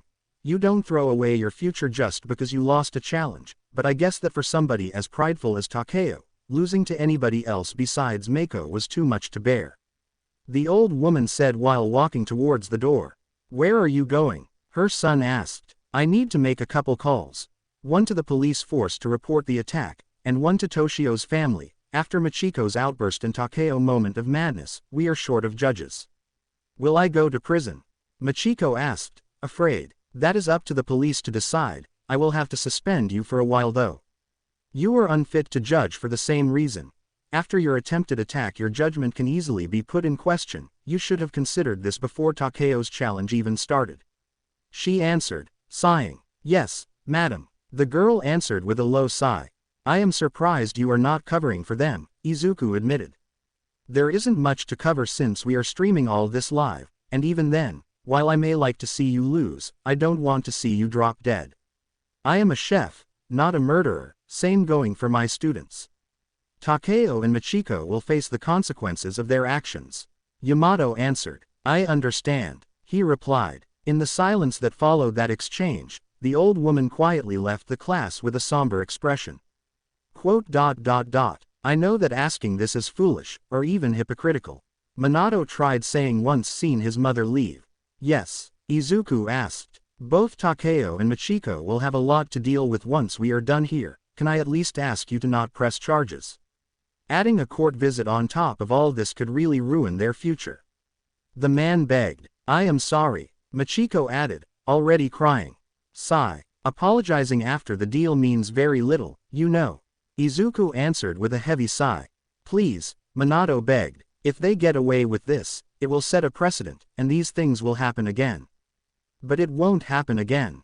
You have the power to instantly change how society thinks and acts against the quirkless, Mr. Minato," Izuku asked. "And no, Machiko's attack didn't even start. You can't know if she only wanted to scare you instead of strangling you." Sadao tried saying. "Were you just trying to scare me, Machiko-san?" he asked. "Yes," the girl answered with a tentative smile. "No, I really did try grabbing you." After a long war of stares though Machiko deflated and told the truth. "And then," he pressed on. "I don't know, I was not really thinking," she admitted. "That is what I meant. Just consider it, please," Minato pleaded. "Let's finish these challenges first, then you all will be free to beg him for forgiveness." "Even if in his place I would have none," Mako answered, unfazed, and carelessly threw away everything she found on Takeo's workstation to make room for her own equipment. "Okay," Izuku conceded with a new sigh. "Few agents will be here shortly to collect Takeo and our testimony. They accepted my request to let Machiko see the final challenge against Mako, but then she will have to follow them back to the police station for further questioning. An agent will wait outside for her," Yamato informed everybody as soon as she returned. "Thank you, madam," Machiko answered. "Did you take Takeo's knife, Midoriya?" "Not yet," he answered. "Here, as far as I know, this was his favorite. I'll write his name on it for you," Mako said while collecting said utensils. "Thank you. But, You don't seem very sad about your friend's situation. Me and Takeo are good friends, but I also recognize that his ego has always been a huge problem. I guess it was only his one-sided crush on me that made sure losing to me never bothered him. He probably saw it as me being worthy of him or some similar nonsense. It was only a matter of time before karma caught up to his stupidity. You reap what you sow, and all that. The woman answered. One-sided crush, Izuku asked. You knew about it, Sadao chorused right after. I pride myself to be a bright woman. Takeo was wearing a neon sign declaring his interest in me, as far as I am concerned. Oh, surprising. The Fish King answered. I know. While we wait for the police to arrive, I say we organize our own challenge, Midoriya. Are you up for it? Mako asked. I am ready. What is the theme? He answered. Soup. Okay. And, he asked once she did not elaborate further. That's it, we will both make soup, and there won't be restrictions on ingredients. Mostly. She answered with a predatory smirk. Mostly. We both will need to use as many ingredients as possible and make it so their taste won't clash. I saw you win while using 1 or 2 ingredients tops. I want to see if you can handle lots more. For example, I will use bear meat, Pacific soury, beef, apples, salmon, chicken and various vegetables. So your dish will double as a revenge for the fallen kings. Izuku asked with his eyebrows almost shutting up all the way to his hairline. What can I say? I have a soft spot for theatrics. She replied, laughing. Fair enough, I will use the same ingredients then, plus a few others. Izuku answered. Good. Sigh. I think I know what you are planning for. I will ask our janitors to bring the machines here. Yamato said. Machines. You'll see, Midoriya. Mako answered, smiling mischievous. 20 minutes later, just as 2 agents of the police force finally arrived to cuff Takeo and slowly drag the still unconscious young man away, Toshio the Meat King entered the room to accompany the school janitors rolling inside 2 bulky and complex-looking machines the size of a fridge. I am glad you accepted returning here for this, Yamato said. I am doing this as a favor to Midoriya. After Takeo and Michiko screwed up, he needed a proper judge. I am already looking for a new school. The plump boy answered, huffing. Fair enough. The old woman replied with a sigh of dismay. While we waited, have you thought about what soup you will prepare? Mako asked. Sort of. I think I know which one I will make to face you. Izuku answered. Good to hear. As the host aware of the main problem with his choice. The voice of his sponsor though made its presence known soon after. Problem? He asked. In order to prepare a perfect century soup, the host will need a drop of saliva from the ingredient known as wall penguin. Does the host wish to purchase some from the system? The entity asked. So that was the last ingredient. No wonder nobody else could replicate it. Setsuno probably knew and did not tell me either. Damn her. Izuku thought in amusement. No need. My imperfect version is still an extremely good soup. I will use that to defeat Mako. The young chef answered. So you say there won't be a theme or chosen ingredient, the only requirement is that we prepare a soup with as many ingredients as we can handle. Izuku said with a mischievous and still adorable smile. Yes, Mako answered, with a rather big chunk of ice spontaneously forming in her stomach out of worry. Good to know. Whitey, please bring me all the ingredients they have in storage. Here are the quantities I need. The young chef asked while rapidly jotting down a note on a piece of paper. Understood. The plump robot answered and immediately ran out of the room. Every ingredient we have in our storage? Minato asked with a faint voice. Exactly. Should be many, right? Izuku asked. We will soon have a feast to celebrate the anniversary of the founding of our school, so the kitchen storage has been stocked to capacity. Yamato answered, just as unnerved. How many? Izuku pressed on just as Whitey barged in with a huge pair of burlap sacks filled to the brim in ingredients on his shoulders. And the school cafeteria's chef desperately clinging to his leg to stop the robot. 253 different ingredients have been collected, host. Whitey declared. More or less that many. Yamato confirmed with a tiny voice. Rector, stop this monster. This thing has beaten up and undressed the entire kitchen staff. Not even the women were spared. The guy cried out in horror. Disciplinary stripping cares not about gender. All troublemakers in the way to the host's mission shall be stripped as an example to others. The robot answered while delivering the ingredients to Izuku. Monster. Several girls shrieked in horror. I care not about your feelings. Your respect woman shall be used to shine this unit's backside. The system answered through Whitey's mouth, merciless as usual and making Izuku chuckle. Many outraged gasps echoed in the room. At that. Small matters aside, I will start my own soup if you don't mind. The green-haired chef declared. You can't use that many ingredients together. Mako said with wide eyes. I have watched the others use many ingredients in every fight I had with you kings. What's wrong with me doing this now? At best I used less than 10. Not over 200. Machiko screeched in shock. I know, unfortunately the century soup does require a lot of ingredients to be done. Izuku answered with a helpless shrug. Century soup, never heard of it, Mako admitted. Imagine it as a very clear consommé. It will take a couple hours to make, but it will be oh so worth it. Izuku answered, showing an eager expression. A couple hours, good, at least I will have plenty of time to make my own, flavor pearls soup. We both will use our best dish, good. The woman said with a feral smirk. It's not really my best dish, but whatever floats her boat, I guess. Izuku muttered to himself in answer. Both contestants ready. This is the last challenge between Midoriya Izuku and the 5 kings, this time against Soup King, Mako Yarikami. The theme is simply soup and will be the longest of them all as both will have 2 hours to complete their dish. Minato said with a tense tone. I ask again, are you ready? We are ready. Both young chefs answered at the same time.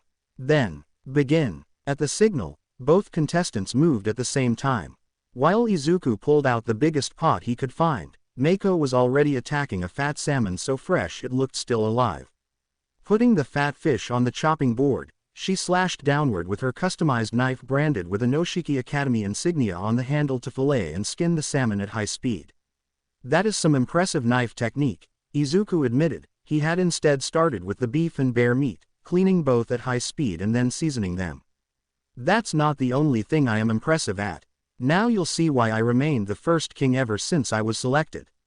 Mako answered, her feral smile showing a sinister edge that still gained her loud simping cries from the students behind her.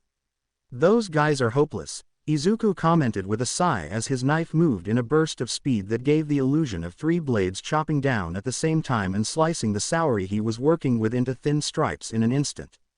How can you cut that fast? Mako blurted out, awed by the sight. Hard and merciless training. Both my old teacher and my current sponsor are slave drivers. The young man answered, sighing. Well, it matters not. It won't be the fastest chef to win, but the best. On the notes of that answer, Mako finished separating the skin, scales, meat, and bones of the salmon she was working with neatly, each movement of hers swift and extremely precise. Once finished dealing with the fish meat, the young woman sent Izuku a challenging glare and pulled out a metal rack with a big funnel on top and a tiny hole on the bottom under which she positioned a big bowl filled in a clear liquid with a light gelatinous consistency. What's that? He asked. My secret weapon, custom made to help my heat parasite quirk show its full potential while cooking. Mako answered in glee. He is finished. Queen Mako is also known as the molecular devil. Nobody can match her expertise. A girl exclaimed in reverential wonder from the back of the class. Molecular cuisine, I have dabbled in it a couple times. But in the end, I always return to more mundane cooking methods. Izuku admitted with a thoughtful expression. He actually remembered a chef from his lifetime as Zeus that specialized in that branch of cooking, mad scientist Nanachi. But no amount of amazing dishes could help Izuku stomach the guy's obnoxious manners he displayed whenever out of a kitchen. That man was just too rude and annoying. Ah ha ha, then let me show you how a master does it. Mako answered. One of the machines she had asked for and had been moved into the class was soon turned on, and each container on the front of the bulkiest machine went filled by the fish parts. Skin inside the first, the meat in the second and the bones in the third. This is what we jokingly refer to as taste extractor. It will forcefully extract every drop of essence from whatever is inserted into the containers and pour the resulting liquids into separate vials. Mako explained, and loud shredding noises rang out as soon as she started the thing. That poor salmon is not exactly enjoying it. Izuku muttered, unheard. Hearing the voice of ingredients helped him and many of his colleagues learn that not every ingredient liked being used in molecular gastronomy. It was actually very polarizing opinion, but it was clear to Izuku how that particular salmon didn't appreciate being treated like that. Once collected the vials of salmon essence, Mako switched containers with clean ones to repeat the process with her own seasoned bear meat, and doing it again over and over with every ingredient she had chosen. What now? While slowly stirring the soup stock he made until it started to boil gently, Izuku watched the wide collection vials now filling Mako's workstation. Now I will turn all this into beautiful pearls of flavor thanks to a solution of sodium alginate and calcium chloride, pearls I will then freeze. She answered, I don't want to sound like a grumpy old man or even a 20th century boomer. But I still find all that a bit too extreme as a way of cooking, too many chemicals involved. Izuku admitted, sheepish, to each their own. Mako answered with an annoyed huff. It was a curious sight indeed. On one side they watched Izuku carefully cut pork meat into identical tiny cubes barely an inch big, while at the opposite side Mako was instead using a syringe to collect the content of a vial of essence and pouring it a drop at a time into a small basin containing the chemical bath that turned each drop into a small gelatinous ball the size of a pea. One chef is cooking in the traditional way, the other is using the most modern equipment of the 22nd century. It's literally a battle between past and present. Minato muttered, intrigued. Like watching a samurai fighting a robot? Sadao asked with starry eyes. Exactly. The man answered, excited. Honey, you read too many light novels. Yamato commented while rolling her eyes. I am still going to say that. Samurai vs Zombie vs Robot for the love of the takoyaki princess in the kingdom of dancing squids, is neither trashy nor cringe. Minato answered, huffing. Minato, the title alone made my skin crawl, the woman answered, sighing. Hater. With Izuku and Mako, the contestants were luckily too engrossed in their cooking to notice the strange byplay between mother and son, so did the audience both in class and following the livestream. Once every drop of essence from the various vials had been turned into gelatinous spheres, all neatly separated into different dishes, Mako grabbed one of the handles of her contraption with one hand, rapidly covering the entire thing with a thin layer of frost once absorbed into herself every ounce of heat thanks to her quirk. Here it is, my secret weapon. I am going to kick your nice ass, pretty boy. And as expected, the downside of her quirk as well showed up with all the absorbed heat making her self-control slip. Izuku shrieked at the comment about his ass. You heard me. I don't care if you can bounce a coin on that masterpiece of your butt. You're being a hot piece of ass teasing every girl in a 30 meters radius with your mere presence won't save you this time. Please molest me, Onichan. Sex aura won't work on me. Mako roared with a savage roar. Eek. Mako becomes way too forward when overheating, Machiko commented with a sigh of dismay. Not that she is wrong. Sadao added. She, just like the other girls in class, was now avoiding Izuku's eyes when the unnerved chef tried looking at them. True, I am not like that. I don't have that Onichan aura or whatever. At best I am an average plain boy, he muttered with a pout. A supremely adorable pout. Bullshit. The girls in the classroom thought as one at the same time. The same answer momentarily swarmed the livestream chat as well as every female user typed that. The same thought also crossed the minds of the fans of the original manga. That ass belongs to me, kindly keep those dirty paws away from it. Momo thought in distaste while scowling at the livestream. Still glaring at the green-haired chef, Mako kept one hand on her contraption to keep it cold, while with the other she delicately poured the content of a dish to let the drops of essence gently roll into the funnel. Thanks to my quirk, I can freeze these drops instantly. Even better than a bath into liquid nitrogen. You are finished, pretty boy. Mako, still under the effects of her overheating, declared as the tiny pearl-like frozen grains started dripping down from the funnel and filling up the porcelain bowl under it. Once repeated the freezing with the content of every vial, soon pearl-like grains of different colors filled the bowl to the brim. The pearls are ready, now I can focus on the soup proper. The woman said with a sigh, moving the bowl of pearls into the fridge with a more relaxed expression. Feeling better? Izuku asked with a whisper. Yes, I will be. Luckily the effect doesn't last long once I stop absorbing heat. Sorry about what I said. It was distasteful. Mako answered, ashamed. No harm done. Don't worry. Thank you. You're done making pearls. Yes, I will start preparing the soup proper. How about you? I am a third of the way. To make a proper consommé 2 hours will be barely enough, but I'll manage. Izuku answered. Give it your all, then. I hate chefs who slack off. Mako answered, nodding. Said that, the young woman started preparing a chicken bone stock since the bird's meat will be the main element of the soup. Chicken soup is a base. Making a tasty soup that is also clear and without oil or grease suspension will be of essence to make a successful dish. Yamato thought with narrowed eyes while studying both contestants' handiwork. In the meantime, Mako had finished cleaning the knife she used to prepare the ingredients for the essence extractor and was now cutting the meat, skillfully piercing through the chicken skin right above the articulations connecting the wings to the body and cleanly separating them from the breast. Done the same with the legs, and after quartering the chicken breast, she delicately removed the bones to prepare the stock and rubbed every piece of meat in butter and placed the now shining cuts into an earthenware pot. Good. Now, the herbs and the pepper grains, the young woman muttered, thoughtful. While the bone stock was slowly starting bubbling gently on the stove, a colorful mix of herbs and spices, along with a small pinch of black pepper, was gently sprinkled above the meat until every piece was covered uniformly. Then the pot went sealed by its lid and put above the fire.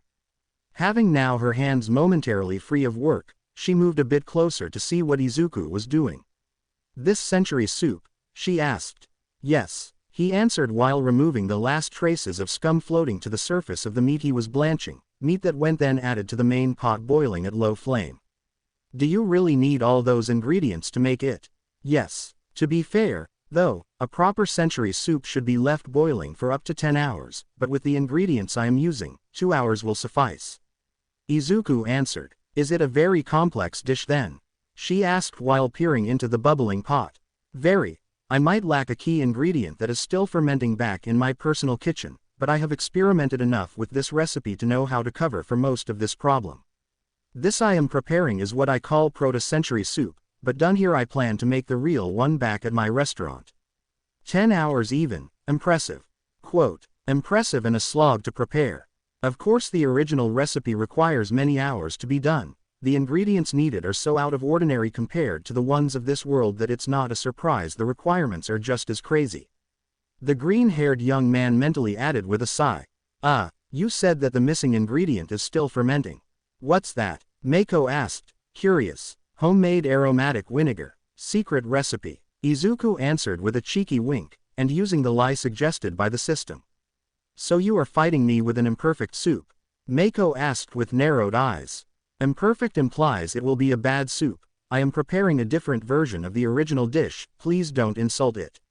It will be exceptionally good, I know. Izuku answered, sending her a side glare. Quote. We'll see, the young woman answered as she marched back to her own workstation. Some time later, while Izuku's dish was nearing the final phases of preparation, Mako's own soup was almost ready as well. As she waited for the soup to be ready, she recovered her pearls of flavor from the fridge and started collecting a few of each flavor to create a small selection of colorful beads. She then poured into small dishes, one for each judge plus 2, one for Izuku and one for herself. In her pot, water boiled and steam rolled forth while the soup was constantly bubbling, filling the room in the homely scent of cooked chicken. Looking as if unsatisfied by something, Mako actually grabbed a few pearls from the ones remaining from her selection and tossed them into the soup where they melted instantly, causing the scent to change slightly while the soup bubbled even more violently. Bubbles constantly rose and popped at the surface of the soup the more pearls she added. Plop, plop, plop. This will add a bit of body to the soup taste. I added some essence of herbs, beef and pork to it, enough to add facets without overshadowing the gentle taste of chicken. Mako explained with a smirk. Using a steel ladle to scoop out the soup and show it to the people present, Izuku and the others saw that the thing was extremely clear, without a single trace of oil, which made it look pleasing to the eyes. The dense meat fragrance of the chicken intermingled perfectly with the delicate scent of the bone broth it was submerged in, with the mixture of scents wafting everywhere to tease the noses of the spectators. Swish. Pouring the delicate chicken meat soup into the various white porcelain bowls, Mako then took the dishes containing her flavor pearls and delivered everything to the judges' table. Here it is, my flavor pearls chicken soup is ready. Please try the meat and soup by themselves and then pour the pearls in the remaining broth. Then you can either wait for them to melt or eat them as they are and enjoy the feeling of hot and cold they provide. Please enjoy your meal, Mako explained with a deep bow. Although the judges all thanked her for their portion, their attention kept gravitating towards the other soup still cooking, and Mako could not exactly blame them either. The soup kept bubbling and bubbling, with Izuku's ladle never stopping moving to gently squeeze out every drop of taste from everything he used. He keeps adding ingredients, Sadao muttered, shocked, and the scent still remains amazing. Machiko chorused, looking at the big pot with unblinking eyes. Beef, pork, veal, bear, shrimps, calamari, salmon, carrots, potatoes. I can tell each ingredient apart by smell and they are not in conflict. How? A student shrieked in horror from the back of the room. And he keeps adding more. What the fuck? The girl's friend added. The preliminary preparations are done. Now, the filtering. Izuku muttered with narrowed eyes. Filtering, everybody else thought, growing extremely confused. As if to answer them, they watched Izuku prepare a second big pot he topped with an extremely fine filter Whitey pulled out of the opening on his stomach. The thing was so fine the holes of its net almost could not be seen by naked eye. Now, if I did it properly, 3 times should be enough.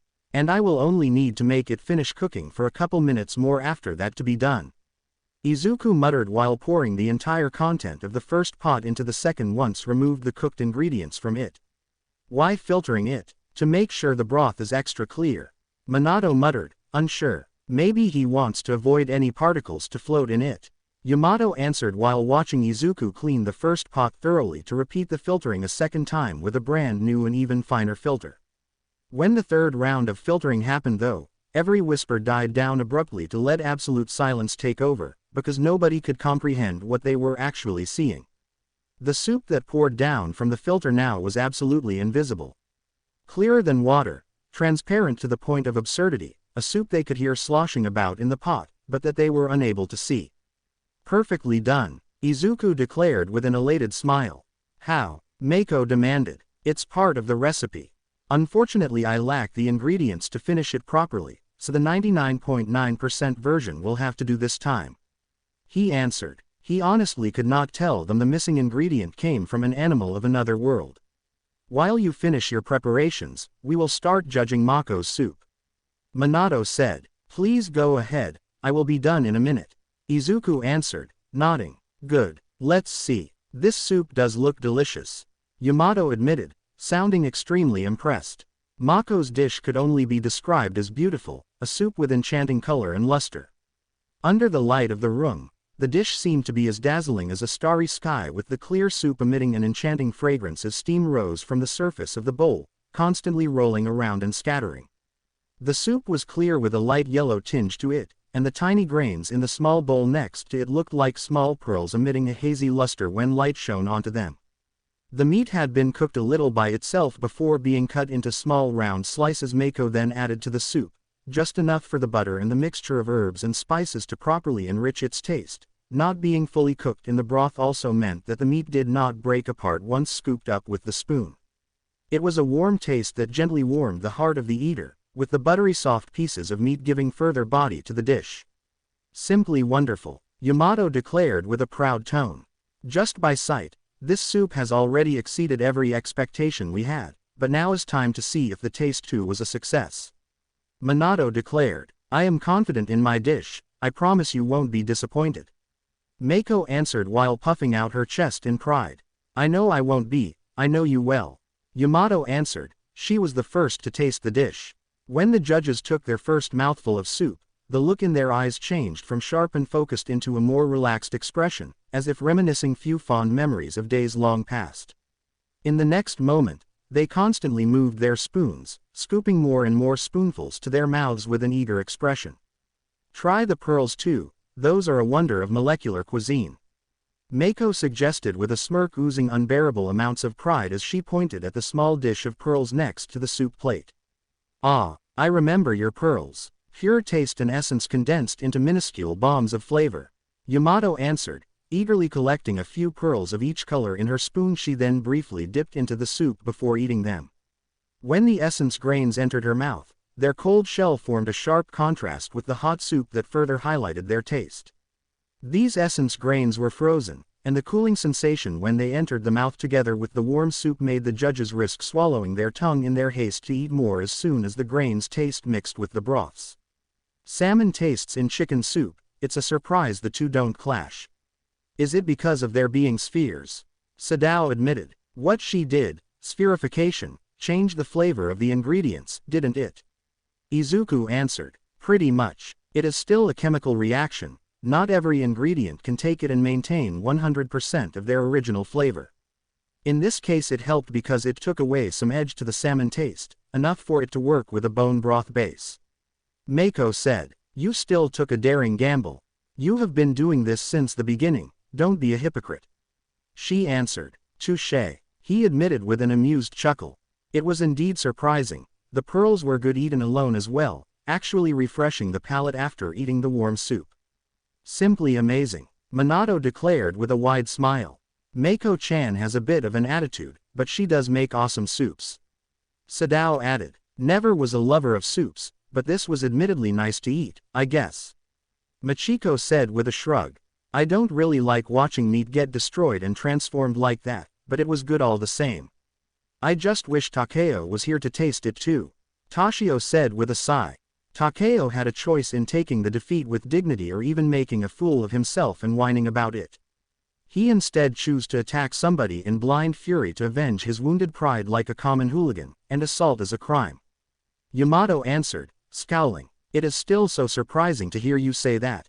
I might have a personal reason to dislike you, Midoriya, but even that is not a good enough excuse to let one of my students go unpunished after an attack on your life. He broke the law, and as a proper educator it was my duty to clean up the mess and contact the police force to see him properly punished. When he will be released, if ever, he will face the consequences of his actions, and being a promising chef won't spare him that." The old woman answered, "Oh, thank you," Izuku answered with a small smile. Sigh. "To be perfectly honest, had things been different I would have tried snatching you as a student here with all my might." Yamato admitted with a sigh. "It can still happen," Minato whispered to her with a smirk. "Hush," she hissed back in answer. Izuku uttered, confused. "Nothing, Midoriya, it's nothing. Are you ready?" Yamato answered. "Oh, of course, I will serve it immediately," the green-haired chef said, filling several big bowls in transparent soup. "I can't see shit. How can soup be invisible? The plates are empty," a girl in the back yelled. "That guy keeps pulling bullshit like that. Can't he cook normal food at least once?" Another roared in defiance right after. Many in fact started loudly declaring him a cheater due to the soup's appearances. "Please be quiet, and don't curse," Izuku asked with a calm and yet cold tone. He didn't actually look back at them, he just raised his right hand and slowly closed it into a fist on the notes of its cracking bones. When a flaming red aura covered his body and the arm's muscles bulged out, a loud chorus of jaws snapping closed echoed behind him as the students in the back instantly fell silent. They all remembered the one-hit KO that downed the berserkering Takeo, and didn't wish to try their luck against Izuku and Whitey that was already glaring at them with red eyes. "That's better. Here is my proto-century soup. Please enjoy," Izuku said with a bow once delivered the full bowls to the judges and Mako.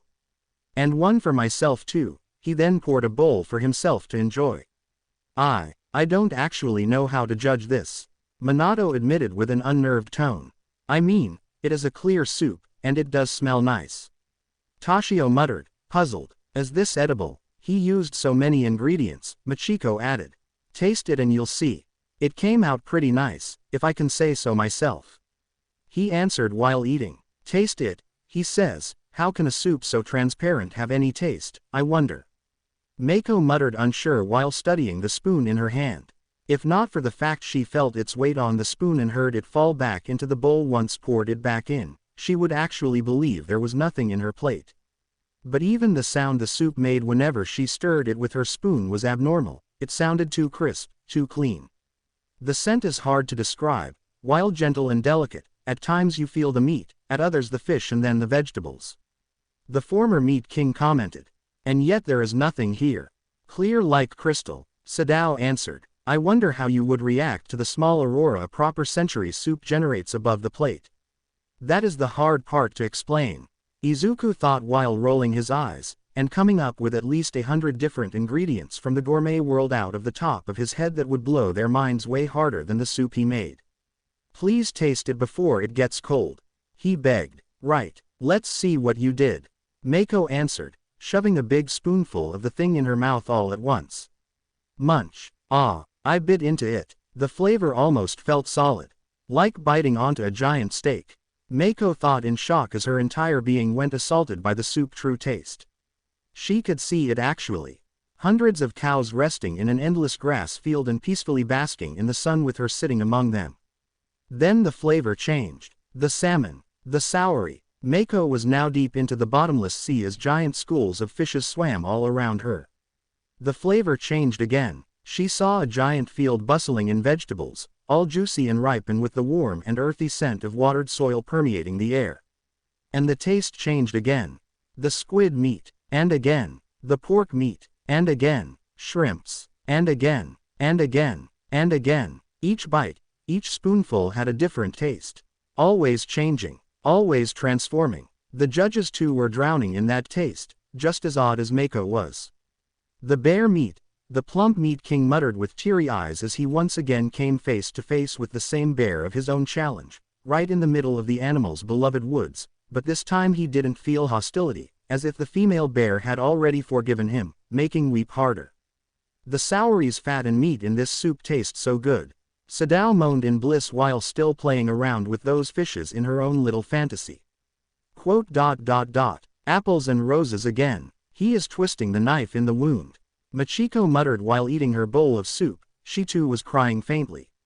Impossible. You can't pile up so many flavors on top of each other like this. Food doesn't work like this, Yamato muttered with a weak tone, each syllable trembling in badly restrained horror. I can taste both Takeo's roast beef with artichokes and the pizza that defeated him. Toshio's bear mincemeat katsu and the red braised paws. The cartoccio of Sadao and the scorched carpaccio. Even Machiko entremet and the queen's apple tarts are faintly present. The same tastes of the dishes he and the kings made in the various challenges are all present, and then many, many more. Minato said while looking at Izuku in disbelief.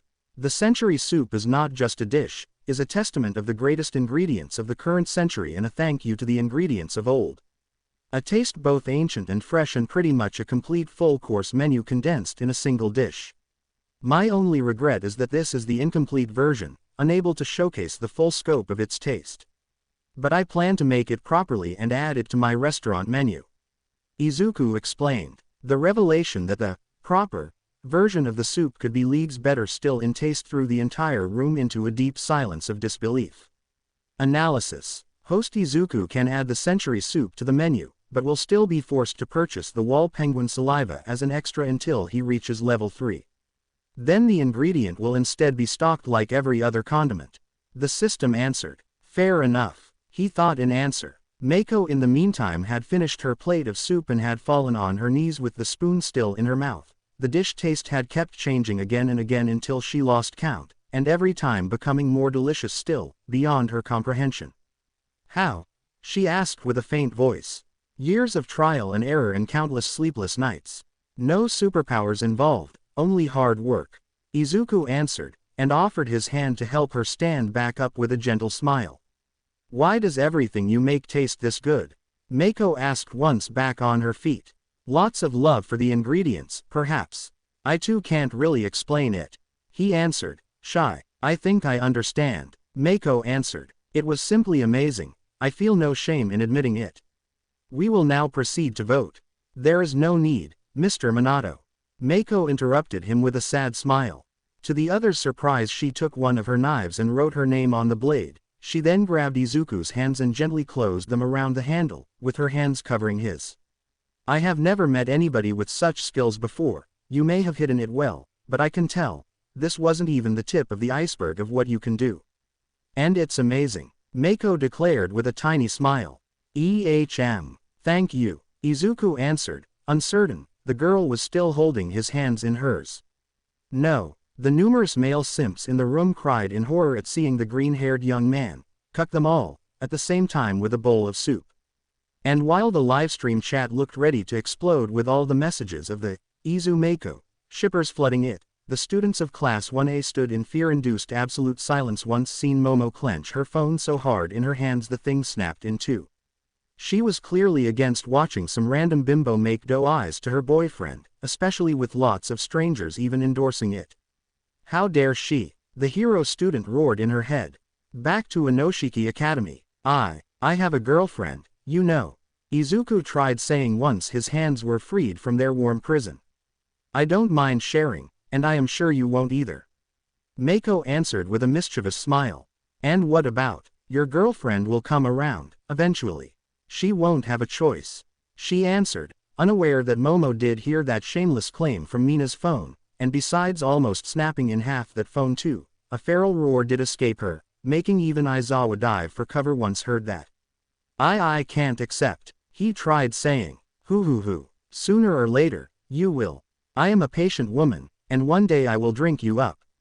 Like a delicious cinnamon soup, she answered, boldly kissing his cheek before returning to her seat, unaware of how screwed she was.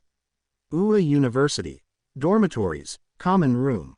The assembled students of Class 1A and their homeroom teacher Aizawa, all brave heroes in training and a pro, stood huddled in a corner to watch in silence Momo sitting alone at a table while watching the livestream through Mina's phone, and while the girl's expression was neutral, in a classy sort of way, a thick and dark miasma kept rolling off from her body in huge waves of darkness.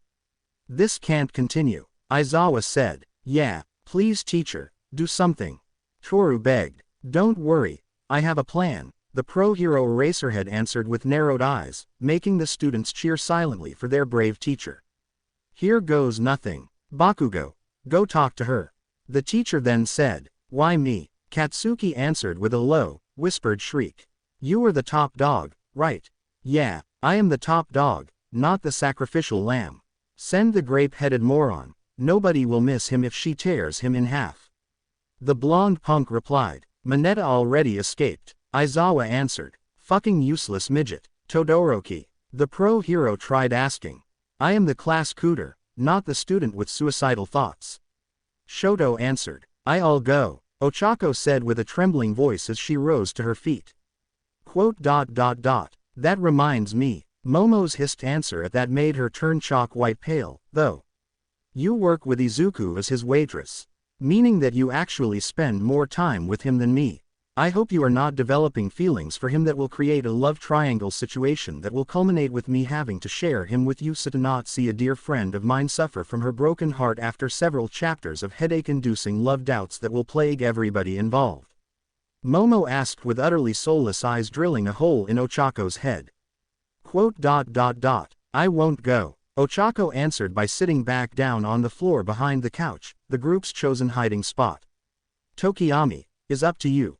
You are the guy with suicide thoughts.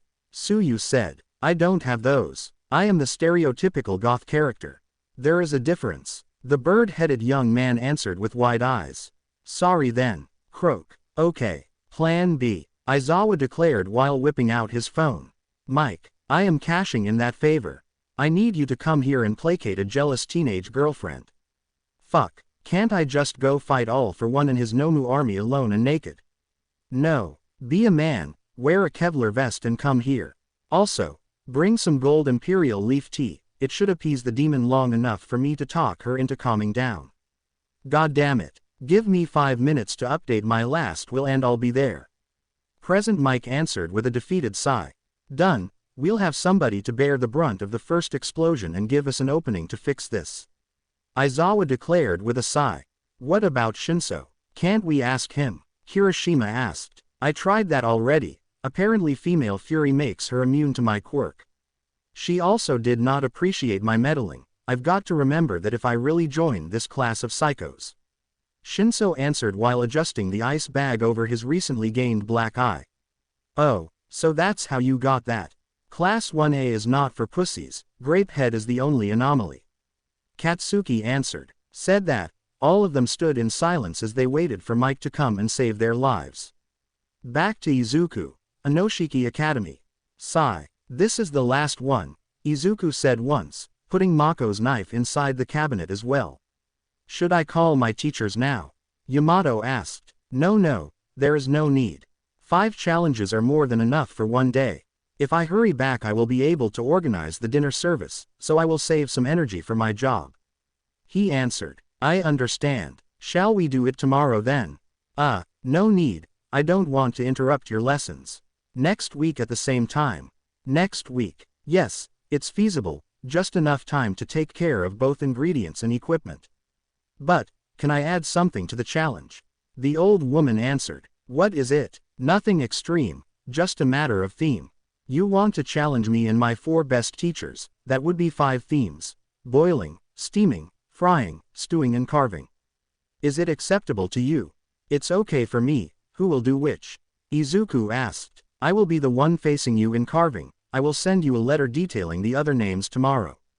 Yamato answered. Good for me. If this is all, I will be going. Thank you for accepting my challenge, the young chef said with a deep bow. Had I known you were like this, I wouldn't have accepted, the old woman replied with a sigh. This isn't over. I want a rematch, Machiko said from the sidelines. Me too, Sadao chorused. Hoi, hoi, hoi, I will be the first. I will have my revenge as well, so beware, Mako added, smirking. Whenever you want, Izuku answered with a wide smile, and under the shocked look of the students of Inoshiki Academy, the green-haired chef walked out of the private school closely followed by his robot bodyguard carrying the ornate wooden cabinet now holding the knives of the legendary 5 kings everybody thought were invincible inside their school. My beloved Samui, I wonder if you have any idea who you have put us against. Yamato muttered to herself with a sigh, unheard by the others.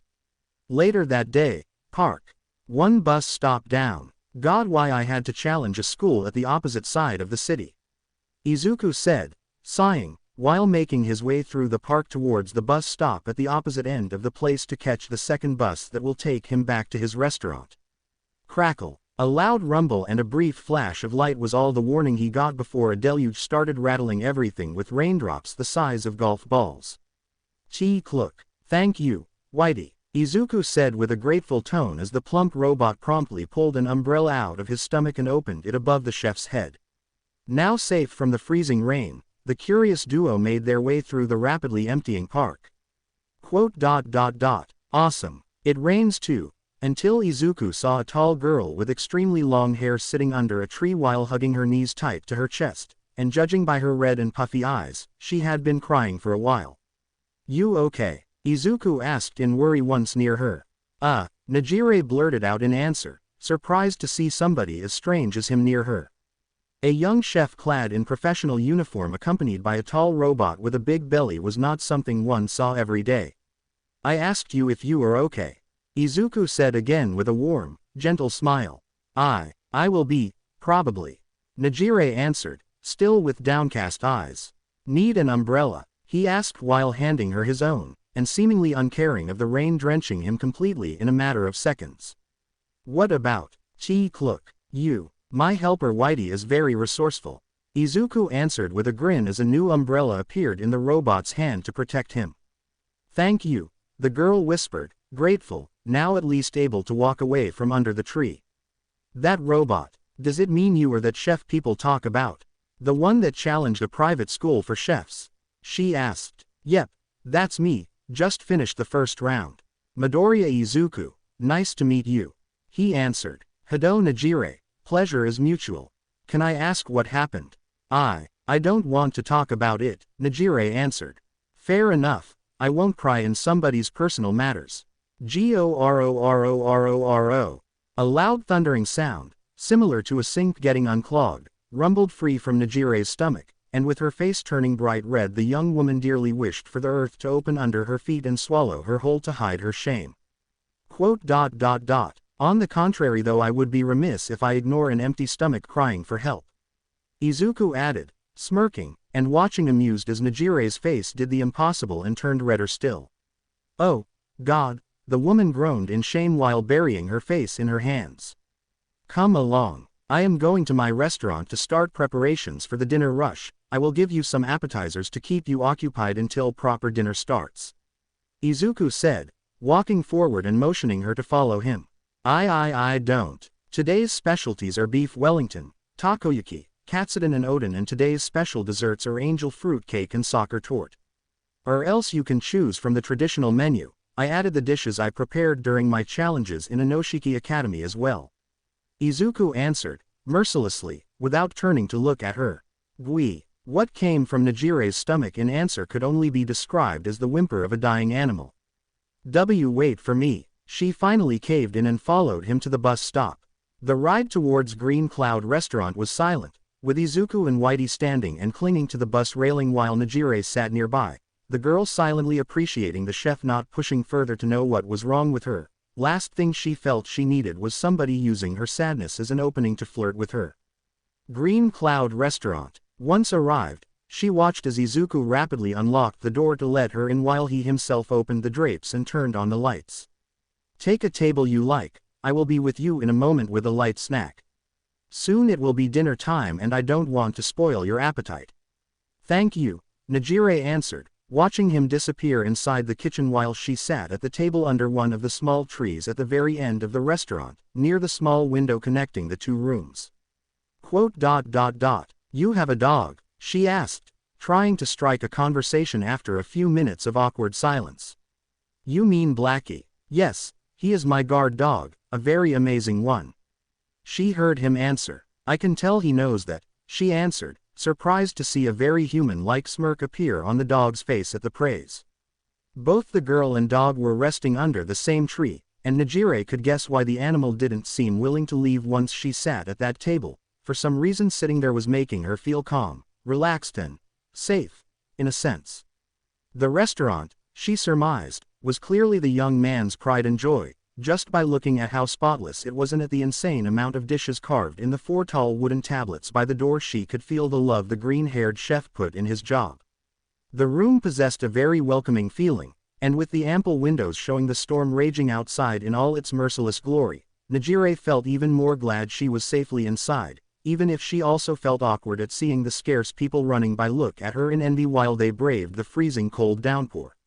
She was unaware of how long she just sat there in silence, but she ended up welcoming the privacy the young chef offered her with his silence. She just looked at the strange leaves of the plant above her while deep in thought. Still unable to find an answer to her Mirio problem. I don't know how you are doing this, Plant-chan, but you are helping me think about him without crying again. But I still don't know what to do, Nijire muttered with a sigh of dismay, as if hoping for the plant to actually help her.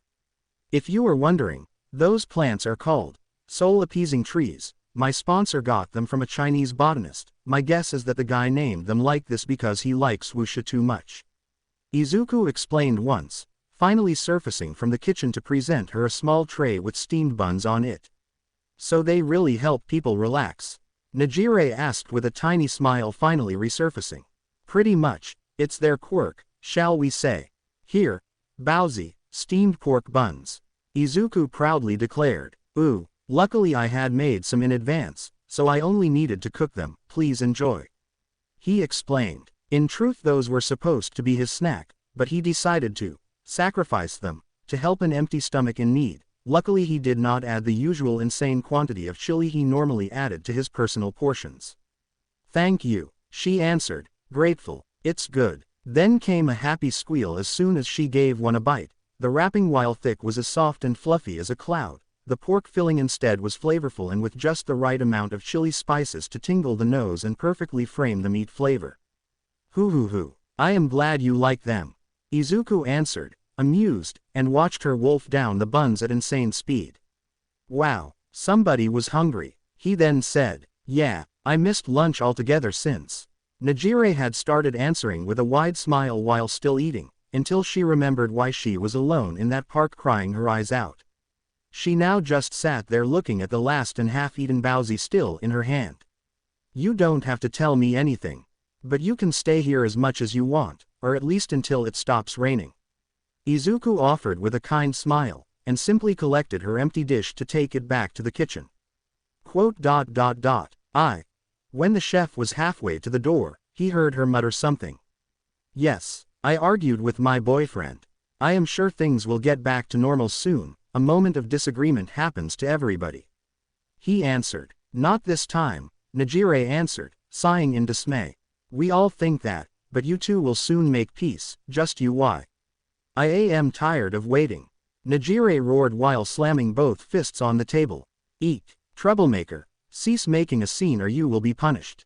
Whitey immediately came out of the kitchen as soon as he heard Izuku's surprised shriek. Ah, oh, God, I am so sorry. I am just so tired. Najire answered, hiding her face in her hands with a groan. I see, the chef answered once sent Whitey back. Sigh, sorry, but, wait, is the last thing I want to hear now. Oh, it's just, I have been a good girlfriend, you know. I pretty much changed my lifestyle so that my schedule would fit with my boyfriend's. I was understanding. I accepted the numerous times he cancelled our dates because his mentor suggested a new special training regimen. I even accepted dates getting interrupted halfway because he got a call from his teacher insisting on revising his special quirk training. Believe me, I am the damn most accommodating girlfriend ever. Najire said all in a single breath. I can tell. Izuku tried answering, understanding that he had just been elected as the girl's confidant even if he never proposed for the job. He just took a seat and readied himself for the long rant that was clearly coming his way. And a long rant it was once her floodgates went smashed open. Failed dates, cancelled or even forgotten dates, anniversaries, handmade lunches abandoned or eaten in a rush, and phone calls cut abruptly, among other things. Whoever the girl's boyfriend was, he seemingly took his quirk training way too seriously, especially by hurrying to obey whenever either his teacher or his mentor called and abandoning Najire with just a hurried, please wait a second. Thrown her way. Even Izuku with his workaholic tendencies did leave himself enough free time to spend it with Momo, sure between her hero training and his job, and the system constantly breathing on his neck, both young man and woman had to fight hard to spend some time together, but they managed at least. It's always, wait, with him, wait, she hissed. Then came the last straw. Last night we were supposed to make love for the first time. Najire finally said with a depressed tone. I don't think I need to hear this, Izuku tried saying. I had it all planned out, you know. I booked a nice and expensive love hotel, and I bought various boxes of condoms. Najire kept saying, unperturbed. I really don't need to hear this. I had bought some kinky, see-through lingerie too. The very obscene and edible kind. I don't want to hear this. And scented candles. I put scented candles everywhere. I was fully ready to unleash my inner slut. Honest, I was ready to act like a bona fide whore. Najire said with an angry tone. Why are you telling me this? Izuku said with a miserable groan. And then, as he was going to finally put it in. The phone rings, and instead of ignoring it and making true to his boyfriend's duties and pounding me into the mattress, he answered. He took the damn call. He answered and listened as his mentor asked him if they could talk and he damn left. He simply dressed back and left. He didn't even take off the condom. He left me pent up. And with just some cherry-flavored panties to eat alone to calm down. The girl yelled, obviously frustrated beyond belief. Hearing only silence coming in answer, she finally noticed Izuku leaning forward and burying his face in his hands, a poster picture of misery. Once again Najire's face turned bright red in shame as it dawned on her how much she said. Please don't. I will keep this part a secret, don't worry. Just stop with the sordid details if we talk more. I am trying to erase from my memory that love hotel thing. Izuku cut her off, face bright red himself. Okay, she answered, meekly. Good, with your permission, I will finish dinner preparations, then we'll talk more if you want. Thank you, she answered. But to be honest, besides listening, I don't think I can help you. What you will do about your boyfriend depends on you only. I won't nor can suggest a thing. But I know that love is never a one-way road, one has to give other than take, so I am sure your boyfriend will soon return all your patience with interests, Izuku offered. Sigh. I hope so. Najire answered with a hopeful sigh. Have faith, he answered as he got up. Falling again into silent contemplation, she watched as he rapidly prepared his restaurant for the so-called dinner rush, soon filling the restaurant in a mishmash of amazing scents of ingredients being worked on. And when the time came, she watched in wonder as he managed to follow every single table, delivering and recovering plates at high speed, all the while still managing to talk a bit more with her. The food was damn amazing too, and Najire was unashamedly ordering dish after dish from the menu and piling up empty plates at a steady pace. She was more hungry than even she knew. The real drama for her though came when he brought the bill. It was then that Najire noticed that in her haste to storm out of UA she had left her wallet behind. "I will bring the money tomorrow morning, I swear," she cried out in horror. "It's okay, don't worry. You will pay me tomorrow, I will just add your breakfast to the total." He answered with a gentle smile. "You sure? Aren't we friends? I can do a favor to a friend whenever I want." The chef answered with a wink. "Thank you," she answered. To be honest, after what she told him in blind anger, upgrading his rank to friend was the least she could do, especially since he didn't comment on her love hotel story. That was a small blessing. The next day, the following morning, she was the very first customer entering as soon as he opened the restaurant doors. "Good morning, how do you feel?" he asked. "A bit better than yesterday," Najire answered. "That's good, I knew you would bounce back, nothing can stop the amazing Najire-chan," he said with a thumbs up. "Ha ha ha, amazing even?" she asked with a touched expression. "The very best." His smile was mischievous and friendly at the same time, a combination Najire actually liked to see him with. "I have some time before lessons, can we talk some more?" "Of course, I am always happy to talk with my friends," Izuku answered, leaving her table briefly to prepare her breakfast. "Friends? Why not?" she muttered, watching him work tirelessly to serve his other customers and drawing a rather impressive picture of the boy in her head the more she studied him. Gentle, honest, hardworking, modest, well-mannered, shy to praises, ... "Aren't you a sweet guy?" the young woman thought, and seeing his warm smile up close when he brought her a cup of coffee finally cleared her doubts. "Yes, I think we can be very good friends, Iken," she said to herself with a wide, happy smile. Thus the Green Cloud restaurant gained another regular customer, and Izuku a new friend. To be continued. I hope you guys enjoyed this video and make sure to like and please hype this video. Now we will see you in the next video.